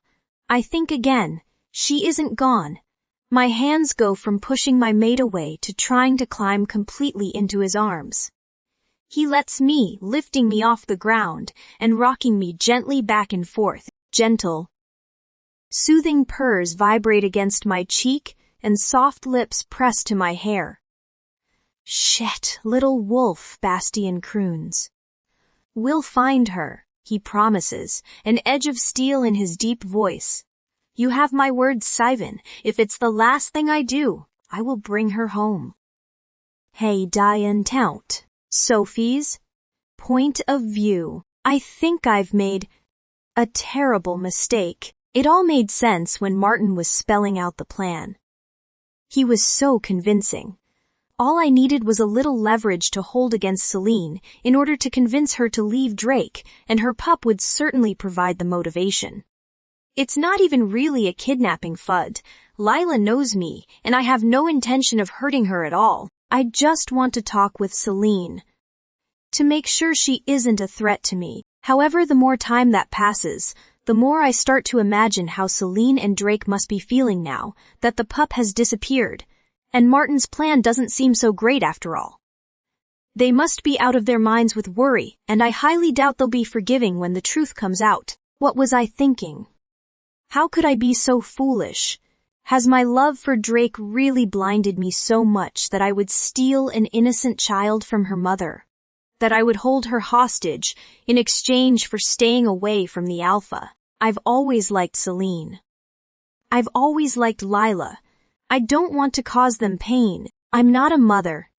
And I cannot pretend to understand the bond between parent and pup. But I know enough to understand. This is cruel and unreasonable. Lila is playing happily in my living room. And again, I feel a rush of abject guilt. Even if I believed in what I was doing, how stupid can I possibly have been to bring her to my home? Maybe if I reach out and pretend it was an accident, I can say I found Lila wandering near the park and rescued her. But if that were the case, I don't know how I would explain bringing her home with me. It's been hours. I think it's safe to say the excuse ship has sailed. Martin is hovering in the doorway watching me, a gruesome sneer on his face. Having second thought, sister, this was a mistake. I whisper, afraid of speaking any louder lest I set off his temper. They're going to hate me when they find out. Martin shakes his head, striding forward with a cold leer and taking my chin in his hand. Are you questioning me, Sophie? He growls. No. I insist, shaking my head. I know what comes of questioning Martin Suvi. It's never good. You better not be, he hisses. I want what's best for you. I want you to have Drake, don't you? Yes. But Tai, there are no buts. Martin roars. For once in your life, just do what you're told. I swear, I don't know why you have to make things so difficult. You want the alpha. I'm getting you the alpha now. Stop sniveling and write the note. He shoves a pen and paper into my hand, and I can feel Lila watching us. I glance in her direction, finding her tiny brow furrowed at Martin. You mean?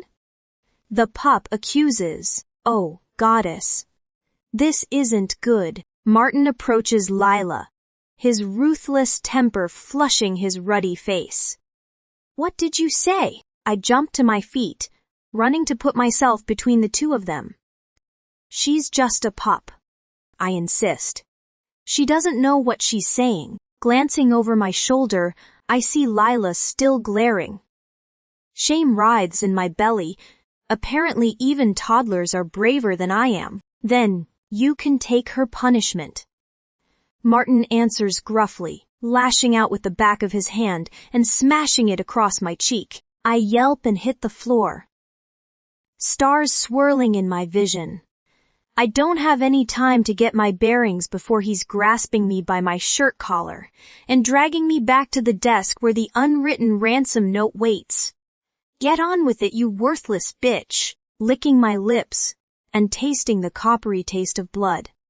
I try to force down the sick rising in my esophagus, trying to steady my shaking hand. I lift the pen and begin to write. "Sen, Khan, I'm alone." When I find the note, it appears out of nowhere, as if conjured from thin air, after a horrific afternoon of scouring the city, listening to Odette and Diana replay the events on the playground over and over again, without ever gaining any more clarity. Bastien finally convinced me to return home in case the kidnappers reached out with a ransom. Personally, I thought this was very optimistic thinking. We all know that the most likely motive for taking Lila has nothing to do with money or power, and everything to do with her Vallana blood. Still, I couldn't risk leaving a single stone unturned, and that meant considering a ransom. I don't think Bastien believed the kidnappers would take this route either. I think he just wanted to calm me down. In the end, we were both wrong. I spent a good hour pacing the suite, waiting for the phone to ring and pathologically guarding the windows to search the grounds. It wasn't until my bladder was full to bursting and screaming for release that I finally took a break. And when I returned to the living room, the note was waiting for me on the coffee table. It was simple parchment, scrawled in a hand I do not recognize. "Lila is safe. Meet me at 2:00 on the Lethe Bridge. If you want her to stay that way, tell no one where you're going. If you involve the Alpha or the enforcers, I will have no choice but to cut my losses. Don't try anything clever or think you can get around these conditions. If you flout them, your pup will pay the price. Don't be late." I swing around, glancing at the mantel clock and quickly absorbing the time signature flashing across the digital surface. 1:30. I have half an hour to get to the edge of the city, or my pup will suffer goddess knows what depravities. I don't even consider calling Bastien or Drake. I don't contemplate seeking backup or dialing the enforcers.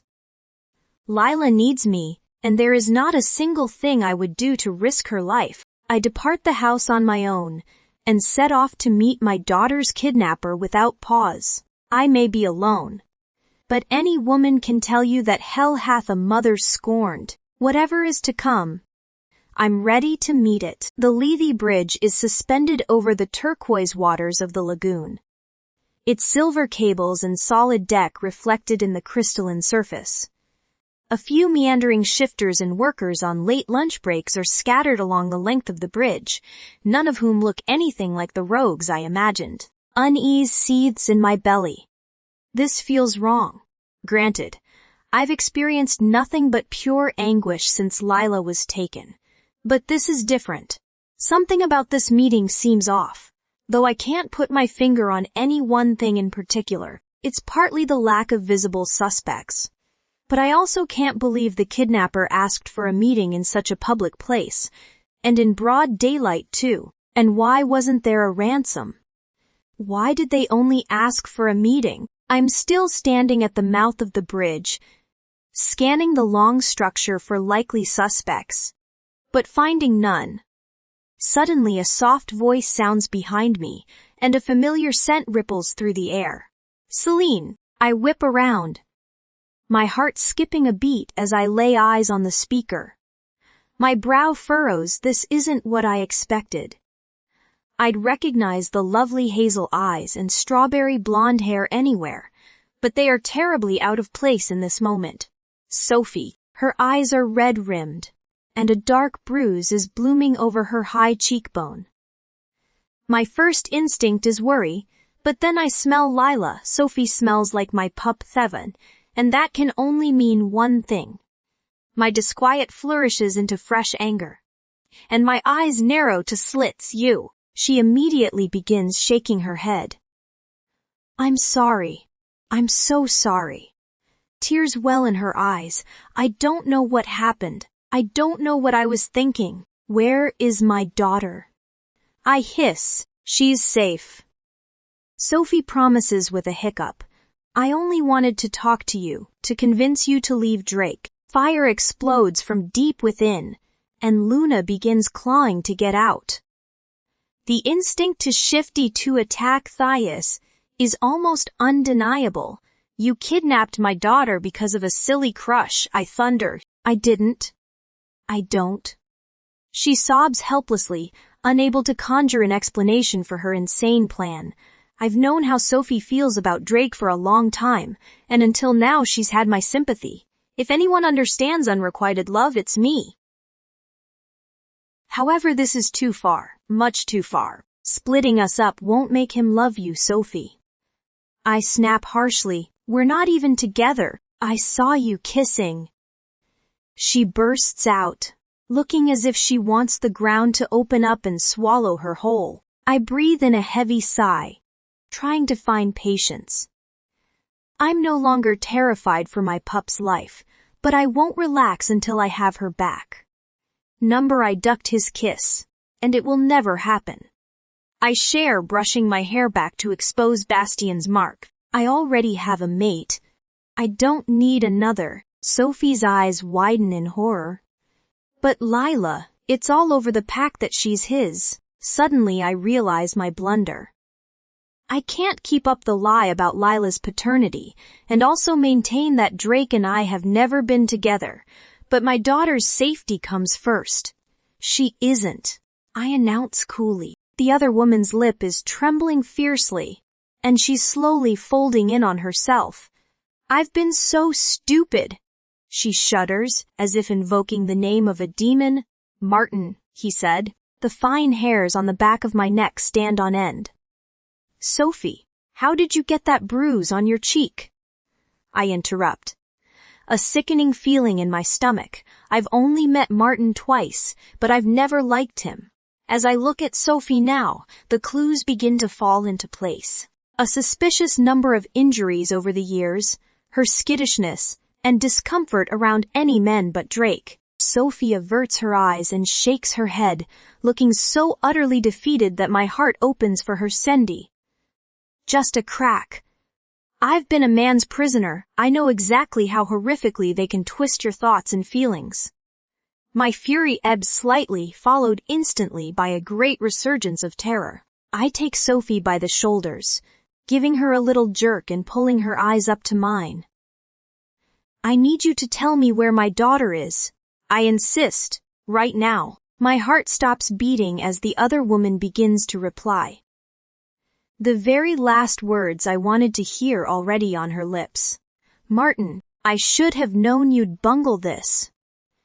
A snide voice interrupts her. We both turn to find her brother leaning against the railing, malice glittering in his eyes. Martin, what are you doing here? Sophie squeaks. He rolls his eyes. You stupid girl, Martin jeers. Haven't you figured it out by now? Sophie hasn't.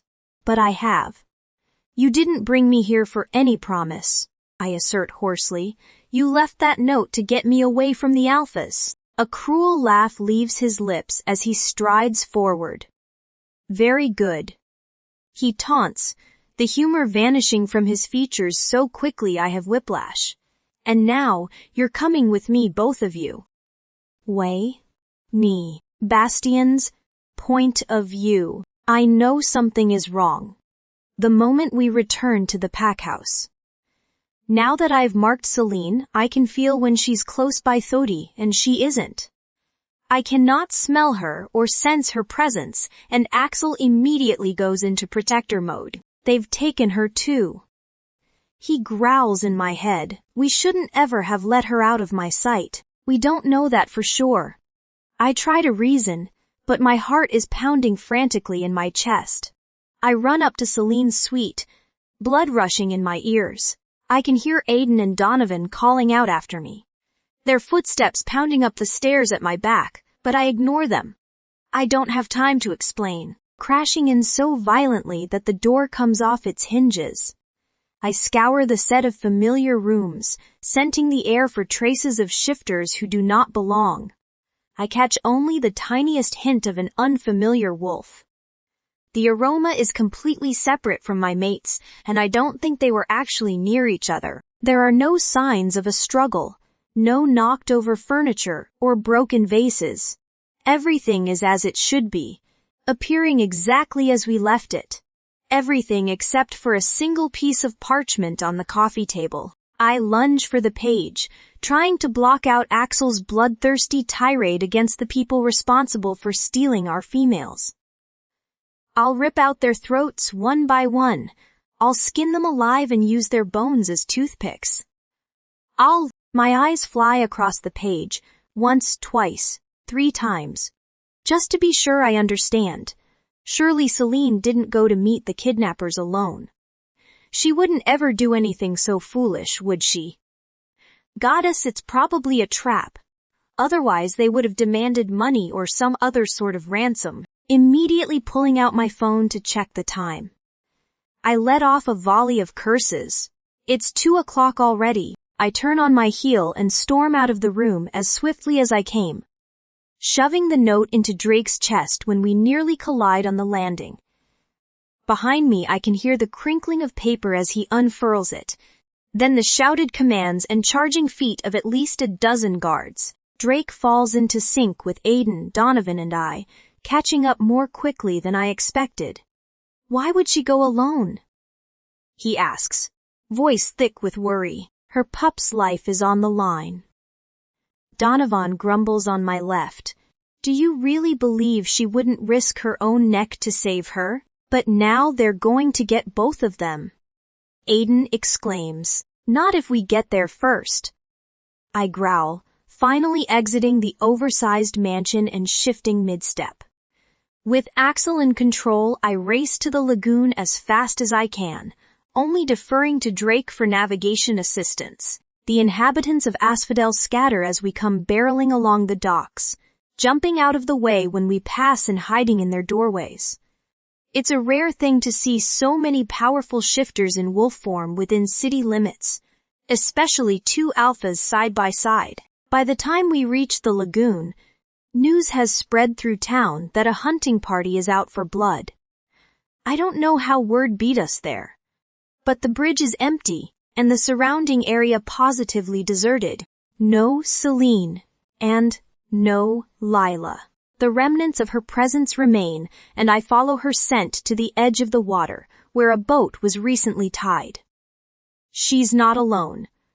2 other wolves were with her, a male and a female. I snarl and dig my claws into the ground. They left on the water, which means they can't be tracked. I'm seconds away from throwing my head back and howling into the air, when Drake appears at my side, a very odd expression on his furry face. What? I demand sharply. His glowing green eyes bore into my own. I know who has her. Mommy, Lila whines. It's too tight. I don't relax my arms one bit.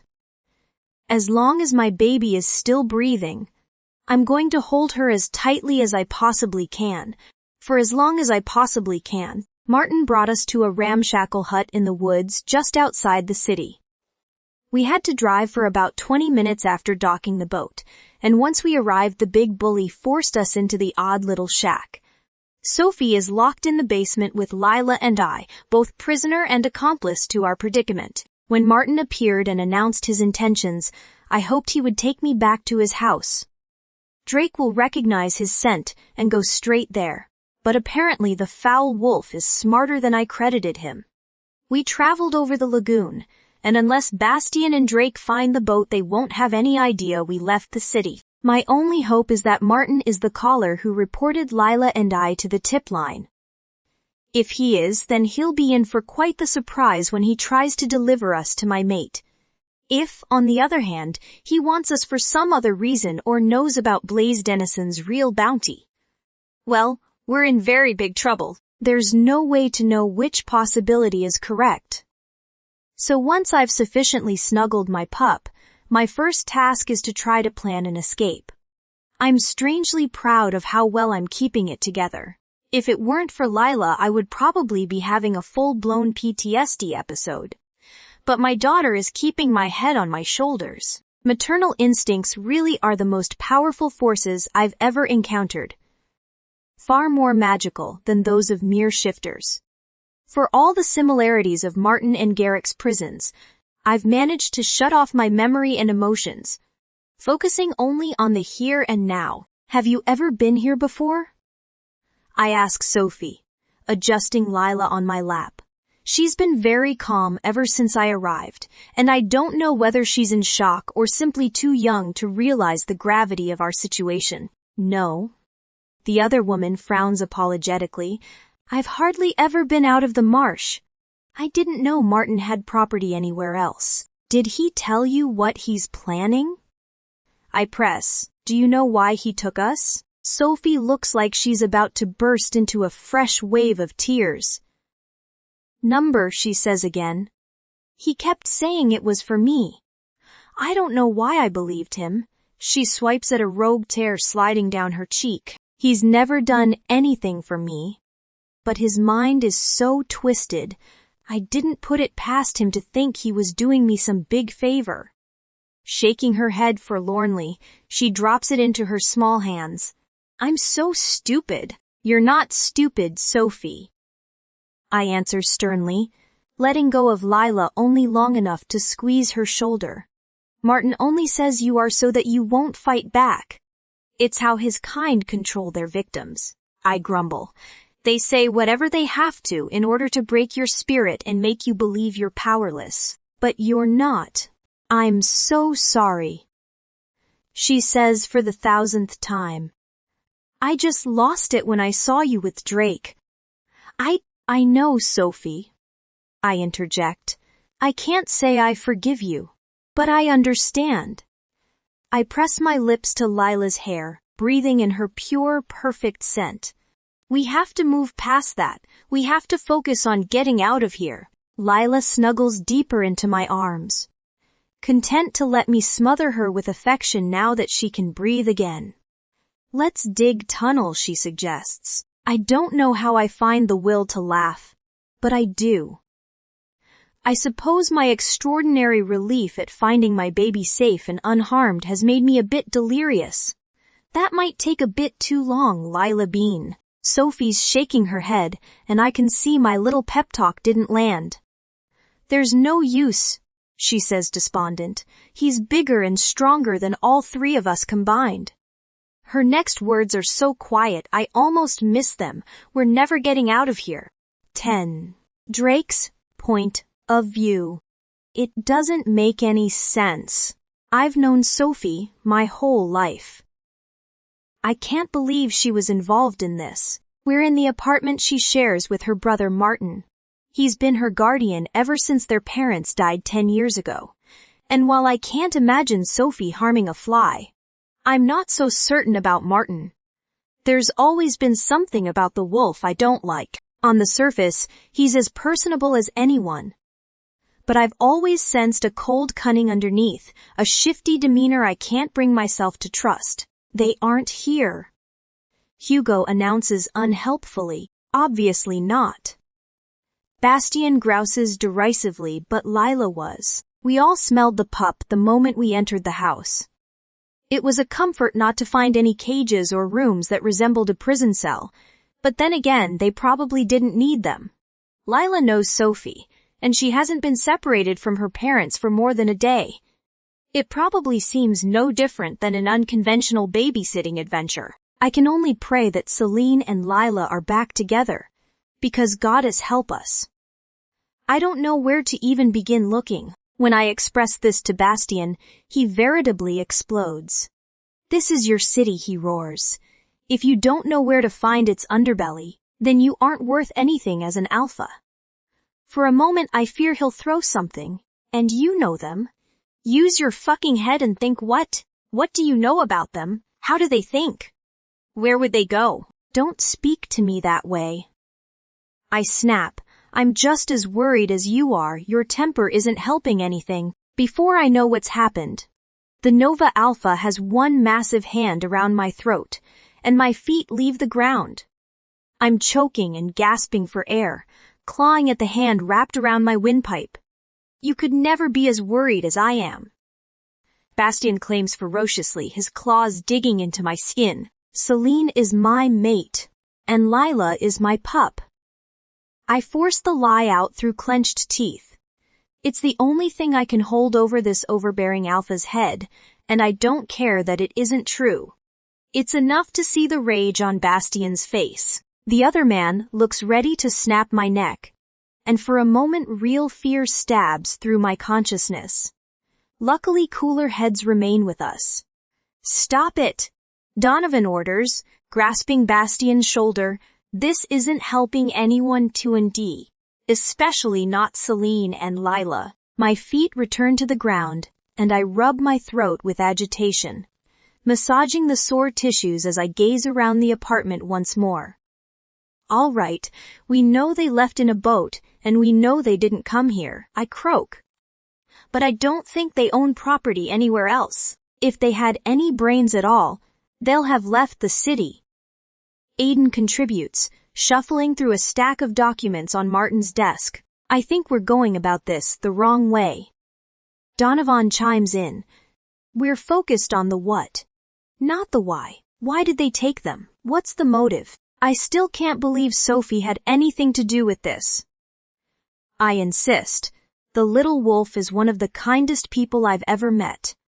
She likes Celine, and my wolf is fervently rebelling against the idea that she could be responsible for such a terrible crime. "There are only two possible motives," Bastian replies. "The Valana bounty, or to blackmail one of us." He explains, gesturing between our bodies. "Given we're dealing with locals, it seems unlikely it would be about you, Bastian," Donovan replies. "My money's on the bounty. Otherwise they would have contacted Drake by now." As the words leave his mouth, Aiden's cell phone rings, and he raises the device to his ear. He begins turning as if he means to stride away to take the call in private. But then he stops, holding up one long finger to give us pause. "Give me a minute," he instructs to the person on the other end of the line. When he turns to us, triumph blazes in his eyes. "Martin just called the tip line," Aiden announces. "Apparently he has the Valanas in his possession and is ready to cash in the reward." "Set a meet," Bastian rumbles, "and tell him that if even one hair is out of place on their heads, I will rip him limb from limb." Aiden purses his lips, suggesting, "How about I say the payment is void unless they're in perfect condition?" An edge of dark humor enters his voice. Same sentiment but way less suspicious. Bastian is unamused. "I don't care what you have to say, just arrange the meet." He turns to me, a predatory glint in his eye. "And if you want them to walk away from this, you better give me a damn good reason to let them live." I don't know how much time has passed since we arrived here. Without windows, I have no way of deciphering whether it is day or night. And while it feels like it's been hours, misery always makes time move more slowly. Sophie has finally stopped crying and is manically hugging her knees to her chest and rocking back and forth on the ground. I feel sorry for the poor woman, but I cannot forget that she is partially responsible for our situation. I might be more understanding if she'd only involved me, but endangering my pup was unforgivable. Lila is sleeping comfortably in my lap, and I am trying my best to hold it together. My head is pounding with stress and dehydration, and if we were anywhere else I would be terribly embarrassed by how loudly my stomach is growling. It sounds like an angry bear out for blood. But I know I can handle it. I've starved before. I can starve again. Thankfully, my daughter has not had to experience that particular hardship. Yet, I don't think I can bear to watch her waste away as I once did. And I need to get us out of here before that happens. Think. I hiss in my mind, there has to be a way. Attack the bastard. Luna suggests, let me at him. He's too strong. I remind her. And I don't want to risk pissing him off. He might retaliate by hurting Lila. I stare hopelessly at the door. If it were just made of wood, Luna might be able to smash through it, but Martin was clearly prepared for a hostage situation. Iron bars have been installed in front of the standard oak panel, and we don't have any tools to try and pick the lock. I don't know what to do, and I hate feeling so helpless with my pup's life at stake. We'll find a way out of this, Luna declares. We always figure something out. I know she's trying to be positive, but the fact remains that Luna wasn't around for the most difficult trials of my life. I haven't survived through skill or intelligence. I haven't solved my own problems. I escaped Garrick out of luck. Bastian saved me from homelessness and starvation. Drake saved me from drowning and being assaulted. Someone I have never been able to identify rescued me from the fire, and kind strangers helped me make it to Eros territory when I woke up. I can't even take credit for building my life in Asphodel 2Y. It was handed to me. I might feel more confident and sure of myself now, that I'm older 7 now, that I'm a mother 7 but the truth is that I owe my survival to other people and accidents of fate. If I'd been left to my own devices, I would have died a long time ago, and I'm terrified that my string of luck has finally run out. I will never forgive myself if anything happens to Lila, because I never learned to fend for myself. My throat itches with emotion, and I try to force the feelings away. I can't fall apart. If I start crying, then I'll be no more use than Sophie. I'm only just getting myself back under control when a loud clanking fills the air. Martin appears as the basement door swings open, followed by the thick black bars. He's wearing his familiar smirk, dragging scornful eyes over his struggling sister, and then closing in on me and Lila. My pulse races as he comes down the stairs, 1,000 possibilities racing through my mind for what might happen next. He's got something in his hand, and as he draws closer I realize it's a syringe. Oh goddess. I think that can't be good. Are you sure you don't want me to attack him? Luna questions. He's walking straight towards me, and I turn into the wall, placing my body between Lila and Martin. Stay away from me. I snarl, letting my fangs extend. You don't tell me what to do, Martin glares. And unless you want me to hurt your brat, you'll shut up and submit. Submit to what? I demand, nodding toward the syringe. What is that? Just a little something to help you relax, he states icily. Martin Sophie squeaks, not seeming to know what she wishes to say. Shut you goddess, damned mouth.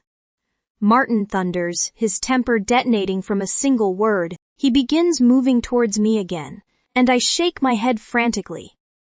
No, I exclaim. You're not putting that in me. Luna is right at the surface of my skin, but I don't know how to shift and keep hold of Lila at the same time. Martin lashes out and wraps his fist in my hair, using it to pull me from the ground even as I struggle and fight, trying as hard as I can to keep my pup away from this monster. I'm snapping and snarling, thrashing with all my might. Tundite. The needle stabs into my neck with a vicious sting, and burning liquid shoots into my nervous system. The last thing I see before the world goes black is Martin preparing a second syringe 31, headed straight for my daughter. Hein. Ho. Bastian's point of view. The meat is set. We're on our way out of the city, headed for a remote location in the nearby hills. Axel is already straining to get out, and I can't wait to get my teeth in the mongrel who stole my family. It's been less than 12 hours since Lila was taken, but this day has been among the worst of my life. We pull up to the trailhead of a popular hiking path, deserted now in the dead of night. A wolf I don't recognize is standing in front of a parked vehicle with glaring headlights, his hands stuffed into his pockets as he leans against the hood. I can smell him before we're out of the car, and I immediately recognize the aroma from Celine's rooms and the kidnapper's apartment. He's alone. I don't see my family or his accomplice, and this is the only reason I don't kill him on sight. I can feel Celine and Lila. I know they're close, but we can't risk some sort of contingency or booby trap. It bothers me that his sister is not visible. Is she waiting just out of sight? Is she holding the hostages in case we try to shortchange him? Martin's eyes widen in horror when Drake and I step out of the car, and fear instantly muddying his scent. Where are they? Drake growls, taking the lead when he realizes I'm too furious to speak. All I can think about is destroying this wolf in the most painful manners possible. I don't understand. Martin replies instead. What are you doing here? Did you really think you could get away with this? Drake demands, ignoring the shifter's questions. I've never viewed Drake as a particularly strong alpha, but it's clear his own people feel differently. I suppose it's difficult to recognize the dominance of a weaker man. But the fact is that Kavanaugh is still at the top of the food chain in his pack. Martin is apparently even dumber than I realized, because he continues to argue. The bounty. There is no bounty. I explode, unable to stand this a moment longer. It was a ruse to root out traitors like you. Now where are they? The same shifter who cowered before Drake now shrinks where he stands, his knees caving as he watches me in abject terror. If I tell you, you'll kill me, he argues hoarsely. And what do you think is going to happen to you if you don't? I inquire threateningly. I'll make you a deal, he offers, looking directly at Drake and shaking like a leaf. I'll give you Celine and the pup now, but you have to let me leave. If you don't, Sophie will die. Drake looks as if he's been slapped, and I'm barely able to smother my own surprise. He and his sister were working together, weren't they? The color has drained from the Eros Alpha's face. What have you done to her? Martin straightens ever so slightly, as if growing a fraction of a backbone. She's unharmed Thovendy for now, he explains. But she's locked up with no way out. Unless I go back and release her, she'll starve to death. Wasn't she helping you? I grumble when Drake doesn't respond. Martin snorts. That worthless slag could barely get the pup away from a pair of old crones without being seen, and broke down the second Celine confronted her. He rolls his eyes. I planned for weeks. I waited so patiently for the opportunity to arise to grab the Valanas, and she fucked it up within minutes. I don't understand. Drake still has the strangest look on his face, anger, confusion, and fear all rolled into one. How did you convince her to help you in the first place? Oh, that was your doing, Alpha. Martin announces smugly. I knew I needed a patsy to take the fall for the kidnapping after I collected the bounty. But I wasn't sure how to convince Sophie until you decided to declare your love for the Valana bitch. My sister tends to collapse under physical coercion, but seeing you kiss his mate did just the trick. He explains, nodding toward me with gleeful cruelty. I'm not sure which comes first. Drake's realization of what physical coercion must mean, or mine, that the other alpha kissed Celine hath. After I marked her, I could kill Martin where he stands. Behind me I can hear Bastion's beta's frantic mutterings, reminding the other alpha that the scum kneeling before me is trying to distract us, to turn us against each other. They beg him to stay calm, not to react. But I barely notice. I don't care that Martin told Bastion I kissed his mate, though in fact I failed. I care that he took Celine and Lila, And I especially care that he's been abusing his sister. If you'd asked me this morning who I cared about more, I would have unequivocally chosen Celine. But that was before I heard what this monster did to the sweet wolf I grew up with. Before I realized how oblivious I must have been to overlook his cruelty. No one deserves to be hurt by someone responsible for taking care of them. Especially Sophie. She's bright and warm. She loves and is beloved by everyone she meets. I had no idea she had feelings for me, and I've never looked at her as anything other than a friend. But knowing she's in danger has changed everything. It's a strange thing, not realizing how important someone is to you until they might get taken away. Yet that's exactly what's happening now. I don't think I've gone more than a week without seeing Sophie since I was little, and the thought of never seeing her again makes me want to tear the world in two. I would give anything to slaughter Martin like the pig he is, but I can't. Not until Celine and Lila are found, and not until Sophie is safe. Where is she? Hi, D. How? Bastions. Point of view. Aiden and Donovan are still muttering in my ear when Drake begins snarling at Martin, demanding to know his sister's whereabouts. More than anything else, seeing how upset he is about the other she-wolf calms my temper.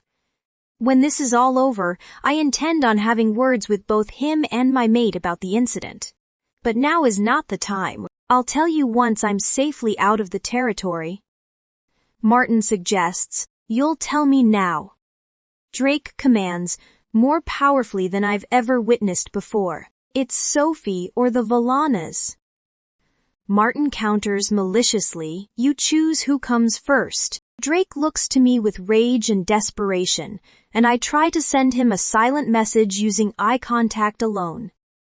I need him to trust me, not to interfere. I don't want an innocent wolf starving to death, and I would never abandon her thus. Drake has to understand that for my plan to work, I'm not sure if I've succeeded when I begin moving toward Martin. But I can't risk extending the contact further and giving away the game. I circle the prone kidnapper and lunge forward, closing my hands around his head and digging my knee into his spine to hold him still. In this position, I could snap his neck with the flip of my wrist, and he knows it. "I don't give a shit about your sister." I hiss in his ear. "I care about my mate. I know she's here somewhere, so I don't need to keep you alive. As soon as you're dead, I can follow her scent and have her back within minutes. The only reason you aren't already lying in pieces is because of him." I jerk his head towards Drake, enjoying the strangled whimper that lodges in his throat. "But I'm done waiting." I lie. "You have 5 seconds to tell us where Sophie is. If you do, we'll at least give you the chance to run. Keep quiet, and I'll simply snap your weak neck now and avoid the hassle of chasing you. It's no loss to me if your accomplice dies with you." Drake's nostrils flare and his hands close into fists. "That wasn't the deal," he objects, catching on and playing his part. "Fuck the deal," I answer savagely. "This has gone on long enough." Applying slight pressure, I begin turning Martin's head to prepare for the snap, and the vile wolf breaks like a twig. "She's in a cabin in the Central Valley," he exclaims, rattling off an address. Drake's beta immediately jumps back in his car and takes off, no doubt headed for the location. "And where is my mate and the pup?" I press, keeping up the stark pressure on his bones. "The trunk," he squeals. "They're in the trunk." I drop him like a bag of bricks, nodding to Aiden to take over as I move towards the car. I can hear Martin trying to crawl away in the dirt, then unmistakable cries of outrage when Aiden stomps down on his spine, pinning him in place. I rip the trunk hatch right off the car, throwing it aside and reaching inside to gather up the sleeping bundles inside. They've been bound and gagged, even though both are unconscious. I'm already counting the minutes until Drake's beta calls in to confirm Sophie's safety. I'm going to enjoy killing Martin almost as much as I enjoyed killing Garrick. Ripping the ropes off of Celine and Lila, I cradle them both, carrying them back to Drake's car and settling into the back seat. As I try to revive them, Aiden follows my mental instructions and continues interrogating Martin. What did you give them? He interrogates. Nothing. Martin insists desperately. Celine is breathing easily, but Lila's pulse is very slow and her skin is pallid. I don't like the look of her, and I'm very afraid that something is wrong. They've clearly been drugged. Aiden persists. Tell us what you gave them. It was nothing, Martin groans, clearly in pain. Just a little starlight. What? Drake exclaims, seeming suddenly panicked. You gave them starlight. I'm not sure why the information concerns him so much. Starlight isn't a dangerous drug, said. Almost every hospital on the continent prescribes it as a sedative.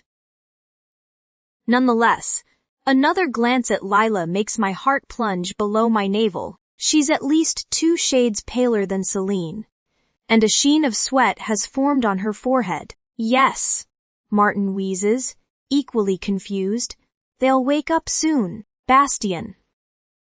The other alpha's voice is sharp as a knife.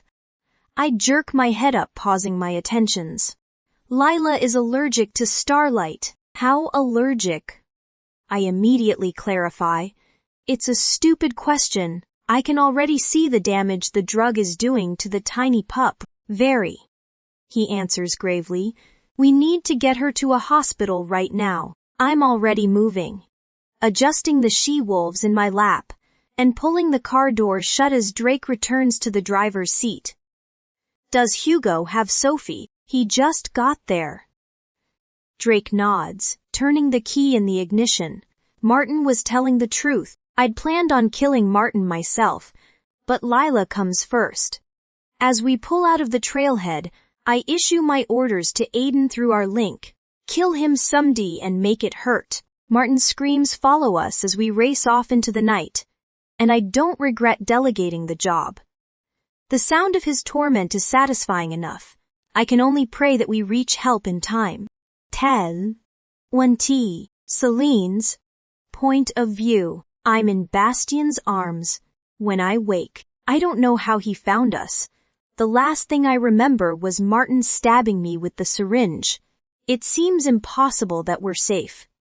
Yet Bastien is here, so I know we are. My mate's handsome face is peering down at me intently, his brow furrowed with concern.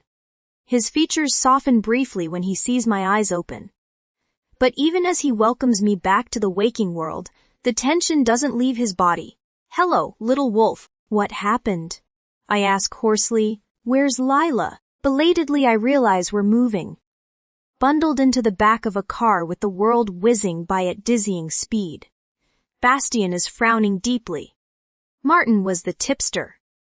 He explains grimly, turning my head toward his other arm. Lila's here. My eyes land on my pup and ice floods my veins. Why does she look like that? We're on the way to the hospital, baby. Bastien explains. He gave you starlight. Everything is still very hazy. A thick fog clouding my senses and slowing my brain. What? I ask dumbly. Starlight. He repeats, stroking my cheek. Lila's having an allergic reaction, but we're almost to the hospital. Understanding clicks much too slowly. Last year, Lila was stung by a bee and her little hand swelled to the size of a melon.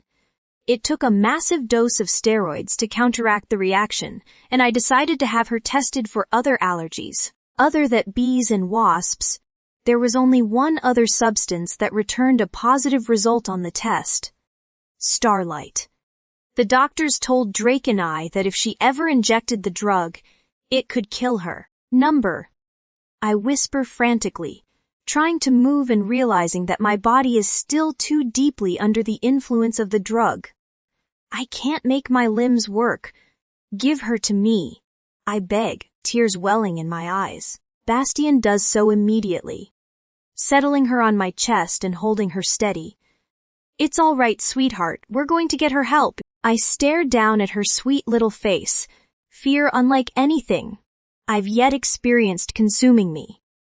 It's not all right. Even if we get to the hospital in time, there's only one antidote for starlight allergies. The doctors offered to prepare an emergency dose for us when she tested positive Thibingi, in case she ever needed it, but it wasn't possible at the time. The antidote requires blood from both parents, and we only had mine. Bastien is here now, so we might have time for them to prepare the potion. But there's no way around it now, fine. I'm going to have to tell him the truth. Lila is his daughter. When we arrive at the hospital, I'm on the verge of hysterics. My mind is still foggy from the starlight, and my emotions are all over the map. I feel as moody and sensitive as I did when I was pregnant, like my feelings are a surging river dragging me along and I'm powerless to stop it. More than anything else, I'm afraid for my pup's life. I'm terrified. We're going to be too late and furious with myself for not protecting her better. I should have shifted when Luna wanted to. I should have attacked Martin Su, no matter the risk. The guilt is crushing. Not only for failing my daughter, but for the secret which is about to come to light. I've already caused Bastien so much pain, and I'm about to cause him more. I don't know how I'm going to tell him. He's going to be so angry. I know Bastien would never hurt me. But his temper is still a dreadful thing to behold. His anger is only the tip of the iceberg. Once the truth comes out, my life in Asphodel is going to be over. The future I imagined, everything I've been working toward since arriving here, disappears. Losing those things will hurt, but not nearly so much as losing Lila. There's no doubt in my mind that I'm doing the right thing. I just wish I'd never told this damned lie in the first place. Bastien loves me. He's claimed me, and all the things I thought I knew turned out to be wrong. It's hard not to feel like everything I went through trying to survive these last few years was for nothing. My knees buckle when I try to step out of the car, and Bastien catches me before I fall. He tries to hand Lila to Drake so that he can carry me, but I cry out in protest, latching onto my pup even as I hang in his arms. Shh, he croons, carefully prying my fingers off of Lila. We're not going to take her from you, little wolf. We just need to get situated. With that, he hands off the pup, sweeping his arm behind my knees and lifting me into the air. Afterwards, Drake returns Lila to me, and Bastien carries us both inside. Donovan is already in the lobby, rattling off orders and clearing the way for us. No one raises a single objection when the two alphas storm inside, stalking straight past the admissions desk and triage station and into the treatment area. Nurses and orderlies jump out of the way to let us pass. And before I know it, I'm being lowered onto an upright stretcher. A doctor is already standing at the foot of the bed, her sharp eyes scanning Lila and me. Just the pup, or mom too, just the pup. I sniffle at the same time Bastien replies, they're both patients. I shake my head stubbornly. I'm fine. My daughter is having an allergic reaction to starlight. They were both kidnapped. Bastien interjects sternly. She needs to be checked out after you've stabilized the pup. I'm glaring at Bastien, but both he and the doctor seem unfazed. May I? The strange woman asks, pulling on a pair of gloves. Of course. I immediately adjust Lila, arranging her so the physician can examine her more easily. Luna is growling as the unfamiliar shifter begins measuring Lila's pulse and vital signs. But I fight back my protective instincts. My daughter might be in mortal danger, but this woman is a doctor. She's going to help. I can see Bastien fighting the same impulses, though he's not quite as successful at quelling them. He moves around to my other side, reaching out to rest his hand on my nape. His calloused fingers begin massaging the sore muscles, and I wish I could climb back into his lap. How long ago was she given the drug? The doctor asks, lifting Lila's eyelids and shining a stark white light into her pupils. Confusion assails me. I don't know the answer. How much time passed between Martin administering the starlight and his meeting with our supposed buyers? How long did they talk before Bastien found us? I don't know. I admit frantically. Was it already dark out? She presses, still poking and prodding my pup. I don't know. I couldn't see outside. I reply, beginning to get impatient. Does it really matter? We know what's wrong with her. We just need an antidote. The timing matters, I'm afraid. The doctor answers. The antidote will take about half an hour, and we need to keep her stable until it's complete. Knowing how much time has passed will help inform the treatment plan. My lower lip begins to tremble. I don't know. I repeat pitifully, looking to Bastien for help. It hasn't been more than a few hours, he supplies, stroking my neck comfortingly. I don't know exactly when he did it or what dosage, but Celine woke up about 5 minutes ago. The doctor makes a note on the chart in her hand. And I think I might explode. How can they possibly be moving this slowly? Doesn't she understand that my pup is dying? If it weren't so frustrating, I might find humor in the irony Sudi moments ago. I was in a tizzy over telling Bastien the truth, and now I'm practically chomping at the bit to get it over with. This is a pre-existing allergy, she continues blithely. Yes? I confirm, my heart beating a little more loudly. But we were never able to get an antidote made. She nods, making another note. We'll need blood from both mother and father to make it. Is that going to be a problem? Number. I answer immediately, my heart beginning to beat a little louder. In that case, there shouldn't be any cause for concern, but I'm afraid we are going to have to separate you. The doctor explains gently. We need to get Lila set up with an IV and start her on some fluids. We'll keep her going with epinephrine until the antidote is finished. In the meantime, a lab tech will be by to take your blood. I nod, pressing hurried kisses to my daughter's sweet-smelling hair before tearfully relinquishing her to the nurses.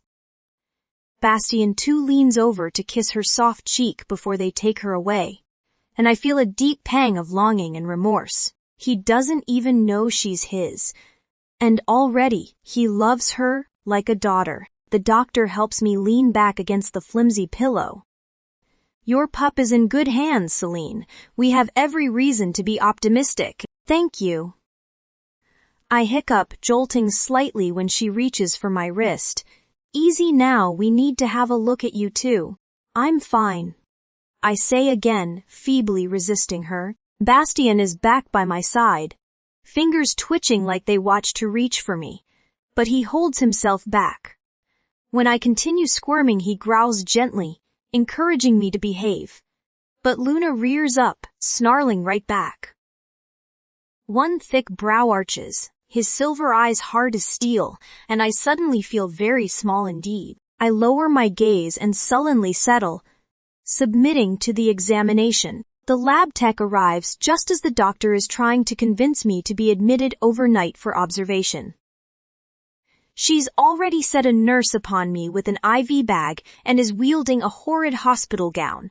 But I don't want to be admitted. If I'm stuck in a hospital bed, then I won't be able to stay with Lila, and I refuse to leave her. I jump at the diversion, brandishing my arm for the young man to do his work and extract the life-saving liquid from my veins. I focus only on him as he carries about his work, drowning out the scolding voices around me. The worst is about to happen, but the sooner it does, the sooner my daughter will be well. The tech finishes up promptly and deposits the crimson vials into a biohazard cooler before turning to Bastien. Now you, sir. Before I can say anything, Bastien shakes his head. I'm not her biological father, he is. He announces, pointing to Drake. The tech turns to the Eros Alpha, but I put a staying hand on his arm. Number. I croak, my mouth suddenly feeling like it's full of cotton. You were right the first time. The young man furrows his brow. clearly confused, and I swing my gaze to Bastian. They need your blood, not Drake's. All the men in the room go very still, but none more so than Bastian. His molten eyes are boring into me like 1,000 daggers, and I want to crawl under the bed and hide. What? They need your blood, I repeat anxiously. She isn't Drake's. Bastian looks back and forth between us, a riot of emotions already playing across his countenance. The DNA test was negative, he reminds me. It was wrong. I state, as calmly as I can. I don't know how or why, but it was wrong.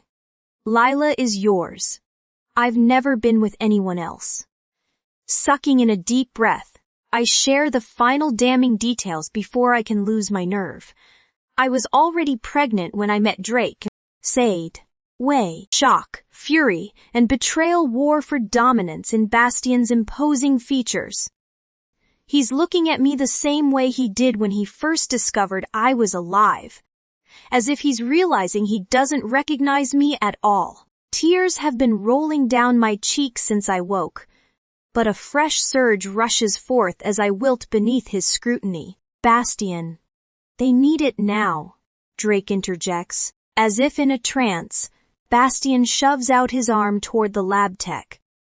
Take it, he orders coldly. The poor tech is shaking as he tries to draw the enraged alpha's blood, and he's not alone. Every lesser wolf in the room is positively quailing in the face of the apoplectic energy. Bastian is putting off, myself included. When the young man completes his duties, he practically sprints out of the bay, heading off for the lab. No one says a word. We're all waiting with bated breath to see how Bastian will respond. Even the doctor. When Bastian finally finds his voice, he says just about the last thing I expected. Put on the gown, he commands, nodding toward the ugly garment at the end of my bed. You're being admitted. I blink. My limbs frozen in place. What? This isn't good. Luna whines, her tail between her legs. His wolf is really mad. I can't bear it. It'll be okay. I think back, trying to convince myself as well as her. I don't know where I find the courage to protest, but I do. I need to be with Lila. Bastian's eyes flash dangerously, and he finally acknowledges the other people in the room. Leave us, he orders, scanning the small group. One by one they file out, abandoning me, everyone but Drake. The Eros Alpha stands stubbornly inside the curtain, not looking at my mate. Instead, he watches me carefully, waiting to follow my cue. I really don't want to be left alone with Bastian, but I know that Drake's staying will only result in a fight between the men. Drake will lose, and I'll still end up alone with Bastian. Only he'll be in an even worse mood. It's okay. I promise, Drake. He nods and slips out of the bay, ignoring Bastian's low growl of disapproval. Bastian prowls to my bedside, towering over me while I sit defenseless on the gurney. You've been through something very traumatic today. You're disoriented, weak and dehydrated. You need to be admitted. He may be right, but I don't care. My pup comes first. Arguing was a mistake. Bastian growls so savagely, I flinch away from him, cowering against the pillow. My decision is final, Celine, he thunders. His deep voice never rising in volume, but carrying the force of a brutal storm. The huge wolf reaches toward me, ignoring my fright and yanking my dress off over my head. He snatches up the hospital gown and removes my bra, bundling me into the scratchy garment while I sit there too shocked to move. Afterwards, I eye him warily, painfully aware that his anger has absolutely nothing to do with my resistance to staying in the hospital and everything to do with my lie. Bastian, I murmur meekly. I'm sorry. You have every right to be angry with me, but deflecting it this way won't help anything. Excuse me? He bites back. It isn't fair for you to punish me by making me stay here for treatment. I insist, Lila is more ill than she's ever been before. I can't be apart from her until I know she's going to be okay. Bastian steps back, rubbing his jaw and eyeing me like I'm a bug he'd like to smush under his boot. You've got a lot of fucking nerve. You know that. Tawet? He, Bastian's point of view. Celine is staring up at me like a deer in the headlights, her beautiful eyes wide and bloodshot. It's amazing that I can be so unbelievably furious at a person, yet still want nothing more than to hold them in my arms and kiss away their tears. I was livid when I discovered Celine had let me believe she was dead for 3 years. I was outraged when I learned she didn't think we were mates. I was irate when I thought she'd taken another man for a lover. But none of that is anything compared to what I'm feeling now. My heart is torn between joy and betrayal, between relief and wrath, between worry and bitterness. Finding out that Lila is my pup is the greatest gift I've received since finding my mate. I've loved Lila from the moment I met her, and I got over it when I learned she belonged to another man. I hated the idea of sharing her with Drake, but he didn't seem to want to be involved in her life, so I made my peace, even as my protective instincts rally and rail knowing she's not out of the woods yet. I'm elated and ecstatic that she's mine. Axel is still howling exuberantly in celebration, and I can't blame him. Of course, all this happiness is tainted by Celine's betrayal. I wouldn't be feeling it so keenly if we hadn't reconciled. If I hadn't finally claimed her, or we'd been on rockier footing. I can almost get past the fact that she never told me Thordy, that she didn't come back to Elysium when she found out she was pregnant. After all, Arabella was trying to kill her, and she believed I was in love with her attempted murderess. I may have had a right to know, especially given Lila's vulnerability as a Villana, but I know Celine thought she was protecting her pup. She thought she was doing the best thing for them both. I can even excuse the first lie. To a point, things were chaotic and challenging in the extreme when I first arrived in Asphodel, and she was still operating under her old misconceptions. The true crime is that she never came clean. We resolved all our old issues. Celine realized how horribly she'd been misled by Arabella and accepted how deeply I love her. We cemented our bond and are finally together the way we were always meant to be. We agreed to start fresh and move forward with no more lies twined, and still she said nothing. And to top it all off, the stubborn little creature just accused me of taking my anger out on her by separating her from our pup. Our pup. That's the first time I've thought the words, and I'll be damned if I'm not going to be chanting it over and over for weeks to come. What? Celine squeaks, drawing my attention back to our conversation. I stalk back to the bed, catching her chin between my thumb and forefinger and tilting her head up, so she'll have no choice but to meet my gaze. You're my mate, Celine. I rumble harshly. Do you really think I wouldn't be making you stay if you'd told me the truth? Do you really believe I care that little about you? That I would risk your health to appease your will? She's scrambling to find a logical reply, yet she can't seem to conjure anything but half-formed stutters. That's not. I don't. I know you're worried about Lila. I continue, trying to cool my seething blood, and I'm offended you believe I would ever keep her from you out of spite, especially at a time like this. Tears hover on Celine's dark eyelashes, and it takes all my willpower to remain strong and not coddle her. You're being admitted because the doctors need to keep an eye on you. It's for your own damn good. And shame on you for thinking otherwise. Those precariously placed tears spill over, running down her pale cheeks in a steady stream. I'm sorry, she professes pitifully. As soon as you're both settled, we'll have them bring your beds together. I promise, taking her face between my lands and brushing away her tears with the pads of my thumbs. But I expect you to rest and do as the doctors say. Celine nods fervently. I promise. She's already looking over to the closed curtain concealing Lila's bay, anxiously hoping for a glimpse of the pup. And Celine, I say, pulling her attention back to me. When she sees my expression, her features become wary. Smart girl, when Lila is healed and you're both well enough to be discharged, you are in big trouble. She visibly gulps, looking so vulnerable I can't help but tease her Fendi. Just a little. I press my lips to her crown, lingering tenderly and thoroughly confusing the poor little wolf. She's flushed and fidgety when I pull away, and I flash her a lethal grin. As I watch the anxious emotions flickering behind her eyes, I realize there's one more thing to be very happy about. Now that Lila is mine, there is nothing stopping me from taking them both back to Elysium, where they belong. An alpha's pup belongs with his pack, and his mate belongs by his side. Celine has no more excuses to make 17 at least, not any I'll accept. She's lost. And we both know it.